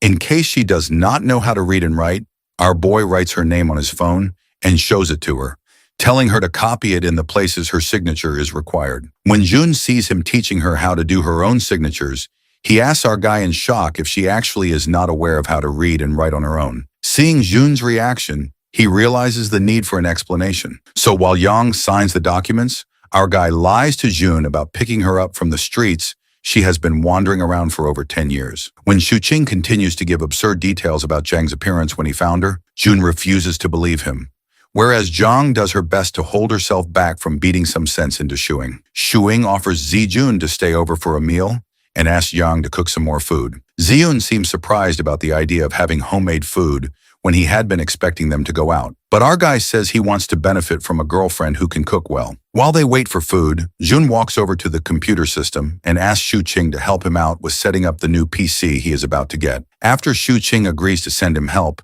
Zijun notices the computer's default language is set to traditional Chinese. When he asks Shuing about it, he makes up an excuse about liking it better these days, and it makes Jun suspicious of his recent behaviors. Nonetheless, Jun compliments our guy for having so much knowledge. Shuing mentions to him how this is the difference between a poor person's hunger for knowledge to earn and a rich person's hunger for ease. Thus, he spends on the poor. Jun gets up from the chair in shock and asks Shuqing if he is up to some wrong medications, since it is not like him to talk like this. The protagonist also realizes that he didn't need to tell Zun in such detail as if he were young. Zhuqing makes up an excuse of going through so much since the last 6 months, so Zun asks if it is because of being jobless or if it is due to dating the girl. In response to this, the hero simply asks Wanzi if he has watched the K-drama My Love from the Star. Zijun misinterprets it and laughs at him, asking if he also has a weird professor. But Shuing refuses and says to him that based on Ziyun's IQ level, it would be useless to explain things to him. Our boy then excuses himself to check up on Yang. Seeing her focused on the work, he couldn't help but compliment her, thinking how she looks like wife material. She angrily shoos him out of the kitchen by scaring him away with a sharp knife. After he is gone, she wonders why he came to the kitchen. Zijun seems to like the food quite a lot, and when Shuing tells him to enjoy and eat as much as he wants, Yang gets the sudden feeling of a housewife who cooks meals for the guests while her husband entertains the guests. Before leaving, Zun reminds Shuing about his promise to help out in setting up Jun's PC, and our guy assures him that he will do so after he's done with his matter. When our guy sees Yang still busy at work, he tells her to rest and talks to her while doing dishes. He tells her that she needs to stop being a person from the ancient era and needs to revise her personality according to the current era. He improvises her life trajectory to be an orphan from the Yang Mountains, who later did random jobs with Yung Chang from the age of 16. Afterwards, she meets a nice kid named Shuking, and they become friends and then lovers. Shuking helped her find her parents, but when they failed, he invited her to move in at his place. After his made-up background story is over, our guy tells her that it's the only realistic story they can have. To make people understand their reason for living together, they need to tell them that they are deeply in love. When he asks her if she has understood it, she confirms in a flustered manner. Shuking then tucks a strand of hair behind her ear and informs her that they will go to the officials to resolve the matter of her identity once she has completely gotten used to the modern day in life. Jung is still stuck on the moment when he tucked her hair and angrily asks him if he was trying to flirt with him, while her heartbeat quickens, making her confused. Shuqing, however, completely denies her claim and says he was just fixing her hair, since it's normal to do so as they're dating each other. She reminds him that it's just fake dating, and he shouldn't take advantage of being her benefactor. To calm her down, he sits her down on the couch and sits beside her, regretting why he touched her. After giving it some thought, he decides to tell the truth and confesses that, just like the phrase familiarity breeds fondness, he has also started to have feelings for her after cohabiting for months. When he asks if there is something wrong with liking someone, she asks him in disbelief if that is actually the truth. So he confirms he has a crush on her. She asks him to not like her, so he asks her what's wrong with that since they both are single. He uses the word licking in the context of wanting to pursue her, and that scares her even more. Janang scoots farther from him, threatening to hit him if he licks her. She feels uncomfortable and gets up, announcing she's leaving, but stops in her tracks by getting reminded of the gratitude she owes him. Shuing tells her that there are no debts between them since she's taught him martial arts in return for him helping her out to adjust in the modern world. Therefore, she can leave whenever she wants. However, he asks her to teach more martial arts while he helps her find a new home. Looking at him still willing to help, she asks him the reason. So he simply states again that he likes her despite the debt she owes. He then says that she might have mutual feelings, but is overlooking them since he seems ordinary to her because they are cohabiting. When he complains about her excluding him from her consideration, she refuses and tells him that she's leaving because he wants to lick her. He tries making her understand its actual meaning, but she refuses to talk to him due to feeling off about the situation. In her room, Yang does a self-assessment of her feelings about Shuqing and leaving his home. On the other side, our guy is in the living room, wondering if she is going to leave since she hasn't come out of her room for so long. Just as he is about to tear up about losing her, she walks out of her room, and after stealing a glance at him, she walks straight into the kitchen. Happy to see her, our guy jumps out of his seat and follows her into the kitchen, asking about her decision. While washing the oranges, she acknowledges that what he said was right, and since the debt and the feeling he has for her are two different things, he can continue to like her without crossing the boundaries. He immediately promises not to do anything like that again. She thinks about it and mentions how it would not be so good if she ignored all the things he has done for her in the duration of half a year, which she has spent with him and just selfishly left. Thus, she shyly avoids eye contact with him while telling him to talk about their future together. After she has cleared all the debts, Shuqing is quick to hold on to her words and repeats them for confirmation, so she confirms it. Later, when she's preparing a meal, he leans at the doorframe and keeps looking at her. On being questioned about his presence there, he says that he's confused if she now knows the difference between gratitude and since it would be like deceiving him if she only feels gratitude for him and is thinking it is like. Jen quickly refuses to have any feelings for him, and our bro realizes that she is just in denial. Therefore, when she still seems to be stuck on how to differentiate the feelings, he proposes to do a test to check whether she likes him or not. After making her promise not to retaliate on the basis of the test, he pulls her into a tight hug.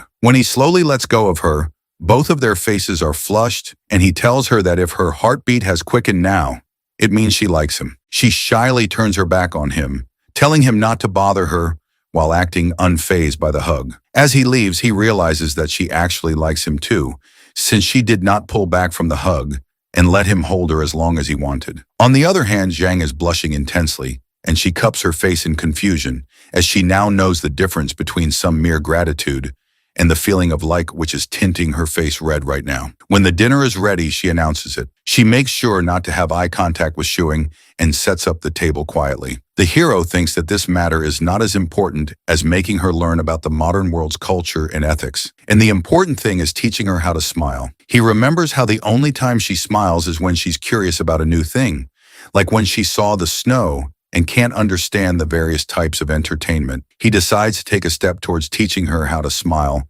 and plays a comedy movie to watch with her. While watching the movie, he notices that she is still not laughing or smiling, even in the funny scenes, and realizes how hard it is to make an ancient person merge into the modern world. Jen is busy playing video games, but our guy feels sleepy, so he heads to bed first after telling her. She watched him leave and then sighed, wondering how to face him with her feelings so evident on her face. After a little while, when it is around 10:30, she gets up from the PC and sneaks into Shuing's room, who is in deep sleep. She stays there for some time, looking at him while hovering over his face like a ghost, and then decides to leave. When they both come out of their rooms in the morning, Shuing notices how tired she looks and asks if she didn't sleep well. She had obviously not slept a minute the whole night, but lied to him, saying she slept late. After having breakfast, Shuing takes her out to experience pretty things. They put on their coats and take a walk outside, when Yang looks down at her intertwined hands and asks if this is also one of the pretty things he mentioned to make her experience. With a sly smile, he affirms,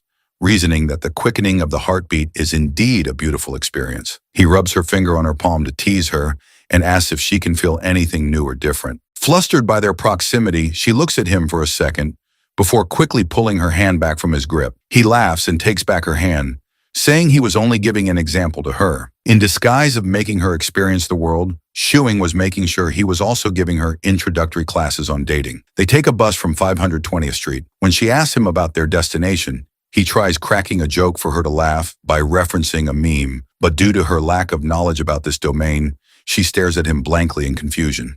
He chuckles after looking at her reaction and assures her not to worry and just to put her trust in him. As they go around on their experience, they get down from the bus and he quickly holds her hand again. The way Shuing was holding her hand and guiding her around made her feel safe and comfortable, despite getting treated this way for the first time. The two of them then walk to an electronics shop, and Yang's eyes widen with surprise and start shining as she looks around at the large number of computers there. After Shuqing tells her that it is a place to buy or sell computers, he leads her to a man named Gao Bo, who is currently working on some part of the computer. Shuing calls out his name and gets Zhang and himself seated on the chairs in front of Gao. On being asked, our guy explains to Gao that he wants a computer within the range of 20,000 yen with a flashy case. While Shuing writes down all of his requirements for the computer he wants to get assembled, Yang keeps looking around with a mix of awkwardness and curiosity. When our guy is done writing down everything, he hands it to Gao, emphasizing wanting to get the computer put together as early as possible. After our hero instructs him to deliver the computer to the person whose number he has written on the paper, he gets up to leave. Gao asks him why he's leaving so soon. So our guy replies that he is taking his girlfriend around. Shuing instructs Zhang to remember where they are right now and tells her that the place is called Zhangcheng Square. He patiently explains the directions they took to get here, pointing out a few landmarks along the way, just in case she needs to navigate back on her own. The hero also instructs her about the place where she used to work about 2 years ago, mentioning how she was selling alcohol at a small booth set up nearby during festival seasons, creating a fake story about her. It feels strange to him now seeing her like this, compared to the past he barely knows. He eventually asks if she would be able to make her way by herself now. Yang assures him with a firm nod that she knows the routes they took and won't get lost. As they are about to leave, Jen notices a small shop nearby and curiously asks if they can go inside. Juqing quickly stops her and lightly taps her forehead, telling her not to get curious about every little place since wandering around like that can easily waste time. Jung pouts in response but decides not to argue. After walking a bit farther, our bro glances at her and asks whether she's hungry. When she admits that she is, He immediately brings her to a barbecue buffet he had been considering earlier. Once they sit down, Zhang casually remarks that she actually prefers hot pot buffets since the food can be left simmering without needing constant attention, like grilled meat. Shuing laughs and agrees that her reasoning makes sense, finding her practical thinking amusing. He tells her to relax and just focus on eating until she's satisfied. Shuing carefully grills the meat, making sure every piece is cooked just right. While doing so, he tells her that sharing warm food together feels a lot like holding hands, something simple yet meaningful. He adds that a good meal isn't just about filling the stomach, but also about feeling satisfied mentally. Jen listens seriously but then mischievously asks him to bring her some cake for dessert. Shuqing agrees and soon returns with 2 small cakes, one for her and one for himself. Jang takes a bite and quietly wonders to herself, so this is what mental satisfaction feels like. She doesn't say the thought out loud, but a faint smile appears on her face. After some time, our bro tells her about a small game the restaurant is hosting. If they manage to finish all the food on their plates, they can win a prize. He asks if she wants to try, thinking that no girl, even one who lived thousands of years ago, could resist a plush toy. Shuing expects her to be excited. Yang looks over the available prizes and ends up choosing a soft bear simply because its color reminds her of the winter melons she used to eat. When they leave the restaurant, Yang asks what the point of the bear is. Our guy chuckles and says she can hug it when she sleeps, and when she does, she should think about him. Yang immediately threatens to rip the bear in half if he keeps saying such embarrassing things, which quickly shuts him up. With most of their date plan finished, food and some window shopping, only the movie remains. The boy tells her that the theater is a bit far, so they should walk there to help digest the food and save some money. Zhang agrees without any hesitation, which surprises him. He jokingly says that most girls would act shy, stomp their feet, and refuse to walk, wanting to be treated like princesses instead. When Zhang looks genuinely puzzled, Shuing exaggerates the behavior, pouting, stomping, and whining in a high-pitched voice to demonstrate. Janong stares at him blankly, completely unable to understand why anyone would act that way. Seeing her confused expression, Shuing laughs so hard that his stomach begins to hurt. Then he mischievously asks if she would like to try acting coy as well. In response, Zhang lifts the bear again and threatens to tear it apart if he keeps insisting.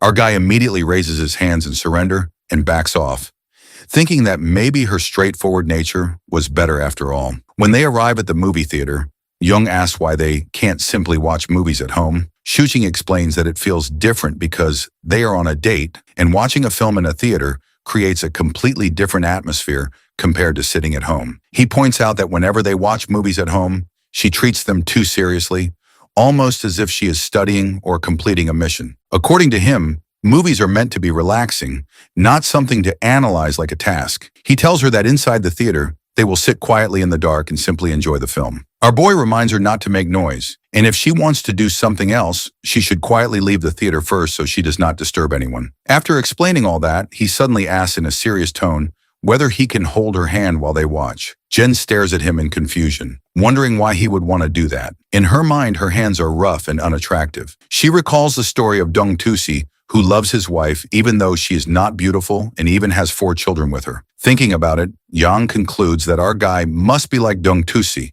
She firmly warns him not to ask that question again, which startles our guy a little. He wonders how someone so young can be so fierce. Jen then suggests that he should quickly improve his martial arts so that they can properly spar with each other one day. Before she can refuse again, our guy quickly grabs her hand and pulls her toward the theater entrance. Once inside, he introduces her to popcorn and buys a large bucket for them to share. As the movie begins, Yang stares seriously at the large screen. When our guy tries to hold her hand again, she immediately pulls it away. He remembers how they have held hands before and cannot help noticing that she now seems determined to avoid it. Meanwhile, Yang is thinking about how rough her hands are and how unpleasant they must feel to touch. She glances at Shu Qing and suddenly imagines him asking her to have children with him. Embarrassed by her own strange imagination, she quickly shakes her head.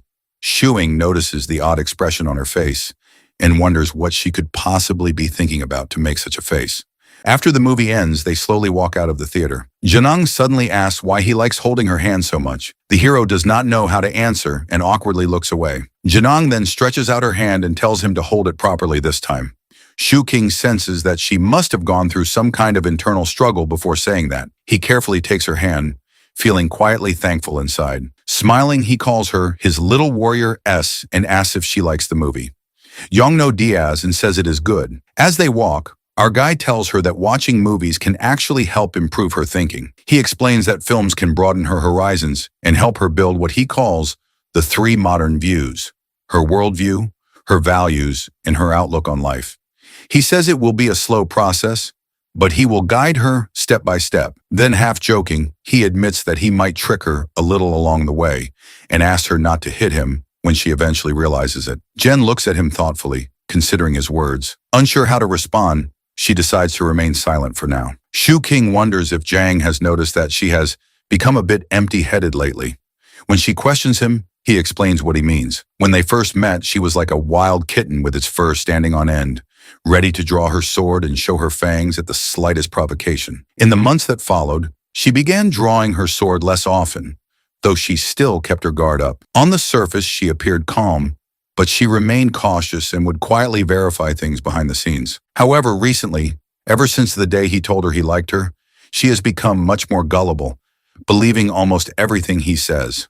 Shuing jokes that if he really wanted to, he could easily trick her into kissing him without much effort. Jen immediately tightens her grip on his hand, wondering what exactly went wrong and why she has started acting like that. Our boy calmly explains that it is normal for girls in love to behave foolishly sometimes, especially when it is their first time experiencing those feelings. Yang shouts that she is not in love at all. She is simply enjoying the beauty of the world while simultaneously crushing his hand in her grip. She finally releases him, and our guy admits that he will not rush her to figure out her feelings. He even suggests that perhaps the reason she is acting this way is not because she likes him, but because she has grown dependent on him, much like she once depended on her second miss. Jen quietly admits that he might be right. Zhu Qing then tells her she should learn how to distinguish between gratitude and genuine feelings towards someone. Otherwise, if she keeps being so naive, he worries that he might not be able to resist taking advantage of that innocence to trick her. Janang grows flustered when he leans closer and casually admits that he is falling more and more in love with her. She thinks about how he is practically giving her advanced warning before trying to trick her. Shushing confesses again that it is simply because he likes her. Jang smiles faintly at his sincere words, and the two of them board the bus together. She asks about his hand, wondering if it still hurts. Our guy jokes that she should try using less strength next time. Hearing that, Jang quietly notes that he is already talking about it next time. When they arrive home, Shuing opens the door and is greeted by Winter Melon. He kneels down and asks if the cat is asking for food. After playing with it for a moment, he gives it something to eat while thinking about how Yang still seems completely clueless about anything related to romance. In fact, she seems to understand it about as well as he did when he was in 5th grade. Remembering the awkward times when he rejected girls in the past, he cannot help feeling slightly traumatized by those memories. He soon starts forming a plan. If Yang is going to understand romance better, he will probably need help from old romance stories. He stays up all night editing things and eventually begins thinking about dinner. Shuking knocks on Yang's door. When she opens it, she asks why he is there. The hero wonders if she has been sleeping the whole time, and she admits that she did sleep for a bit. Our boy checks her temperature and notices that she looks slightly feverish, but the thermometer shows that her temperature is normal. Yang insists that she is fine and says that she will make dinner now. The hero suddenly realizes that Zhang is a girl and that she will be sick for a few days every month. He quickly pours her a cup of water, urges her to rest, and cooks 2 packs of noodles himself. He even adds garlic, thinking happily that she is the best since she eats both garlic and onions. Our hero soon receives a call from his friend, who excitedly tells him that Shuqing's friend is amazing and that the computer is finally done. He just tried using it and says it is even better than his previous one. Smooth and incredibly fast. Meanwhile, Yang sits quietly searching on a website about the difference between the feelings of liking someone and dependency, her brows furrowed in deep confusion. After a couple of snowfalls, the coldest part of winter arrives. Shuing's dad asks his wife to carefully probe our guy and find out whether he has already run out of money. He remarks that it is still not too late for their son to find a proper job. Meanwhile, the mother is distracted by another concern entirely. She keeps thinking about the girl and how she still hasn't managed to get close to her. Later, our guy and Yang arrive at the house carrying many things with them, their hands full of groceries and gifts. His mother warmly welcomes them inside. Shuing curiously asks his mom what she is making and proudly tells her that Yang cooks amazing food and could even help her in the kitchen. However, his mother politely declines the offer. Watching his son boast like that irritates our guy's father, who feels that he is being arrogant. The hero and Yang sit down on the sofa to watch TV. Shooting's father quietly observes them for a while, before suddenly asking Yang what she does for a living. Our boy had already warned Jiang that they would not be able to avoid such questions, and told her that if his parents asked anything, she should simply repeat what he had taught her. Jiang follows his instructions perfectly. She calmly explains that through the use of integrated circuits and microprocessors, she connects to online services through a modem and performs high-speed information exchanges with other users on the online service platform. Although Shuing's father does not actually understand anything she says, he pretends that he does and compliments her anyway. Thinking that it sounds professional enough, the hero quickly agrees and adds that the work is extremely difficult and mentally exhausting. Still curious, his father continues probing and asks what she mainly does during her work. Jane calmly replies that she uses a set of number and letter keycaps to coordinate the X and Y positions of the on-screen cursor in order to initiate a sequence of interactions with other users. This explanation impresses our guy's father even more. He thinks Yang seems extremely capable and concludes that our guy must have used up all his luck in life to find such a competent girlfriend. However, he still cannot resist lecturing his son. He tells Shuing that he should join a proper company, hinting that making videos is not a reliable career. According to him, Shuing's videos might be enough to feed one person for now, but they will never be enough to sustain him for the rest of his life. Shuing immediately asks why his work has to sustain him for his entire life. His father then asks what he actually plans to do in the future. Our guy confidently declares that he will grow his work into a large and powerful business. He says he will open an office, establish a company, and eventually get it listed on the stock market. By that time, he proudly claims he will be the CEO of a listed company, and his father will be the father of a CEO. Their family will become wealthy in this generation and earn the respect of everyone around them. His father becomes furious upon hearing this and angrily curses at him, asking if he thinks his father is a fool. He even threatens to beat him, but suddenly stops halfway through his sentence when he notices Yang sitting nearby. He quickly restrains himself, thinking that family matters should stay within the family and should not be displayed in front of outsiders. Shuing calmly argues that everyone has their own fate and asks why his father cannot understand that. He then remembers that his mother once took him to have his fortune told. An old man read his fate and wrote several things down on a piece of parchment. Our boy retrieves the parchment and reads it aloud. It says that he is destined to resist becoming an official, that he enjoys having fun, that he is fair-minded yet aggressive, full of energy, and compassionate toward those weaker than himself. It also says that he possesses the temperament of a tiger. After reading it, our guy firmly tells his father that this is simply his fate and that no matter what happens, he cannot work in a company. Shuqing's father questions why he even bothered taking a picture of the fortune slip. Our guy explains that he wants to keep it so he can later have his girlfriend's fortune told as well, since she believes in such things. Hearing this, his father bursts into laughter, saying that fortune-telling is something only fools believe in. Yet Shuing still takes it seriously. The hero shoots back that the fortune-teller only wrote favorable things about him because he nearly turned into a hooligan when he was younger. His father grows irritated and insists that it was only because he, as the boy's father, kept him under strict control that our guy did not go astray. He immediately argues back, saying that every teenager goes through a rebellious phase, and it was not solely because of his father's discipline. The argument escalates until the father and son stand face to face, glaring at each other intensely. Before things can get worse, Shuing's mother sharply orders them to stop fighting. She quietly pulls her husband aside and reminds him not to cause a scene in front of Yang. With an annoyed huff, the father stands up and storms out of the room.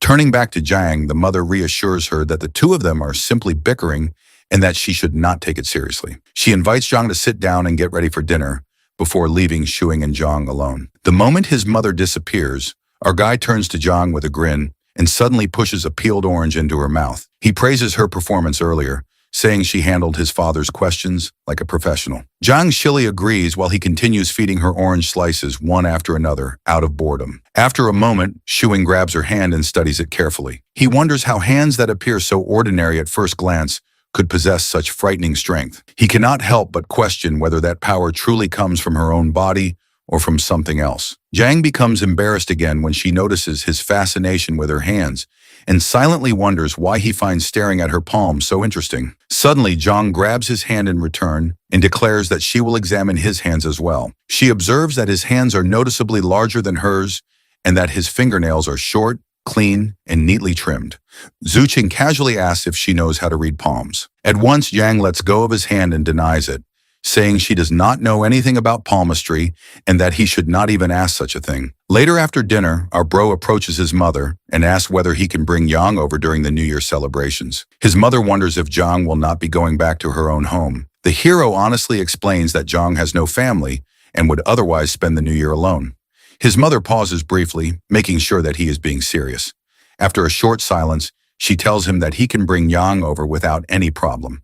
She then teasingly asks whether he has enough money to take care of a girlfriend. The boy proudly puffs out his chest and declares that he definitely has enough. Feeling satisfied, he begins carrying the dishes to the table. When dinner is finished, Shuqing and Zhang say goodbye to his parents and prepare to leave. However, just as they are about to step out, a potato suddenly drops out of Zhang's pocket. His parents immediately notice it and ask why she is carrying a potato in her pocket. Thinking quickly, Shuqing makes up an excuse. He explains that Yang does not have an affinity with earth elements, so she needs to carry a potato as a kind of talisman. They chose a potato instead of dirt because it is more portable. Without hesitation, he picks the potato up and slips it back into Zhang's pocket, carefully hiding the real reason that the potato was actually being used to track her. Shuing's mother laughs at the explanation and jokes that she will cook more potato dishes for Yang next time, since she must really enjoy potatoes. Hearing this, Zhang politely bows and thanks her for her kindness. His mother warmly reassures her, saying that she was just as shy when she first met Shuing's grandmother, so there is no need for Zhang to feel embarrassed. As Shuqing and Zhang finally leave, his mother watches them walk away. In her heart, she feels that the two of them look very compatible together. She quietly hopes that they will not face disagreements in the future and that they can continue living happily side by side. As they start walking, Yang asks the meaning of like, to which Shuing explains that if she wants someone to be all hers, she will want to get closer to that person. Like when she wants to buy a delicious cake, she has to spend money. But Zhang shows her concern that if she can't afford it, then our boy tells her that in that case, she will have to work hard to earn money and give it her all in order to get her likely things. He further adds that wanting something to make it hers without making an effort doesn't count as liking. He continues that he doesn't want to deceive her because he likes her and offers to leave. If she doesn't feel the same way, he'll respect her choice. It will be considered licking you by giving his all without wanting to make her his. Suddenly, he hesitates and clears that he doesn't mean something odd by saying the word licking. This doesn't seem simple, as he says to Yang. She feels tricked by this sentence.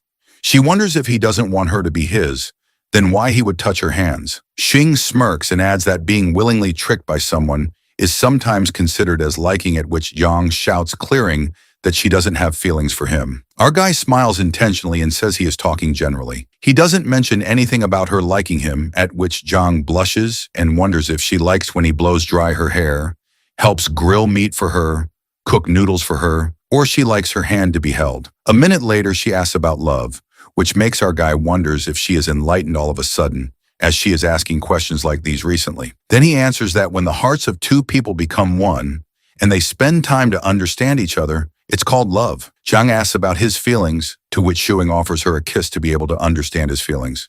Zhang trembles, saying she doesn't believe him as her face gets all red. Later, they left to get home. Upon reaching home, Shuing decides to finish his video edits before heading to bed. Janang sits beside him and asks if he ever thought about what if someday she goes back clueless. Our boy replies that she will be able to make a name in history and become successful as long as she is able to protect her achievements. Jane clears that she is talking about him, to which our guy replies, referring to liking someone as an irrational thing, and her going back doesn't change his feelings. He smirks and asks if there is something between him and her able to go back. Zhang blushes.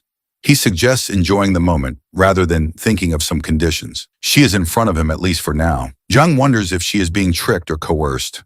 Our hero mentions they are in a state of ambiguity as long as she doesn't hit him and hands her a bear, suggesting to hit it if she wants. Jen says that she doesn't believe him and her previous self would have definitely hit him. Shuing offers that she can hit or pinch him if she doesn't like his advances. He won't do it, but Young refuses, at which our hero declares that it could be feelings of liking or else she would be sick of him. This is the part of his plan, and he accepts that he tries to get close to her because he likes her and wants to show off his good parts in order to gain her recognition, which proves that he will treat her well. Jen nervously calls him shameless and dung-tusi. Just then, she hits him in the stomach and leaves with a red face. The following day, Yang offers to teach Shuing a martial art after he mentions wanting to improve his physical strength. However, she trains him with such intensity that our boy begins to suspect she might be taking the chance to get revenge for the other day. Feeling uneasy, he tries to decline the training, but Zhang insists that once he learns the technique, he might finally be able to land a hit on her, instead of constantly being on the receiving end.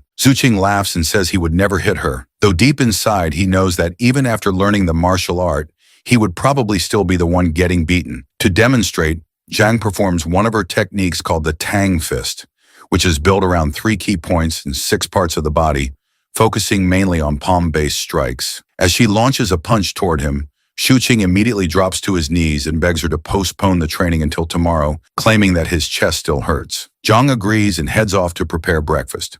While working, Yang starts thinking that if Shuing ever surpasses her martial arts skills, it would mean he truly has talent in this field. If that ever happens, he might stop fearing her completely, since he could simply overpower her and make her do whatever he wants. Meanwhile, Shuqing is still lost in his own thoughts when Yang suddenly appears beside him, startling him and reminding him not to slack off and to keep working hard. Later, before leaving the house, Shuing tells Yanang not to open the door for strangers and to call him if anything happens. Since he expects to return later than usual, he quickly grabs her hand and gives it a squeeze before rushing out the door. The sudden gesture leaves Yang blushing, though she also feels slightly annoyed. After some time, Shuqing arrives at the house of his friend Jun to remind him about their upcoming class reunion. Jun had completely forgotten about it and asked our guy to come inside while he changed his clothes. The hero hesitates, half expecting to walk into some inappropriate scene, but Zun quickly explains that he recently broke up with his girlfriend. He even asked Shuqing if he did not see the posts about it. Once Jun finishes getting ready, the two of them head out to meet their former classmates. During the trip, Zun complains about how his girlfriend suddenly dumped him without any clear reason, describing the whole relationship as a complete mess. Our boy then casually asks about his car, since he came specifically hoping to get a ride. Jun awkwardly admits that he cannot afford it anymore, after getting into a fight with his father and losing financial support. Slightly annoyed, our guy suggests that they simply take the train instead. While riding the train, Jun suddenly notices a girl carrying a yellow handbag that looks strangely familiar. Moments later, the girl angrily calls out to him, confirming that she is actually one of his ex-girlfriends. Nervous, Jun tries to ease the tension by speaking sweetly to her. When he notices several paintbrushes in her bag, he recalls that she used to enjoy painting. Instead of being impressed, she responds with heavy sarcasm. Trying to avoid further awkwardness, Ziyun quickly suggests they not dwell on the past and asks how she has been lately. She calmly replies that she has been doing well, eating properly and staying healthy. She then looks at him and comments that he, on the other hand, does not seem to be in very good condition these days. Zen awkwardly agrees with her observation. Watching this exchange makes our guy feel strangely lonely. Even though the two claim to have broken up, the emotions in their eyes still linger, making them look more like a couple than strangers. Seeing this makes Shuqing suddenly think about Zhang waiting at home. Without thinking too much, he pulls out his phone and sends her a message confessing his feelings. Zhang gets a notification of a message as he opens the chat. It's Chu Qing's text, at which she gets annoyed over his nonsense stuff, but blushes as well. She also finds his profile picture irritating as him. Completely ignoring the main text, she asked him if he also wants her to wash his clothes, to which our guy agrees. As she checks his room to find his clothes, she sees her slippers that she wore when she first arrived. She wonders if Shuqing not only likes her hands, but also her slippers. Back there, our boy is blushing and lost in his thoughts. Jian asks him to catch the classmates first, and he'll join in the afternoon as he has something urgent to look at. Later, when Shuqing joins the mates, they ask for Jun as they were supposed to come together. Our boy mentions that he ran into his ex-girlfriend, so he'll probably be late, at which one of his classmates sarcastically comments that peasants like them won't be able to understand rich man's world. Then he asks Shuqing about his busy schedule as they haven't hung out in a while. The hero explains how he has been so busy recently and doesn't get the time to relax as it's the end of the year. On this, one of the mates mentions how he worked overtime and had to crawl his way to hang with them, at which the other one mocks him by asking him to show the performance of how he crawls. After a while, Shuqing grabs a drink and stands alone at the corner as he gets bored and misses little Yang. At the time of the dinner, a classmate notices a change in Shu Qing's self and asks about it, to which he says that he has been so tired recently, so it might be the reason. He offers our guy to join them at karaoke so he can cheer up, but he politely refuses, mentioning that he is drunk and he has to get sober up a little. As the mate leaves, our guy wonders why he liked these gatherings in the past. He wonders if he is influenced by Zhang and changes his old life into new. As the gathering gets over, suddenly the hero receives a call from Jun. As he picks up the call, Jun cries out loud and begs to save him. Half an hour later, Shu Qing reaches Jun. As he knocks on the door, Zun shows up in a towel, only crying. Shuing questions if he has been blackmailed by his ex-girlfriend. Jun explains how he gets tricked by his girlfriend when he follows her here, and she insists him to take a shower. As he got out after a shower, she was left with all his clothes. Our boy mocks him, asking if that's all, which makes Jun annoyed. He calls her ex-girlfriend evil and shameless. After that, Jun suggests heading to the karaoke together, but Shuing calmly refuses to go as from the past half a year. He didn't come out much, but Jun calls, declares him drunk, and suggests he go so he can get well. Our bro again refuses to go and asks to just have meals with the close ones occasionally. He don't feel like partying anymore and want to stay grounded. Our bro keeps lying on the hotel bed and tells Zun to go and enjoy the karaoke without him, since he wants to relax in peace. Ex-Yun informs him that he can stay in the hotel room while he recovers from the alcohol till afternoon and leaves. After Jun leaves, Shu Qing thinks about this non-partying life he has started for the person he is living together with. He thinks about how he has been planning ways to convince Yang to marry him. But he should also know that marriage is not something that simple. Our guy arrives home with his legs wobbly from being drunk and slumps his body over Yang. She manages to take him inside while he does drunk talks. By the time she realizes how drunk he is, he tilts her chin up and starts flirting with her. So she pushes him off onto the couch. She pinches her nose and asks him how drunk he is, but he refuses and says he had very little alcohol. The hero puts a bag of pork ribs, which he bought for her, and tells her it'll be tasty after stewing them. She happily picks it up, deciding to stew them the next day.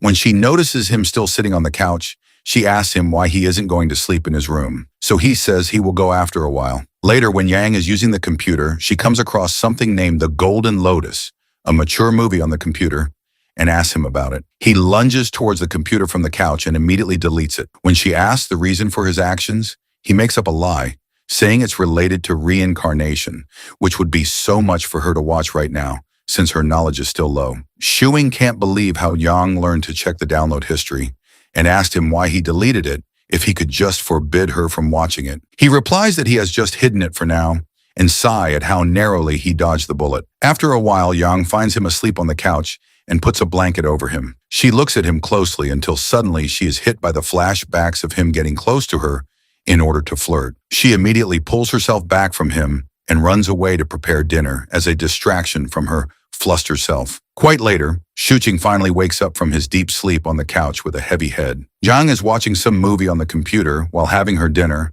and tells him that she has prepared porridge for him instead since she suspected he would have a hangover. He smiles to himself at the fact that she deeply cares about him in secret, like putting a blanket over him and preparing porridge for him. Shu Qing gets up from the couch and notices that Yang is watching one of the movies he had selected for her and tells him the context about it somewhat resembling her era. When he mentions things changing over time, she wonders if second Mrs. words have also become outdated over the course of time. When Yang has left the computer to take a shower before bed, Shuing sneaks up onto the chair to check out her search history once again, since he feels a bit off about her once again. However, to his surprise, when he clicks on the search engine, he finds out that her search history has been cleared. John comes out of the washroom after taking a shower with a towel over her head. Our boy can't help but have his eyes follow her as she walks from the bathroom door to the dining table across the room behind him. Intoxicated by her beauty, he tilts his head backward to look at her and says he'd be involved in a crime if he wasn't afraid of getting killed by her. Jen asks him what he'd have done to her if she was defenseless when they first met, so he answers that he'd have handed her over to the security, thinking she was a cosplaying Chunabu. She asks him if he would not have committed a crime, and it makes him shocked at the fact that she thought of him like that. While Zhang dries her hair with the help of a hair dryer, Shu Qing breaks the silence by questioning her about her feelings for him. Now she turns off the hair dryer, and after a pause, she claims not to know it. Getting a slightly different answer than he had expected, he turns around to look at her and asks if this lifestyle suits her better than the previous one. When she claims to like this lifestyle better, he tells her how he finds the world quite exciting and she will get it too when she has turned into a modern person like him. He tells her how he feels so ordinary after comparing himself to others, and this makes an awkward silence between them. When she doesn't say anything, he asks her if she doesn't have anything to say. He then tells her how basic and ordinary the life they are living together is. So if he manages to somehow pursue her and get married to her by his charms, he would be selfishly destroying the future opportunities awaiting her in the future. She looks at him and asks him why he feels so bad about being ordinary, because if it wasn't for his help, she would not even be ordinary. So when she asks him the reason for saying all this, he confesses that the thought of them being together or married frightens him and makes him confused because it feels like he should be more thoughtful of his actions instead of mindlessly following his wishes. He internally wonders if he should be slow about his advances or pursue her with all of his tricks. Thinking about it, he gets an idea to get closer to her. He tells her dramatically how his chest hurts at the place where she bumped her head, suspecting if it is some internal injury, too innocent to understand his tricks. When he asks her to rub his chest to soothe the pain, she asks him if it actually hurts that bad. He affirms over-exaggerating about her strength, so she walks over to him and rubs his chest after sitting beside him. Shuing feels so happy and talks about the saying that all encounters in life are a long overdue reunion. So if she were actually defenseless at the time when they met, the outcomes would be extremely different from how they are now. She suddenly asks if that means he'd stop tricking him, and that word annoys him.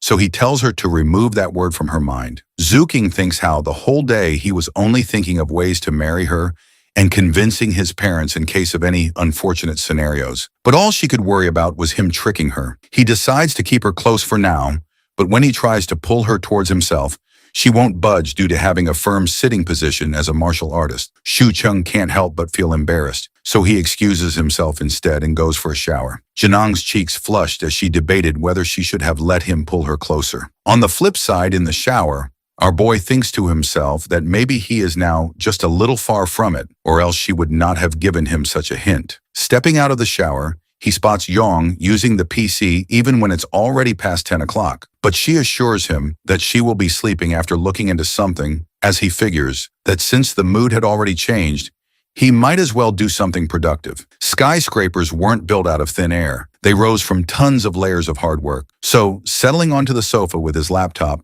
he decides to take the chance to write a review of Farewell My Concubine and even polish his film critique skills. Seeing him work, Jang gets intrigued, approaches him, and interrogates him about his work. Shuing is so distracted with her being so close that he still manages to explain to her that it makes him earn money. Yet when she shows interest in doing it too, he completely denies it since she hasn't studied modern education. He even mocks her with his serious expressions, explaining that observing something and expressing it are two different things, just like how she likes him, but cannot bring herself to say it out loud, which annoys her, and she neglects the fact that she might actually like him. Changing the topic, he questions her reviews on Farewell My Concubine. She is unsure, suggesting that times have changed. Amused, he declares sarcastically that it's now time for her to get a lesson from Teacher Shu. He explains that some believe films have expanded the human lifespan by deepening their perspectives on life. He points out that whether in opera or real life, the protagonist is suffering from love and appreciating that requires seeing beyond the surface. Since she couldn't fully grasp the character,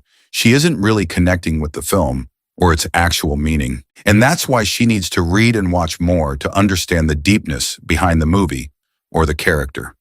She is listening to him carefully, but obviously Shuing can't really hold on to a serious conversation and wants to express his feelings towards her. So, in his teasing, playful tone, he asks if she enjoys looking into books. But when she is unsure of her answer with a grin, he challenges her to guess who enjoys looking at her. This confuses her. Before she could comprehend without hesitating, Shuing demands a hug.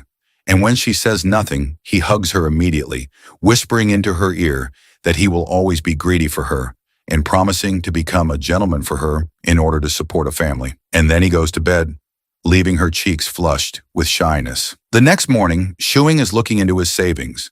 the ones he has been doing since his university days. 40,000 watts, as he has been thinking about settling down after Jong has entered his life. After liquidating a large portion of his stock investments and avoiding the bear market with minimal losses, he reflects on his earnings. He estimates that his uploaded videos can make around 4,000 to 6,000 yuan, but the income is unstable. His film reviews aren't getting him money either, as he's still building an audience. Realizing the need for progress, he decides to speed up his work and attract more attention, aiming for more views, likes, and engagement. He can relate to the old man's advice, not wanting to live a mediocre life. And if things go this way, he should search for a job. His thoughts are interrupted when Yang informs him about food being ready. But at the same time, she looks at all the cards and is now interested to know what these are. So Shu-Ching explains about the cards being there to store money. So he links his account with hers. After some time, both Zhang and Shuing are ready to go out for a walk, but Melon starts being clingy, so they end up taking him out with them too. Our hero could see the decorations being up. It's almost New Year, and since it's Jung's first time, our guy decides to make it a special and memorable one for her. However, just then, Melon angrily seats himself on the ground, thinking that our guy's about to abandon it since he picked it up from a nearby trash can. He assures him while patting him that he won't do it, and they didn't go by that lane. After that, while holding hands and talking about random stuff, they wander around, but just then, they see children playing around. Jen can't help but think how peaceful all this is, though Ching recognizes one of the kids, Auntie Chong's granddaughter, Zhen Han. As soon as Shi Han sees our boy, she quickly runs towards him and hugs him. The hero even makes her greet Zhang and Melon. Then Zhang gives Melon to Shi Han, while she and her friends play with it. Shu-Ching and Zhang sit at the corner, and he explains to her how his neighborhood is pretty nice and kind. He acknowledges the fact that An Cheng's a gossip queen, but at the same time, whenever he was locked out of his house in his childhood, she looked out for him to take him back to his home. He further elaborates he moved to this old apartment after getting admission to college, but he moved to a new house back then. Nostalgia is hitting him hard. This area is filled with his childhood memories. However, Zhang knows Shu-Ching made her greet that little girl because of some reason. So our guy confronts her rather than beating around the bush that he wants her to get to know more people. Otherwise, she'll be a loner. During the conversation, Yan suddenly runs up to them and asks if Yang is Shu-Ching's girlfriend, surprising him with how much she knows. Amused, our guy playfully turns the question back on her. Yet she becomes embarrassed and shilly explains that a girlfriend just means a female friend. This makes Ching grin, though he assures her that she can come by more to play with Melon if she wants, and even with Zhang He. As the kid leaves, our guy changes the topic, revealing that he is a hand freak, meaning he likes hands a lot. But this confuses Jing because he has been obsessed with them from the start. But deep down, our guy knows he has limited permission, and if not, he would have shown her what kind of a pervert he really is. Later on at home, Jung trains our guy in martial arts, explaining that Tang Fist focuses on empty-handed combat, speed, and targeting vital points to end a fight in one strike. Shu King is frustrated, not wanting her to demonstrate it since he hasn't learned it, but sigh, realizing he couldn't escape martial arts after all. While they are training, they hear a knock at the door. Upon opening the gate, he spots Yan Han with her homework. She wants to play with Melon. She greets Jian and immediately goes to Melon, who is sleeping. After waking it up, she is playing with it. Although the hero sees that she hasn't started her homework yet, he gives her the option to do it with Melon. Meanwhile, the little girl is doing her homework and Chang is editing on his laptop. His gaze shifts to Zhang, who is staring at Yan Han. So he suggests she take a look at Yan Han's language work due to the fact that she should be able to recognize the words inside it and might even solve some questions. Yet she has already completed most of her questions, but some left are explained by Shu Chang to her. Looking at him, explaining to Yan Han, Zhang gets a reminder of the accountant in the village who taught her how to read. But obviously our bro is way more knowledgeable than that old man. However, it is already late, so Ching offers Yan Han to have dinner before leaving. After having dinner, Ching tells Zhang to send her home, which is just upstairs. Though the little girl insists on going alone, Ching makes Zhang go with her. At the apartment door, as soon as An Chong opens the door, Zhang freezes. But when she sees Chong being nice and friendly to her granddaughter, advising her to thank Zhang, she feels a little ease. An Chong even advises her granddaughter to complete her homework with our bro more often in order to hang out with her. After getting back to her apartment, our guy has showered and suggests she take a shower and sleep quickly as they will go out tomorrow to buy New Year's items. In that case, she is quickly leaving for a shower but stops when Ching asks her if she wants food as he is making some. So even after having dinner, they end up having supper too. Even after eating, Zhang still feels a bit hungry, but Shu Qing teases her about turning fat like melon if she keeps eating at night. He jokes about checking her stomach to see if she's full. And though she pretends she isn't, her belly indicates otherwise. Qing playfully insists on checking himself and going to sleep. He reminds her not to sneak into his room to do freaky stuff to him, since a full belly leads to impulsive desires, making her cheeks heat up because of embarrassment. The next day, both Zhang and Qing go out to buy New Year's items. That is when the hero greets Uncle Zhao, who is smoking. Before they leave, our guy advises Zhao to stay away from smoking. But that old man is already close to dying, and only cigarettes are keeping him alive.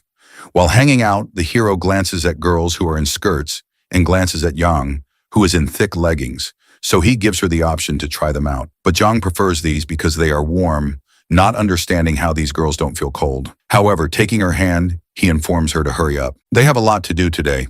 Since it's New Year's, firstly, he wants her to change her hair a bit. At the salon, he meets the barber, informing him about getting their hair done. Upon seating herself, she is nervous, not knowing what to do or say. So she shows her urgency to our boy to let her have a haircut like his mom's, but he quickly denies, guiding the barber according to himself. After her haircut, it is all thinned out, and her fringes are neat too. Qing can't help but grin while looking at her, because she looks prettier now. Now they are heading out to a mall to buy her some new clothes and shoes since he wants her to wear a new outfit from top to bottom on New Year's Day. As they head out, they run into a dog which looks pretty angry. So our guy suggests staying away from it and going around it by crossing the road. But Yang isn't afraid of it. It is like a small fry in front of her. So she steps forward and scares the dog away with her killing intent. However, Yang doesn't find it killing intent because according to her, the dog sensed that it can't win from her. Simultaneously, he warns her to not ever think about killing or fighting off people or animals no matter what. And he is letting it go this time, but it won't happen again. And he confirms from her if she is reminiscing about the blood-filled days from before. But Zhang finds all of this peaceful, and she would never want to fight with others if everything in her life and surroundings is stable. Then they head out to the mall, pressing forward after shopping. They got back home exhausted, but at the same time, Yang's face lit up to see all the stuff they had bought. The hero can see it on her face how happy she is, but advises her to stop looking for that time and help him get some glue to put couplets around. As not putting up these couplets during the New Year doesn't make people think that it is actually New Year's, since it is a tradition that families paste these, and if not, then it doesn't feel like a festival. After pasting those, Qing demands the feedback, but Jen finds them shorter than the others she has seen, which makes our guy shocked because he wasn't expecting her to compare the couplets. Although, as soon as she admits she prefers the longer one, a smirk forms on his face, and he confidently claims that makes him the best. After finishing with the couplets, our guy's face lights up at the sight of Auntie Chang outside their home. Delighted, he asks her to take a photo of him and Yang in front of the door, which is framed by the festive red paper. Happily, he quickly grabs Zhang's hand and poses for the picture. Meanwhile, Yang stands stiff, and her expressions are unsure as the camera clicks. After clicking and glancing at the picture, Auntie Chung comes closer and wonders aloud if they're ushering in the new year here. When our guy agrees in response, she chuckles at the thought, ushering in the new year while already living together under one roof. They will definitely be getting married very soon. Chuckling, she heads out with Yan Han, leaving those two alone. Inside the apartment, Qing puts the fish on the stove for cooking, and then both of them take a sigh of relief, especially our hero because he is very tired. He glances at their photo for a moment from before, then turns to see Yang. He is sitting beside him, quietly eating some nuts. Noticing this, he leans in and demands to have some too while blushing. Confused, she reaches to give him one. He suddenly opens his mouth, expecting her to feed him. But instead of feeding him properly, she tosses the nut straight into his mouth, shocking him. However, he shows her the picture too. John quickly notices his wicked smile in the picture, but then the hero makes her notice the seriousness on her face too, though he decides to put on some filters on the picture to make it look vintage. Not having any idea about filters, Jen looks at our guy with confused expressions. At the same time, our guy texted his family group about bringing Yang to their house and letting his mom teach how to make dumplings. Afterwards, at his parents' place, while making dumplings out of curiosity, Qing's mom interrogates her about what they generally eat at home. So Yang innocently reveals that they have porridge or noodles in the morning, while she makes some quick food for lunch and dinner. She even mentions that they have supper at times too. This shocks the hero's mother, as her son never woke up till afternoon, but now even wakes up for breakfast as well, even having 3 to 4 meals a day. But then she glances over at the beautiful girl her son has, making her realize that maybe living with a girl changes a boy. In the other room, Ching and his dad are munching on some snacks, and that is when they hear a knock. Upon opening the door, our guy spots Hyozi, who has bought some goodies for his friend's dad since at his home they couldn't finish those. Hyozi is shocked to see his friend, yet our guy acts clingy with his friend. In the meantime, his dad is frustrated to see his son's friend getting benefits from working while his son doesn't even work. So ignoring them, he walks away to sit on his sofa. The hero brings up the girl Hyozi met through matchmaking, curious about how things are with her.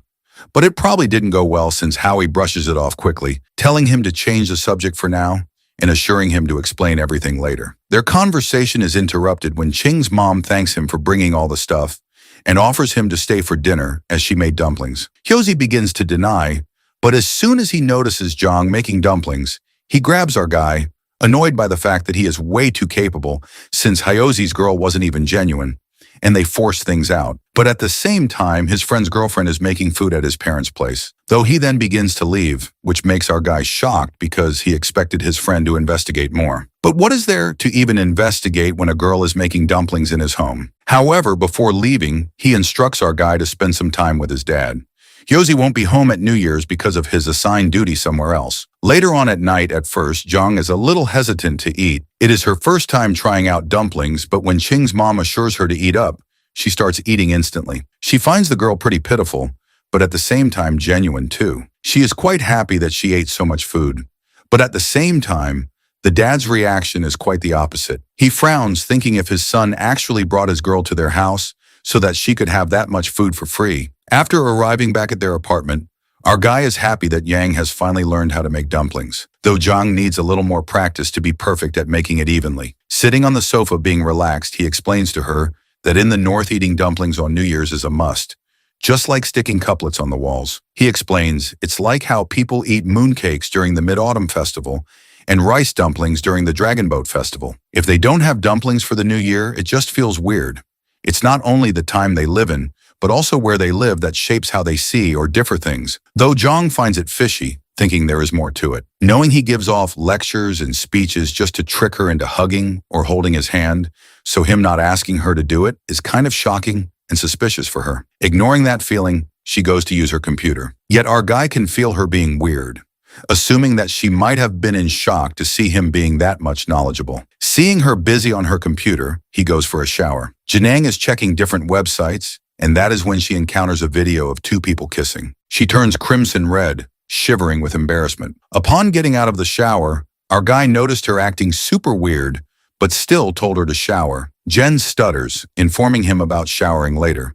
The hero could see the tint of red on her cheeks but doesn't understand what is wrong. He looks into her computer and finds her looking at the new, confused if that made her blush or something. Not digging deeper into it, he works for some time and then heads to his room to sleep. As he slams his door shut, Jen can't help but feel this void inside her. He didn't even touch her hands before going to sleep. Instantly, the door of his room opens again, and he wants to know if she won't shower at this time too, since it is too late. After he gets to know that she will wash her hair, he waits for her so that he can blow dry it like always. As soon as she gets out of the shower, he blow dries her hair. Noticing her being quieter than usual, he interrogates the reason behind it, assuming that she might have been upset about him not blow drying her hair earlier, assuring her to just say it without hesitating, because if she won't let him, then obviously he will not get the hint. She can't help but think of beating that teddy bear because she is so pissed at him. Yet it is obviously not the reason.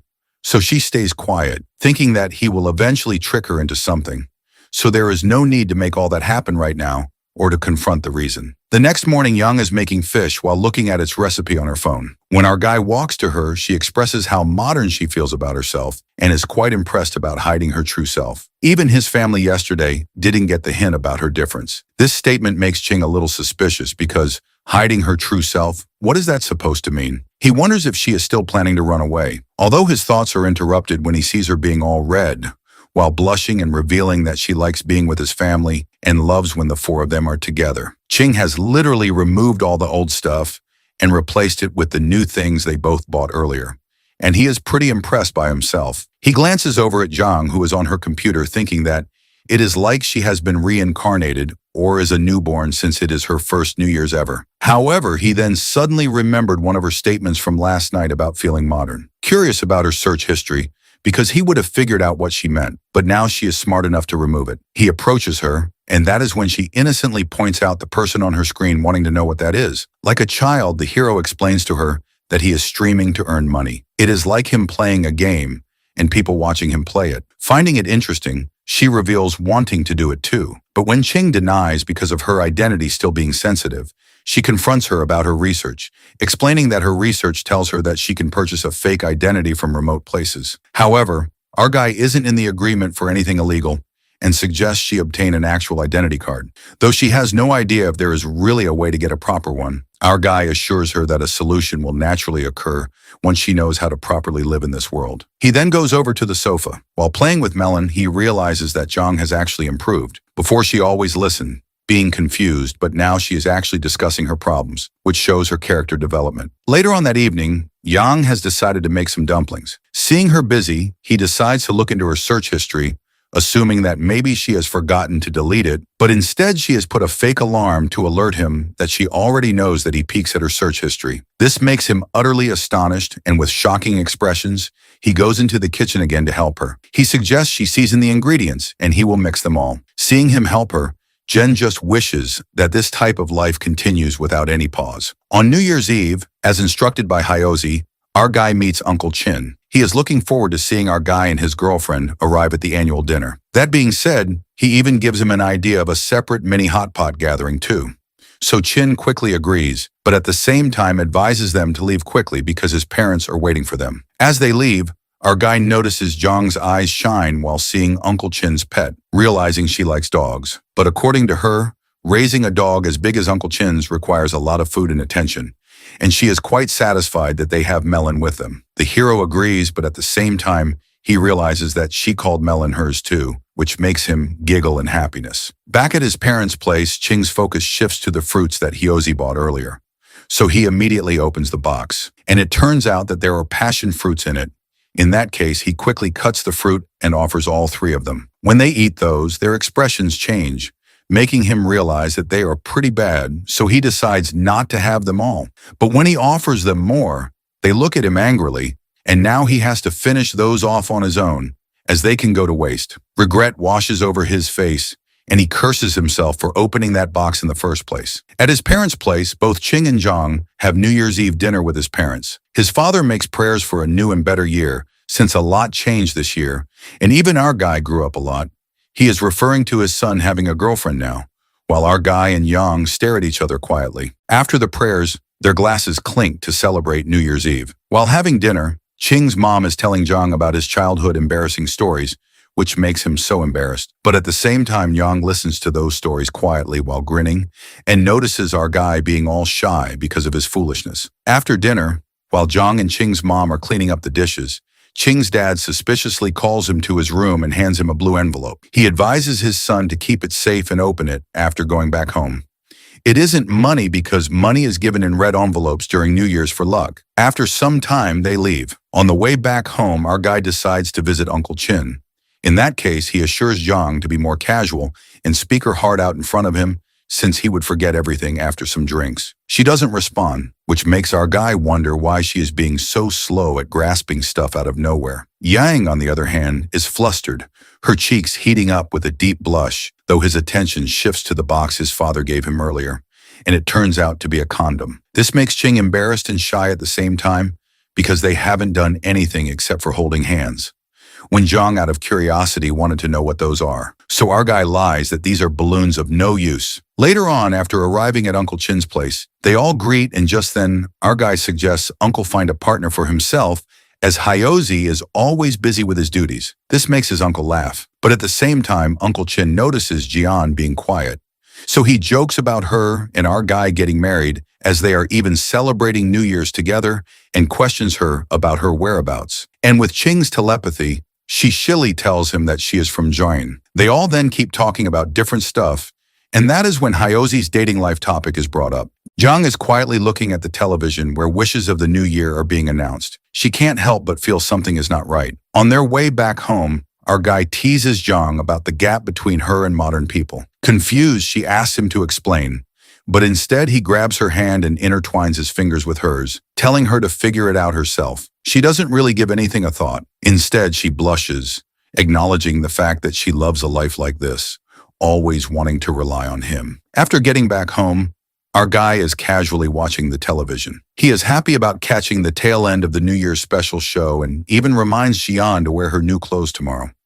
It's going to be the first day of the new year. At the same time, Jen is sitting there uneasy. Her mind is racing with tons of thoughts. She is not understanding what to do with this guy beside her, though she quickly stands up and goes to the kitchen. The hero is all confused, not understanding what is up with her lately and why she goes to the kitchen. But suddenly, Yang comes out of the kitchen with cooking wine. She has drunk all of it. Chong grabs her wrist, making her understand not to drink. But rather than focusing on her lecture, she is more concerned if they still have a clear conscience. Annoyed, he clarifies that it is very clear. However, in the blink of an eye, he's on the sofa and she's on top of him. She pins him down without any hesitation while the countdown for the new year begins on the television. As everyone on TV wishes Happy New Year, she kisses him. This feeling of being pressed down by her is frustrating for our guy. He realizes how helpless he is that he can't even play along with her. After kissing him, she repeats her question of whether they now have a clear conscience. And obviously now he denies it since he was pinned down. Though he always thought that guys would be taking advantage of drunk girls, for him it was the opposite. Jeneng then leaves him and then goes inside her room, bringing her slippers to him in order to express to him that he is important to her. She even offers to teach him how to punch. Confused, he suggests she rest as learning how to punch can wait. Jang pauses for a moment, but then leaves. Therefore, Ching takes a sigh of relief, but is still too confused, not understanding how to clear the mess inside his head. Instantly, Zhang peeks out of her room again. Our guy is again freaked out, suggesting she leave because if something more happens between them while she is drunk, she will beat him to death. But instead, she reveals with a touch of a hint on her cheeks that he hasn't touched her hands today. And when he does, she quickly goes to her bed. She is stunned, too shocked to see this side of her, doubting that she would try to leave tomorrow because of shame, so he locks all the doors and windows. The next morning, the first day of the new year, Yang seems to be in a really good mood while wearing her new clothes. On the flip side, Ching secretly watches her from his room, finding her being normal more weird. Gathering all his courage, he approaches her and questions her if she remembers what happened last night. The question makes her blush, but she still manages to tell him that they no longer have a clear conscience. Ignoring that, he spots her dressed in her new dress and realizes that he went to bed like that and didn't even shower since yesterday.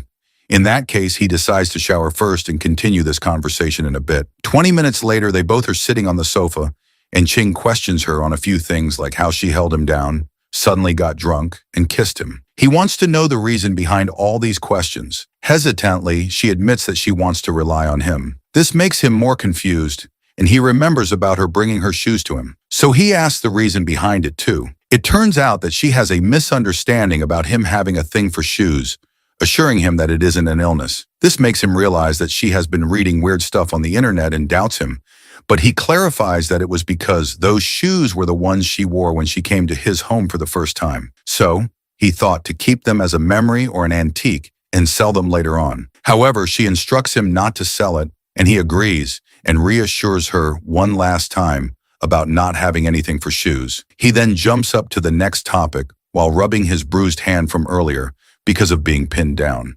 She said about relying on him, so he questions her about whether relying on him means pushing him against the sofa and kissing him. Yang narrows her face.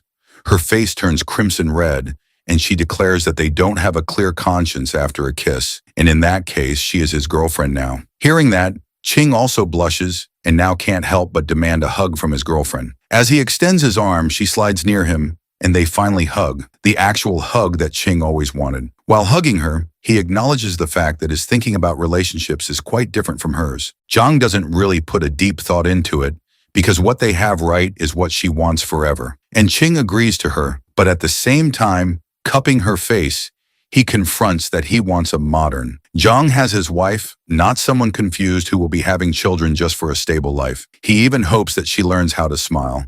And when she hears that, she tries to smile forcefully, which is totally weird. He acknowledges the fact that she has a pretty smile, but she doesn't have to force it.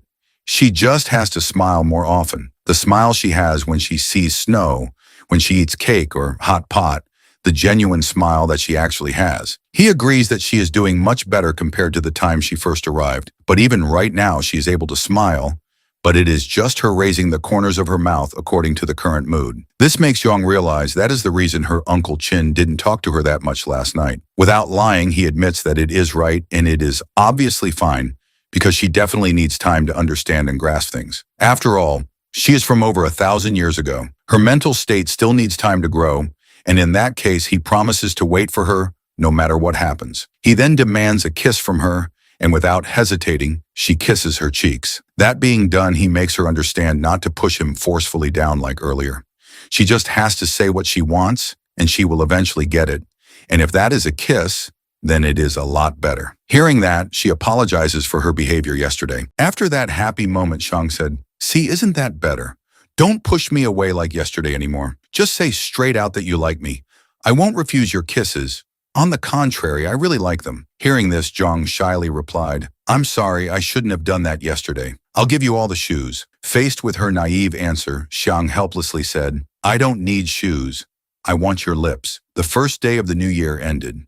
In Zhang's hand was a beautifully decorated red envelope. Uncle Tan said to her, "This is a beautiful pair of mandarin duck red envelopes, isn't it?" Xiang, sitting beside her, also chimed in, "Uncle prepared it for you." This was the first time Zhang had seen this type of red envelope, so she was very excited, carefully examining every detail on it, saying, "Thank you, Uncle." She gently squeezed the envelope, feeling it was very thick. Uncle and Aunt also gave me one this thick. At this rate, I'll have a lot of money to spend after the new year. After wishing Uncle's family a happy new year, the two of them went downstairs to leave.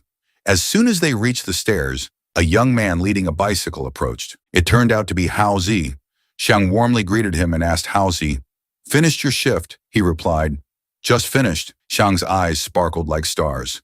He proudly showed 2 mandarin duck red envelopes to Hao Zi. "Look, mandarin duck envelopes. How did you get these? When are you bringing your girlfriend home to meet your parents?" Hao Zi blushed with annoyance, thinking to himself, "Damn it. If this guy finds out my girlfriend is just in name only, he'll definitely tell my dad. I can't let him find out." Thinking this, Hao Zi decided to go home. "I'm not arguing with you anymore. I'm going home to sleep." Xiang still smiled brightly and said, "Happy New Year." On the snow-covered road, Zhang asked, "Can you help him solve this issue?" Xiang replied, "He's a police officer with limited authority. It's difficult. Regardless of his position, if more people know about his situation, it will be safer. That's always beneficial for our goals." Zhang looked at him meaningfully. She gazed at the distant sky and said, "That's good," Xiang asked, puzzled. "What's good?" "For the past 6 months, we've been working towards a common goal, and that makes you very happy," Zhang replied, then suddenly hummed a few romantic lines for Xiang to hear. He was touched, his cheeks flushing, as he asked, "Really? That's all I know for now." To reciprocate Zhang's sweetness, Xiang looked around. The next moment, he kissed Zhang's cheek and excitedly said, "Wonderful." However, Zhang lowered her head, her body trembling, and shouted, "You rascal!" The scene changes to Hao Zi's house. A steaming hot bun is picked up with chopsticks, and he eats it deliciously. He exclaims, "So good. Homemade buns are still the best." Sitting beside him is the uncle who gave Zhang the red envelope, who is also Hao Zi's father. He's playing with the dog Tyrant. "You must try harder. Even though you're grown up, I haven't neutered you yet. I'm waiting for the day you find your soulmate." Needless to say, this wasn't directed at the dog, but was implying something to Hao Zi. The old man continued, "I've placed all my hopes on you, hoping to have an heir to continue the Qin family line soon." Hao Zi didn't realize and instead said, "Dad, Tyrant is a girl." Hao Zi's father replied, dissatisfied, "I'm not talking to you, just eat. After you finish eating, go to Uncle Hua's house to wish them a happy new year." Following the instructions, Hao Zi went to his uncle's house to wish them a happy new year. "Happy New Year. Happy New Year, nephew. Let's chat for a bit. As a police officer, you have to work even on holidays. It must be tough for you." Zhang's mother took out a thick red envelope and said, "This is a red envelope for your girlfriend, but it seems she's too busy to come. I'll make an exception and give it to you this time. Hao Zi immediately became flustered because there was no girlfriend at all. It was just a name he made up. Hearing this, Hao Zi waved his hands in refusal. I can't accept it. I'm grown up now. She stuffed the red envelope into his pocket and said, do you have someone in your heart yet? If you're still single, I wouldn't give you a red envelope. Time is running out, she advised. Bring your girlfriend here to visit next time. Hao Zi sighed and replied, of course, I'll definitely bring her next time. Being asked about his love life, Hao Zi became dazed. He recalled the past months being urged every day to find a partner. Thinking about the day he would bring a girlfriend home, he wouldn't be nagged anymore. Once they see her, they won't keep pestering about marriage. Life is so difficult. The Hua couple witnessing this scene were also a bit confused. Before Hao Zi pushed the door to leave, Xiang's father asked, do you know what Xiang is doing these days? He's a TikToker, uncle. Can I borrow your phone for a moment? Hearing this, the uncle handed him the phone. After searching for a while, Hao Zi showed him an account with a Doraemon avatar saying, this is Xiang's account, uncle. The couple curiously opened it to see. Seeing his son's long, incomprehensible name, the uncle scolded, what the hell is this? Hao Zi explained to Xiang's father, he can't use his real name, Xiang. This name suits him well. Then he operated the phone a few times and introduced, this is his personal page. Below are the videos he posted. If you want to watch any video, just tap on it. Realizing she could get information from here, Xiang's mother invited Hao Zi in. Come in and sit down, nephew. The boy only said he's making money. We basically don't know what he's doing. This is an opportunity to find out what he's up to. The videos played one after another, all showing kissing scenes. After watching, all three were stunned, perhaps shocked. Xiang's father threw the phone on the table, scolding, is this kid just doing these nonsensical things all day? Hao Zi knew he had caused big trouble, thinking to himself that everything was ruined. Meanwhile, Xiang was unaware of what had happened, still going with Jiang to wish others a Happy New Year. Auntie, Happy New Year. Jiang also stepped forward and bowed. Happy New Year, Auntie. The aunt smiled happily. You look so radiant. Happy New Year. Suddenly, Xiang sneezed, a very loud sneeze. Someone must be talking behind his back. After exchanging New Year greetings, the three went inside to chat. Xiang spoke first. Auntie, when will Yen Yen come back? Jiang really likes her. The aunt replied, she'll be back after the New Year. Little Yen has to stay at my house for another half month until school starts. If Jiang likes children, you two should have one soon. Xiang laughed loudly. You're right, Auntie. Get ready to receive our wedding invitation. In contrast, Jiang glared at him affectionately, looking like she might hit him. They started arguing again. However, the aunt spoke up. By the way, how did you two meet? Did you meet online? This question interrupted their argument and broke the atmosphere. They both looked at the aunt awkwardly, then at each other. Then each started explaining the reason. No, Auntie, we met in Zhangcheng. I pursued her for 3 years before succeeding. 3 whole years. The aunt replied, 5 years would be worth it, let alone 3. That's wonderful. At this moment, the uncle brought out a plate of fruit to serve the guests. Xiang quickly said, Uncle Wang, you don't need to be so formal with us. We'll be leaving soon. The uncle replied, talking to this old lady must be boring. Make yourselves at home. Have some fruit. Well then, if you insist. After a morning of New Year visits, they finally returned home. As soon as they got home, Xiang asked Jiang, do you know what online dating is? Jiang tiptoed to get a bag from the top of the fridge, replying, of course, as soon as I open my phone, it shows up on the website. I basically don't need to search for it. The waiting pet cat also got to enjoy a full bowl of food. Xiang worried, not knowing if her web browsing was a blessing or a curse. He thought she was still innocent, but she's already been corrupted. The next second, he walked toward the sofa. Xiang chose to lie on the armchair because the morning of New Year visits had exhausted him. He said, actually, I prefer long socks to slippers, especially the thin, long black ones. Simple design. Then his eyes looked a bit puzzled. Jiang sat beside him, also looking at him, then turned away, responding disdainfully. Xiang started teasing her. Your attitude shows you know exactly what type I'm talking about. She innocently replied, it's the type I saw on the street the other day. This answer stunned Xiang. A simple stir-fry meal was served. He picked up some food and said, I swear to heaven, I'll never have any thoughts about other girls. I'm not good at flirting. I just occasionally admire long-legged girls. It's instinct. Jiang seemed to pay no attention to Xiang's rambling. She picked up her chopsticks and rice bowl, saying, it's okay. Sometimes I like to look too, although it's a bit shameless, but it's really beautiful. For some reason, the girl's face suddenly turned red. Jiang immediately asked, beautiful how? "Do you want to try?" It turns out he had been harboring a plan for black stockings. Zhang refused.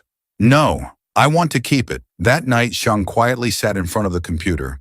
He was searching for a keyword called Lily. He wondered, maybe she wants to try. Looking at the little girl, Zhang thought to himself, so smooth and silky, who wouldn't want it? Then he said, "Then I'll buy 2 sets so you can wear them comfortably." Zhang replied, "But I don't want to wear them." "It's okay if you don't want to."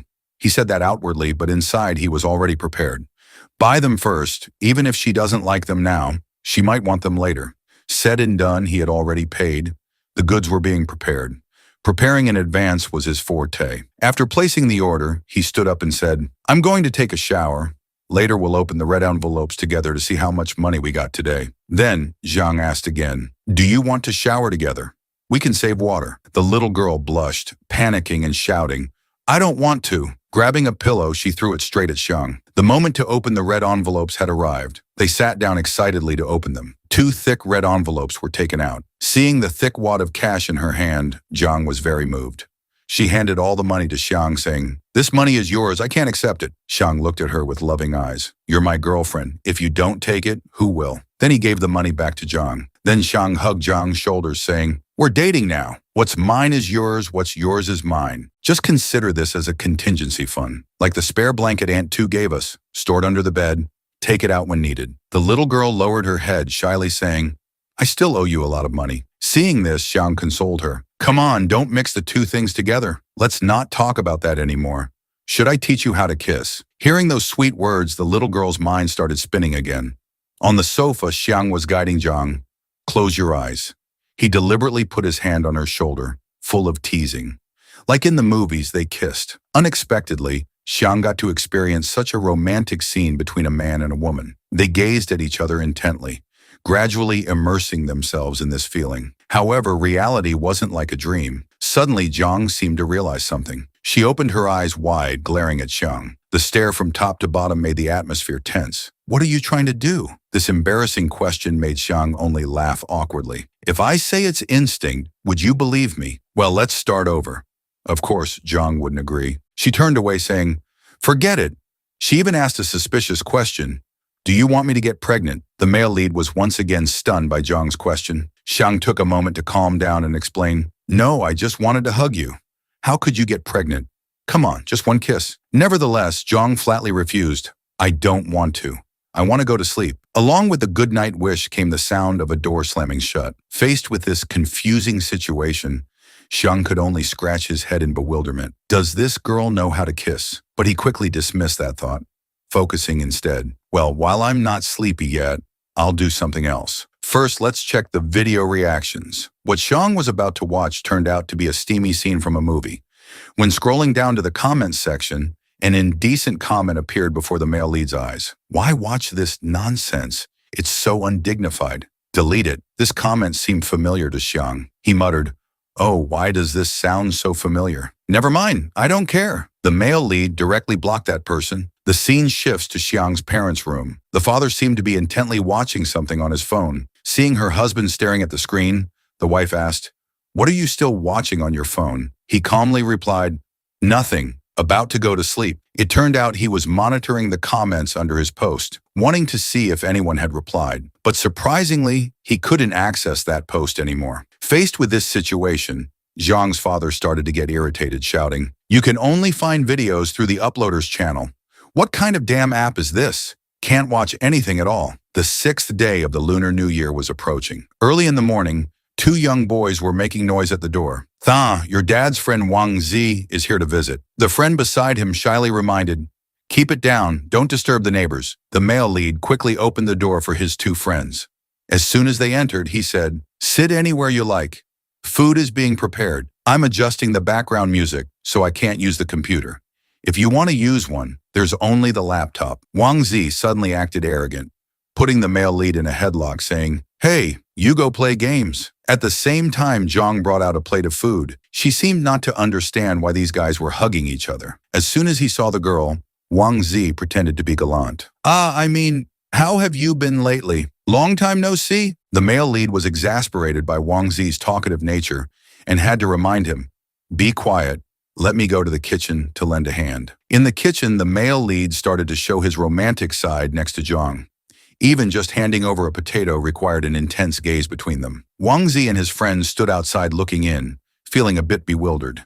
He helplessly turned to chat with the cat. Right, kitty. Wang Zi turned to ask the other friend. It's strange. How did this useless guy suddenly change so quickly? Seeing his friend's slow response, Wang Zi arrogantly reminded, Hey, I'm asking you. This statement startled the dazed friend, who didn't dare to move. Then the young man leaned close to Wang Zi's ear and whispered, Maybe Tan has been replaced by someone. Cloning technology is much more advanced now than before. After hearing these absurd words, Wang Zi suddenly nodded in agreement. You have a point. He disappeared for months, barely went out. Maybe he was switched during that time. The real one was destroyed. Only the fake one remains. The dreamy friend added more knowledge for Wang Zi. Clones usually have signs you can distinguish between real and fake. Pay attention to see if there are any marks on his neck and hands. Just then, the male lead appeared, curiously asking, What are you two whispering about? Come eat. Seeing Wang Zi hugging the cat tightly, Xiang kicked him in the butt. Let go of my cat. Move away. During the party, Xiang excitedly said, For the new year, Zhang showed off her cooking skills, making some family dishes. So today, drink less, eat more. Wang Zi enthusiastically responded, Adults should drink alcohol, come on. Suddenly, the male lead felt a bit uncomfortable. Just now, while helping in the kitchen, my hand got burned quite badly. Indeed, there were 2 red marks on the male lead's hand from cooking burns. This scene caught the eyes of the 2 friends. They immediately judged.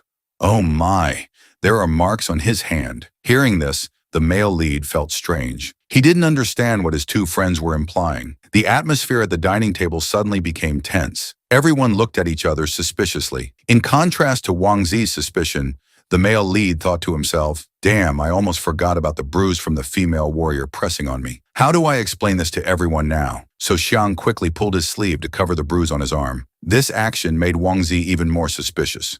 He shouted, Stand still! Raise both hands. The police blood in Wang Zi suddenly surged strongly. They rushed to carefully examine Xiang's hands. Wang Zi changed his tone, pretending to understand everything, and talked non-stop. Xiang could only helplessly say, What else? We were just fooling around a bit too much. Hearing this, Wang Zi couldn't control his emotions and shouted, Too much. My God, I didn't expect you to be that kind of person. The friend beside him still didn't understand what was happening and blurted out, Huh? Seeing his friend's confusion, Wang Zi leaned close to his ear and whispered, Those marks are. The naive friend had just heard it and shouted, What? You just said he's a pervert. As soon as these words were uttered, Xiang felt extremely embarrassed and quickly explained, Don't talk nonsense. The awkward situation made the 3 men look at each other in silence for a moment. The 2 friends couldn't help but give a thumbs up, praising Xiang. You're a master, bro. The male lead's face showed clear distress as he tried his best to explain. It's not what you think. After the embarrassing untangling, everyone returned to the dining table. Wang Zi still didn't stop his teasing tone, raising his glass and saying, Sister-in-law, I toast to you. In his mind, he was still thinking, She looks so gentle on the outside, but turns out to be so violent. Before Zhang could react, Xiang had already taken on the role of a model pillar. No, she can't drink a single drop of alcohol. In fact, the image of a drunk Zhang appeared in the male lead's mind, urging him to prevent this from happening. How could he let her drink alcohol? Wang Zi and his friend started chatting, sharing about their lives. Your dream of becoming a police officer has come true. Doing good deeds every day, it's wonderful. Wang Zi was still complaining. I'm so jealous, every day feels meaningless to me. Tan's life is the best. He has a cat, a girlfriend, and plenty of free time. Wang Zi's words obviously didn't sit well with the male lead. He was still talking to Zhang. Just eat and listen. It doesn't matter if you understand or not. In fact, Xiang felt that everyone has their own worries. What concerned the male lead most was Zhang's identity. He put down his glass, thinking to himself. However, seeing Zhang eating happily, her radiant smile, perhaps it made Tan feel somewhat at ease. He was still the romantic man. You have rice on your face. The efforts to hide Zhang's identity, the male lead felt, were very worthwhile. Wang Zi felt very uncomfortable inside. He spoke up. Hey, stop showing affection in front of us. Sister-in-law, say something. Zhang raised her hand in confusion. I'm eating, Xiang responded to the other 2, because looking at you 2 is disgusting. Zhang innocently commented on the people around. I don't think so.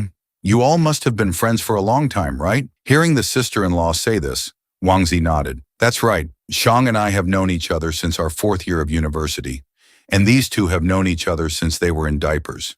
Truly a tragic fate. Mentioning university days, Zhang suddenly remembered. Is it the photo where you dyed your hair back then?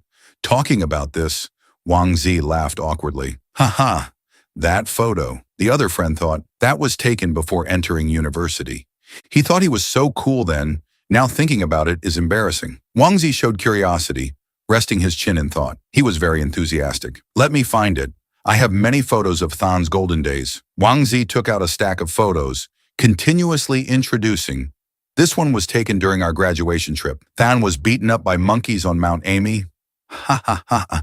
It was terrible. The next day, Than took a stick to get revenge, but ended up getting beaten even worse. That's when I learned Man had some weird hobbies. Tan Hao also chimed in. I also have photos of this idiot's golden days. The male lead stood beside observing everything, thinking to himself, it's okay to let his girlfriend know about some of his foolish moments. Wang Zi said to the male lead, I want to form a team to participate in a game tournament. This friend of yours who designs images for me is pretty good. Give me his contact. I want to order a few more sets. The male lead curiously asked, You mean Li Gaobo? He has a store on the 4th floor of the Zhongcheng Electronics Shopping Center. You can find him there. Wang Zi said, Okay, I'll remember that. Before Wang Zi could say anything else, Tan Hao pulled him away by the shirt. Let's go. See you later. Xiang curiously asked, Don't you two want to stay and play a bit longer? No thanks. We're afraid of witnessing you two fighting. This statement made the male lead stand frozen in place, feeling as if his whole being had shattered. The male lead slowly closed the door to see off the guests, thinking to himself, in their eyes, I'm a pervert who likes to be mistreated. In Zhang's eyes, I'm a sick person obsessed with dirty shoes. My reputation is completely ruined. After everything that happened, the male lead lay sprawled on the sofa with a thoughtful expression. The new year is almost over. I need to think seriously about work. He suddenly picked up his phone as if wanting to search for something. I once said I don't need likes, don't need interactions, don't make cheap videos. But those are actually the secrets to success. I have some fame, earn enough to live, but to reach a new height is really difficult. The clock shows 8 a.m. The male lead and Zhang are in the living room. The scene looks very peaceful. Xiang looks at Zhang with affectionate eyes. Zhang asks, Do you want something to drink? The male lead starts playing the romantic lover again. I don't want to drink. I just want to hug you. I like you. He keeps saying cheesy things. Zhang shyly, Xiang still hugs her tightly. I like the scent on your body. Zhang asks in surprise, Do I have a scent? The male lead answers somewhat crudely. Of course, men are naturally lustful. They can detect the seductive scent from beautiful women. Knowing he misspoke, he uses another sweet line to save the situation. But I'm different. I'm only lustful for you. Let me kiss you. Their lips gradually move closer to each other. The romantic scene continues to unfold. The sofa seemed to be fueling the passionate love of the couple. Zhang's eyes gradually became shy. Her cheeks flushed. Suddenly, Zhang screamed. The male lead quickly comforted her. Can you stop paying attention to that? Before he could finish his sentence, the male lead was pushed hard. Zhang unexpectedly took the initiative to pin the male lead down on the sofa, thinking to herself, it seems this might be better. I can prevent him from using tricks, trying to get me pregnant. Just experiencing the feeling of love. The passionate kiss began. The male lead pretended to resist weakly. Let me go. In his mind, he was still struggling with his thoughts. For the sake of our future bedroom life, I can't let her form this habit. Just as the two were engrossed, there was a knock on the door. Zhang heard it and said, Let me go open the door. A little girl appeared, looking very excited. Sister Jiang, you're smiling. What's so fun? Jiang blushed, a bit surprised. I'm smiling. The little girl had just entered the house and asked, Where's Bidao? Then she lovingly scolded Bidao and picked it up. Stop oversleeping all day. Wake up and study with me. The girl's cheerful expression surprised both the male lead and Zhang, especially the male lead, who completely didn't understand what was happening. Zhang awkwardly changed the subject. Looks like you've changed, haven't you? Xiang smiled and replied, Yes, I've learned how to love someone. She always uses her strength to suppress me. That's a skewed development. The little girl sat at the table with paper and pens neatly arranged. Bidao, you'll see me on TV someday. On the other side, the male lead said to Zhang, That's great. You should seriously think about going to school. If you don't know anything, people will laugh at you. Zhang, our names both have 14 strokes. This is destiny. Jiang's eyes suddenly changed.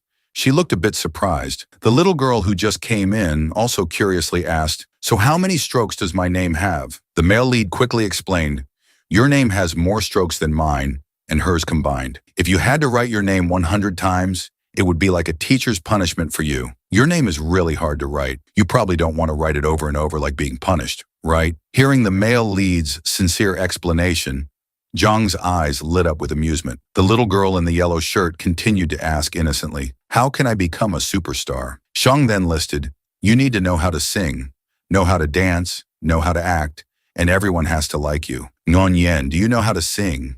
Ngon Yen replied pitifully, "No." "What about dancing? Can you shake your butt?" The male lead immediately teased, "Your sister Jiang can do that too." Jiang shyly refused, "I don't know how." The scene changes to a poetic sunset. The male lead focuses on work, while Jiang cleans up. This is the ideal family scene that everyone dreams of. At this moment, Jiang looks out the window, her eyes suddenly widening as if she saw something strange. From the bathroom comes the sound of continuous scrubbing. Jiang curiously asks, "What are you doing?" She innocently replies, "I'm washing shoes." The male lead crosses his arms and asks, "Then why did you take my shoes?" Jiang asserts, "They're mine." Jiang suddenly speaks up, "You gave them to me, so they're mine." The image of Jiang giving shoes to the male lead flashes in her mind. Unable to deny it, she has to admit her mistake. "I'll return them to you after I wash them." The male lead gives a cute smile to soothe her. Jiang points to his phone and says, "The things I ordered for you will be delivered soon. I'll buy you a few pairs of high heels. Do you prefer white or black?"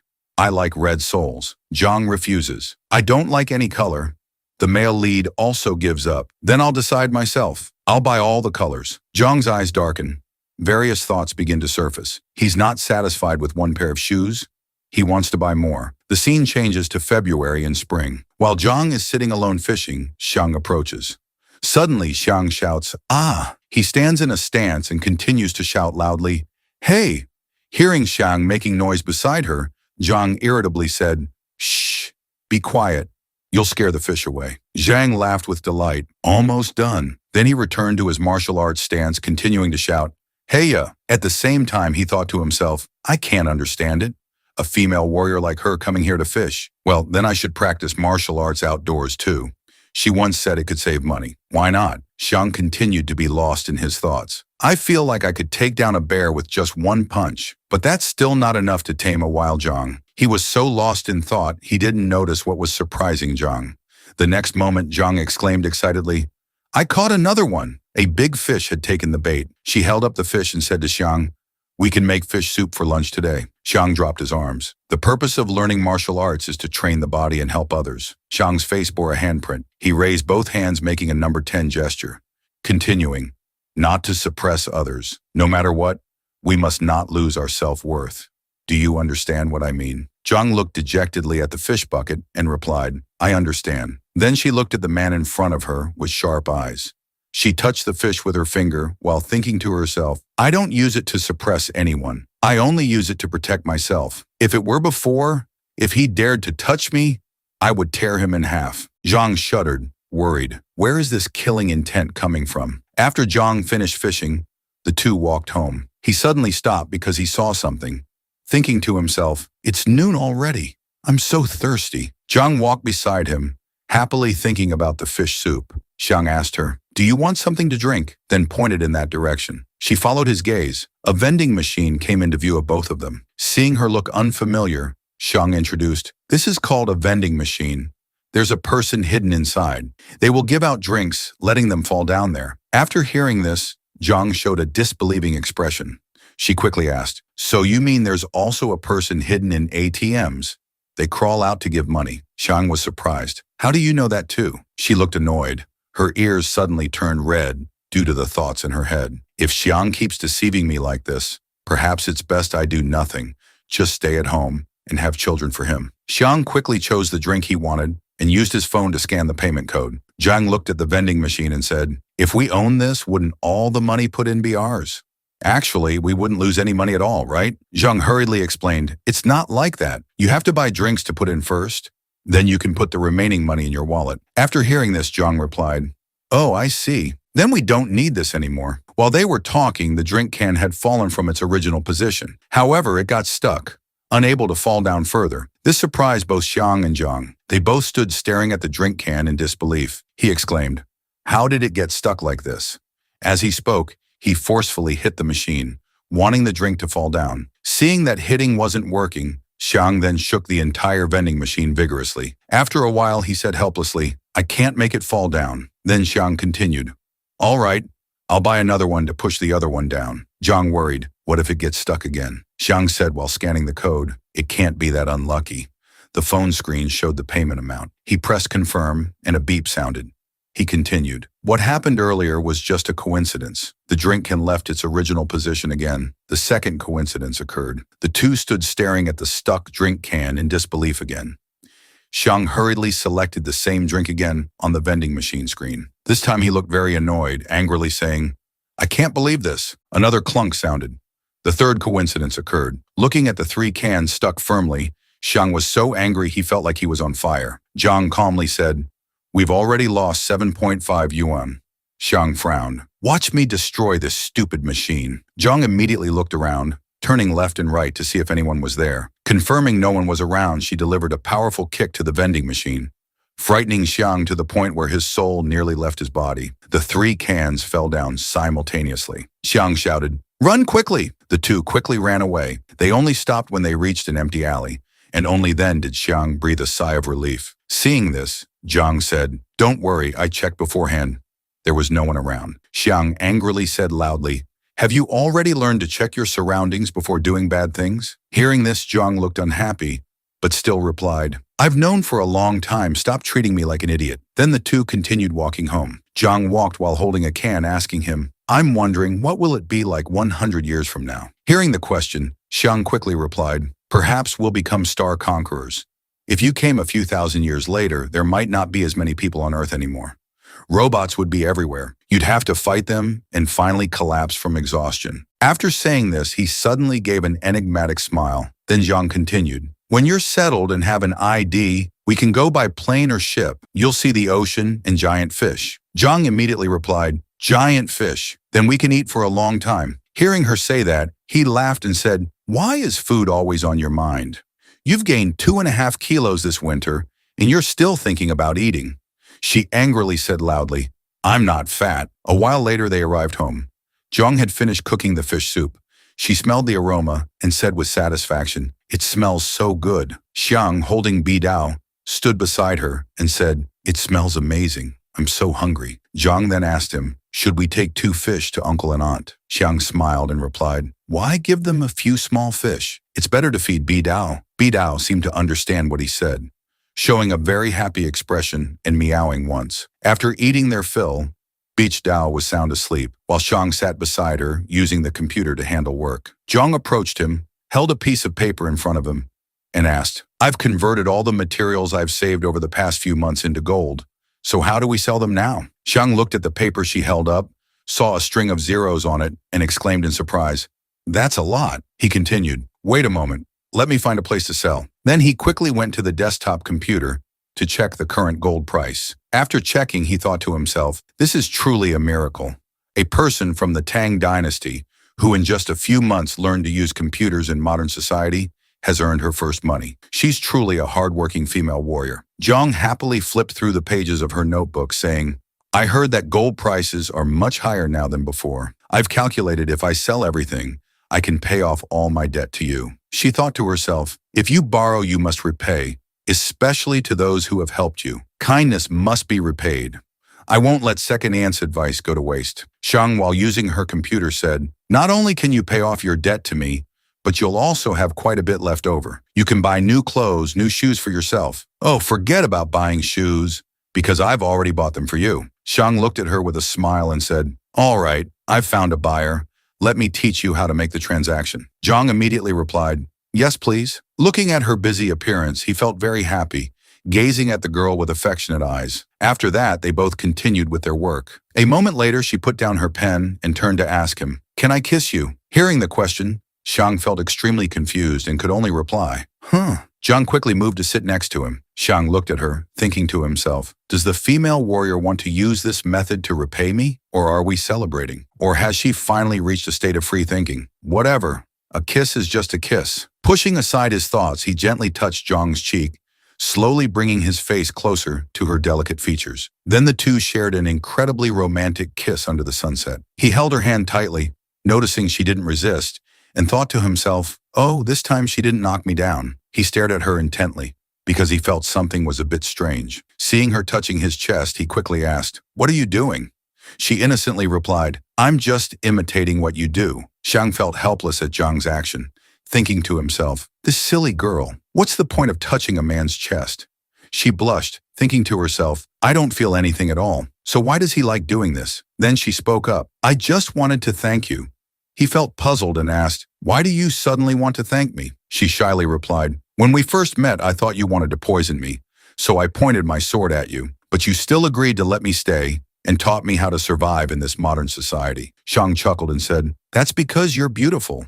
She thought to herself, what kind of person is he? Can't he be less shallow and more serious? Xiang continued, if the person hiding in the corner was your master, with his long beard, I would have immediately called the police to arrest him. So having an attractive appearance is a kind of luck. After hearing this, Zhang replied, you're right. If you had thick eyebrows, sharp eyes, and looked cunning, I would have slain you right when you were drinking that soda. She smiled happily, looking at him with affectionate eyes and said, we're both very lucky, but I still want to thank you. He also looked happily at the girl he loved sitting in front of him. Xiang gently touched her nose and said, smile more. Your smile is beautiful. A moment later, Zhang leaned back on the sofa, looking at something. Bidao obediently lay on her lap. Xiang sat beside her, continuing to work on the computer. Zhang said to him, after I sell all these things, I'll pay you back for the TV. I'll save the rest for when I need it, he replied. Just keep it all. Save as much as you can. Then he thought to himself, this female warrior seems too serious. Let me tease her a bit. He reached out to touch the foot resting on his lap, then gently pulled at the sock she was wearing. Realizing her sock was being removed, she angrily shouted, why are you taking off my sock? He immediately replied, I just wanted to take a look. After saying that, he grabbed her foot. Surprised by the touch on her foot, she involuntarily shuddered. Xiang was still admiring her feet, saying, your feet and hands are very different, not as calloused. He looked at the sole of her foot, thinking to himself, her skin is so soft. He shook his head, thinking, I must stop. Otherwise, I'll turn into a pervert. I need to find something to distract myself. That's it. Then he quickly removed the sock from her other foot. Xiang took the pair of socks away, leaving Zhang very confused. She ran after him, asking, why are you taking my socks away? He turned to look at her and replied, I'm going to wash your socks, since there's nothing else to do right now. Hearing this, she stammered, I can wash them myself. As he washed the socks, he said, I've told you, I'll take care of you. Doing these things for you means a lot to me. Besides, soap is harsh on your hands. It's fine for a man like me, but you should protect your hands well. She still shyly said, maybe we shouldn't. Seeing this, he said, I'm your boyfriend, so let me do these things for you, okay? Hearing this, her face turned as red as an erupting volcano, seemingly the most embarrassing moment of her life. Xiang's parents came to visit him. In front of Xiang's father, he appeared as serious as his father was gentle and affectionate. Xiang was still secretly eating a cucumber when he opened the door for his parents and immediately asked, Mom, Dad, why are you here so early today? I truly am a precious son, aren't I? Xiang finished eating the cucumber. By now he had entered the house but didn't forget to call out, Mom, Dad, please sit and relax for a while. Zhang is cooking. Seeing his mother carrying many things, Xiang thought they were for him and quickly said, Mom, you don't need to buy things for me. I know you love me. Xiang's mother quickly extinguished her son's excitement. Who said it's for you? I brought these for Zhang. Zhang hurriedly called inside. Zhang, my parents are here to visit us. Zhang, who was cooking, peeked out to see. Zhang turned to Zhang and boasted, Mom even brought gifts for you? Really? Zhang was a bit flustered, bowing her head to ask, her hands still slowly wiping on her apron. Zhang held up the gift box his mother had prepared and showed it off. Look, Mom got you this. It's hand cream. Zhang's mother saw Zhang come out and greeted her with a kind smile. Hello, dear. How have you been lately? Xiang's father stood behind, only glancing briefly, not as warmly as his wife. Zhang was very happy and quickly thanked her. Thank you, Auntie. Xiang's mother replied to her future daughter-in-law. Oh, no need to be so formal. A table full of fragrant dishes was laid out, not only delicious, but also very appealing to the eye. After tasting a bite, Xiang's mother couldn't help but praise. Oh my, this skill. This dish is even better than what I cook. Xiang smiled proudly, boasting about his girlfriend. Yes, Zhang's cooking skills are top-notch. Zhang, standing nearby, blushed at the compliment. Feeling a bit shy, Zhang was still holding her chopsticks, her cheeks flushed, looking embarrassed but very cute. It seemed this female warrior had put down her sword, replacing it with a rice paddle for cooking, and she had learned very well. After everyone finished eating, Xiang and Zhang quickly cleaned up. Xiang neatly stacked the dishes and wiped the table. When finished, our protagonist carried the dirty dishes to the sink and handed them to Zhang. She was putting her apron back on. As soon as she saw Xiang come in, Zhang quickly said, "Just leave them there. I'll wash them. You go and chat with your parents." But Xiang didn't reply, only responding with actions. He squeezed dish soap onto a sponge and said, "No, let me wash them. Dish soap is harsh on your hands." Xiang focused on washing the dishes, but didn't forget to chat with his girlfriend. "My mom noticed the calluses on your hands earlier. That's why she bought the hand cream, so you can take good care of your hands." Xiang continued, "So use it freely. Don't be stingy." Hearing this, Zhang raised her hands, carefully examining them. Zhang asked curiously, "Do hands really need special care? Isn't it only swords that need to be cherished?" Xiang explained, "In modern society, taking care of swords isn't that important anymore. What really needs care is yourself. You should put away your sword and not carry it around so often. If you want to practice swordsmanship, I can buy you another one." Hearing Xiang say this, Zhang didn't know what to say. She clenched her hands tightly and bowed her head in thought. Zhang's face flushed again. She looked down at her hands, thinking to herself, "To make my hands soft? Then he'll play with them." Xiang's parents were sitting in the living room drinking tea. His mother glanced toward the dining room, as if checking something. While Xiang's father was reading the newspaper, his mother leaned over and whispered in her husband's ear. "At first I thought they were living a normal life. But look, their house is really quite nice. Everything is neatly arranged and tidy. The entrance is very bright, and the shoe rack is very organized. The living room is beautifully decorated, without a speck of dirt." Xiang's mother hugged and stroked Bidao in her lap. Bidao seemed to enjoy it very much. While petting Bidao, Xiang's mother expressed her thoughts. "I think they're living very comfortably. Maybe you should give this house to Xiang soon." Xiang's father frowned slightly, thought for a moment, and said, Let's wait until the girl finds a stable job first." At this moment, Xiang and Zhang came out from the kitchen. Xiang's father immediately stood up, pointing to the room and said, "Come to the room, son. I have something to discuss with you." Xiang quickly went in, but not before reassuring Zhang. "Zhang, stay and chat with Mom, okay?" Zhang nodded and replied, "Yes, I will." As soon as they sat down, Xiang's mother quickly asked, "What does Xiang usually do at home, dear?" Zhang eagerly replied, gesturing with her hands as she spoke, "He makes videos, editing and combining different film clips together."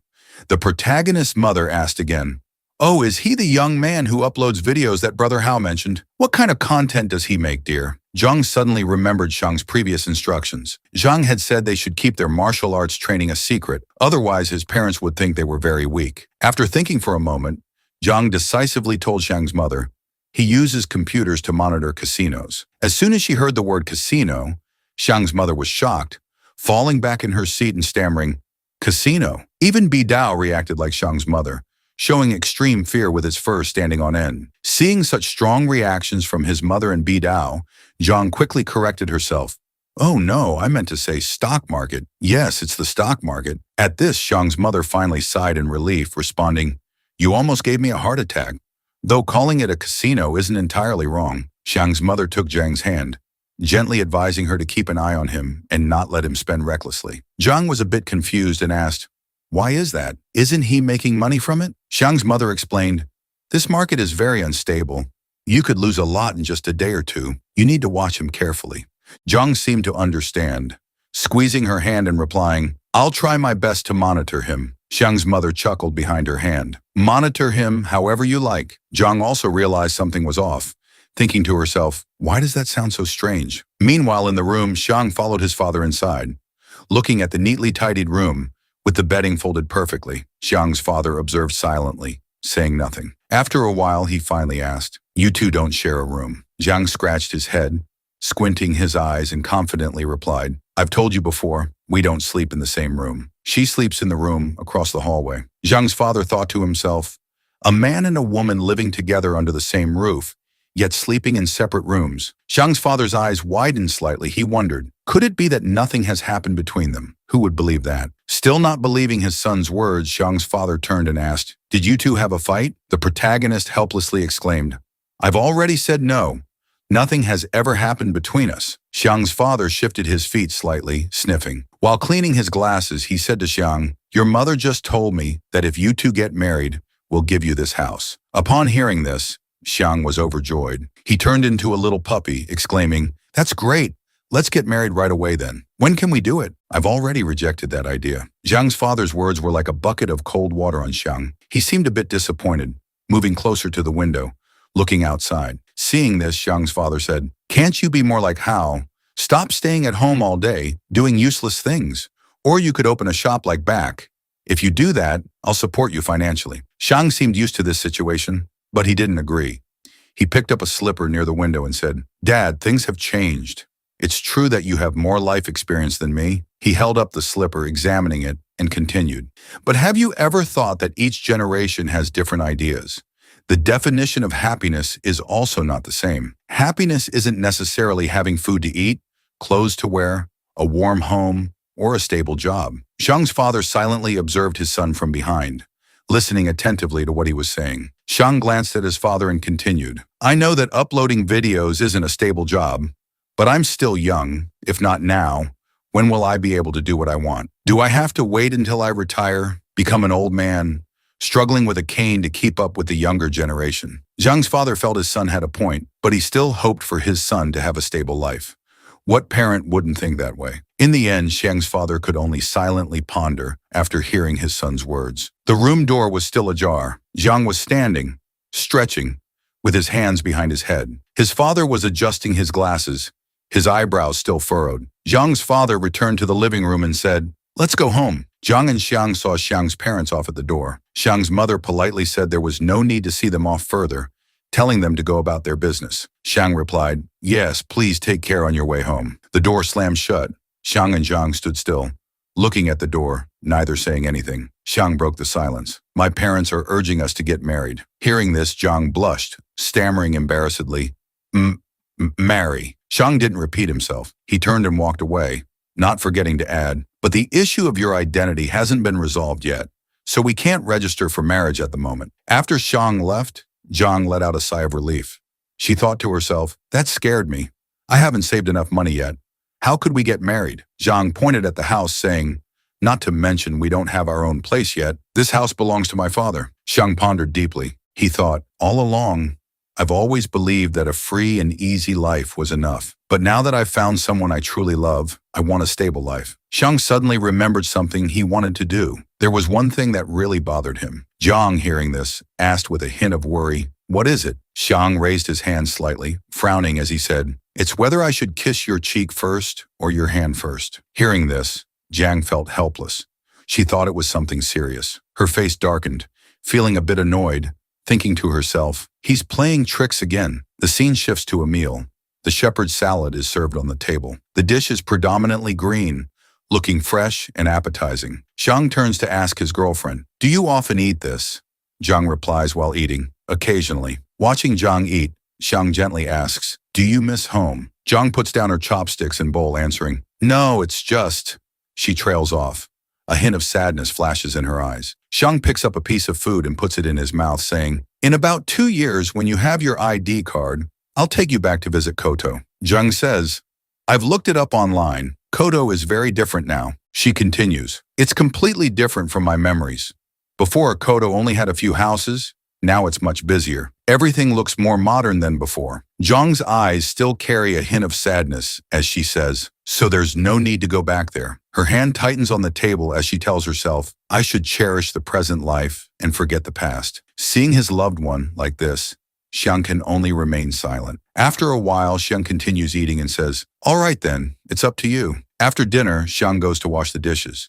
It seems this guy is quite capable, not wanting his future wife to work too hard. Zhang suddenly grabs the phone and runs over, saying, "Someone's calling you. It's Haozi." Zhang presses the answer button and hands the phone to Xiang.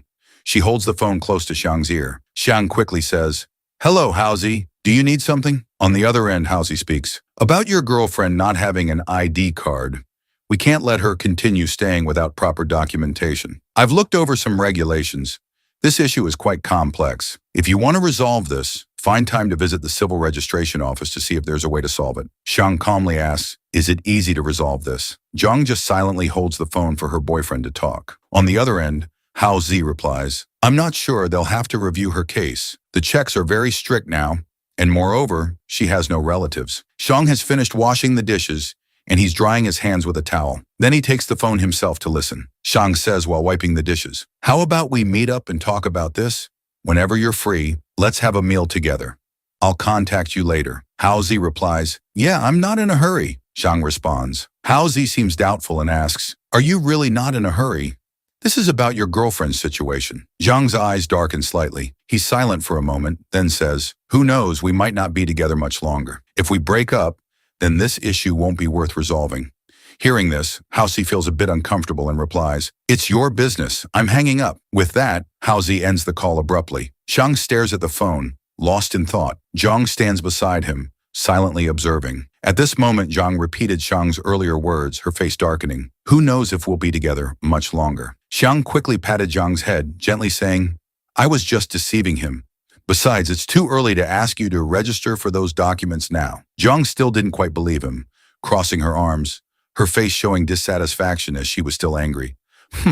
I suspect you've had this planned all along. Zhang suddenly fell silent, her expression becoming thoughtful. She said, I want to be on TV. Hearing this, Xiang turned abruptly and asked, huh? What kind of TV appearance? Zhang pointed at the computer desk and said, like how you can see me on the computer. Zhang continued to express her thoughts. Other people can also see me playing games. I can earn money from that. Although this will reveal that I don't have an ID card, it can help me get one later. Hearing his girlfriend say this, Xiang rubbed his chin thoughtfully. Zhang thought, it can be evidence of my existence. Zhang replied, it makes sense, but you gain one thing and lose another. And live streaming, as you say, isn't easy. Who knows if anyone will watch? Hearing this, Zhang immediately turned to look at Xiang, interrupting. I've researched it thoroughly and I've been thinking about this for a long time. I want to do it. Xiang helplessly replied, let me think about it. Xiang started writing something down. The content on the paper was roughly, provide more evidence for Zhang's existence. If we start implementing the plan, then within 2 years, earning money from online videos can leave Zhang's mark in this era. If she gains some fame, she'll have a solid position in society, even creating influence. By then, Zhang will no longer be an ordinary person.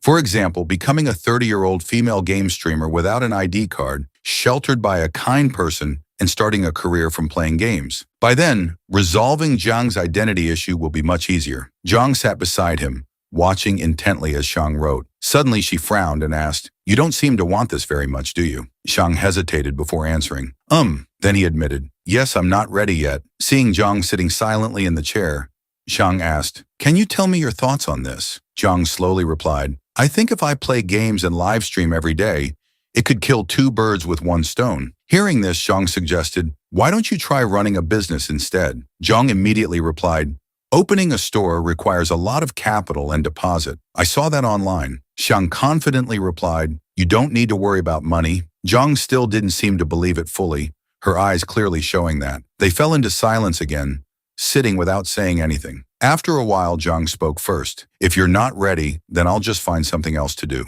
Zhang sat silently, fidgeting with her hands. Xiang asked her, aren't you going to ask me why? Zhang understandingly replied, you don't agree because you're afraid this might hurt me again. Zhang fell silent once more. Suddenly, Zhang grabbed Xiang's wrist, quickly pulling him down onto the sofa. Surprised by Zhang's action, Xiang asked, what do you want to do? At this moment, Zhang's cheeks flushed with embarrassment, but she still honestly said, I want to kiss you, and then go play games. While Zhang was playing games, Zhang sat on the sofa, saying, if you hadn't thrown me down earlier, I would have really liked it. Hearing her boyfriend say this, Zhang suddenly felt uneasy. As Zhang was feeling embarrassed about her earlier action, Xiang continued, I would have groped your body. Xiang thought to himself, this is natural instinct.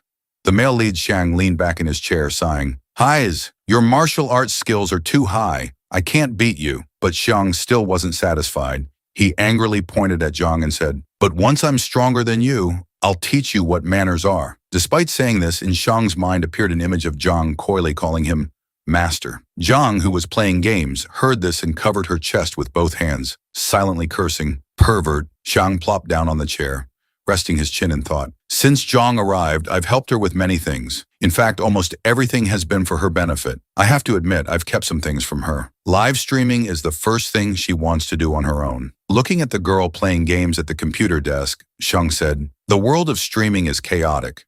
Those with creativity will create content to attract viewers. Those without content will rely on their appearance to get attention. Jealous people will use unfair methods to suppress others. And Zhang is so beautiful." Xiang's face suddenly darkened. At this moment, Xiang imagined Zhang becoming famous, rich, and beautiful. Then she would say to Xiang, "Why do I find you so useless now?" Just thinking about this made Xiang very uncomfortable. Although he thought this way, Xiang said something different to Zhang. That could be part of the reason. When you love someone, you always feel insecure. Zhang continued, "What I worry about most is that I can't take good care of you. I'm afraid you'll lose your way. I'm afraid I still see you as the ancient heroine while you're gradually becoming a modern person." Zhang suddenly asked, "Can you clearly understand what our relationship is?" Hearing this, Zhang turned to stare at Xiang, answering without hesitation, "We are lovers." The female lead spoke while playing games, and Xiang continued, "We will get married, live happily together, hug and kiss. I'll even like your shoes. Although we're a pair, we're still two separate individuals. We both feel a bit awkward." Zhang turned to observe Xiang carefully.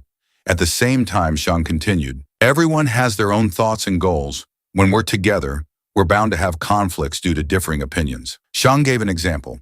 "For instance, you want to be a streamer, but I don't want you to. If you listen to me and give up, the problem is solved. Things might be resolved, but you can't always listen to me. If you continue to do what you want, the conflict between us will grow. One or two disagreements might be fine, but in the long run, it will leave many unpleasant issues." Zhang said, "You're living a human life. You can fully experience all kinds of emotions. There will be a day when your opinions are constantly rejected by me. You won't be able to hold back anymore and will start to rebel." Xiang imagined Zhang arguing back, like, "Why should I listen to you?" Xiang's expression suddenly became dejected. He hesitantly said, "Then you'll leave. That's what I fear the most." After hearing this, Zhang's expression changed constantly, from bewilderment to silence. Zhang's face changed from surprise to confusion. Zhang turned her head with a slightly smug look and asked Xiang, "Are you explaining this to me?" Xiang, still hugging Bidao, quickly replied, "Yes, we should respect each other and treat each other equally." Xiang hugged Bidao, thinking to himself, "I'm not raising her like a pet, and she's definitely not a pet. Xiang is like a 5-story building, and Zhang is the first floor." Zhang put on a cute face and asked coyly, "So does that mean when I wrestle you down, I'm not respecting you?" Xiang felt like she hit a nerve, he exclaimed. "That's right. Doing that is very disrespectful." Zhang gently said, "We'll be like that in the future." Xiang fell silent, listening intently. Xiang became quiet, immersed in Zhang's gentle beauty. Xiang asked softly, "Don't you have any opinion on this?" Zhang innocently asked back, "What opinion?" Xiang sighed and said, "I said I would respect you. That's the foundation of our relationship. So when you wrestle me down and nothing happens, it's just a joke. Although I don't like it much, it's a form of affection." Thinking about the scene of them holding hands tightly, Zhang suddenly shouted, "Oh, don't bother me when I'm playing games."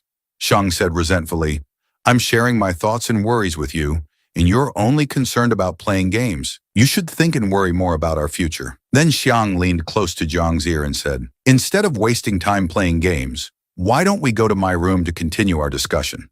Someone's starting to play tricks, trying to seduce an innocent girl." Zhang was also very alert. She immediately asked back, "Why do we need to go to your room?" Xiang shamelessly replied, "We're lovers. It's very normal to share a room." Zhang loudly protested, "I don't want to get pregnant." Xiang asked back, "Who said you'll get pregnant?" Zhang embarrassedly shouted, expressing her thoughts. "You want to trick me into your room to get me pregnant? I can't wrestle you down all night.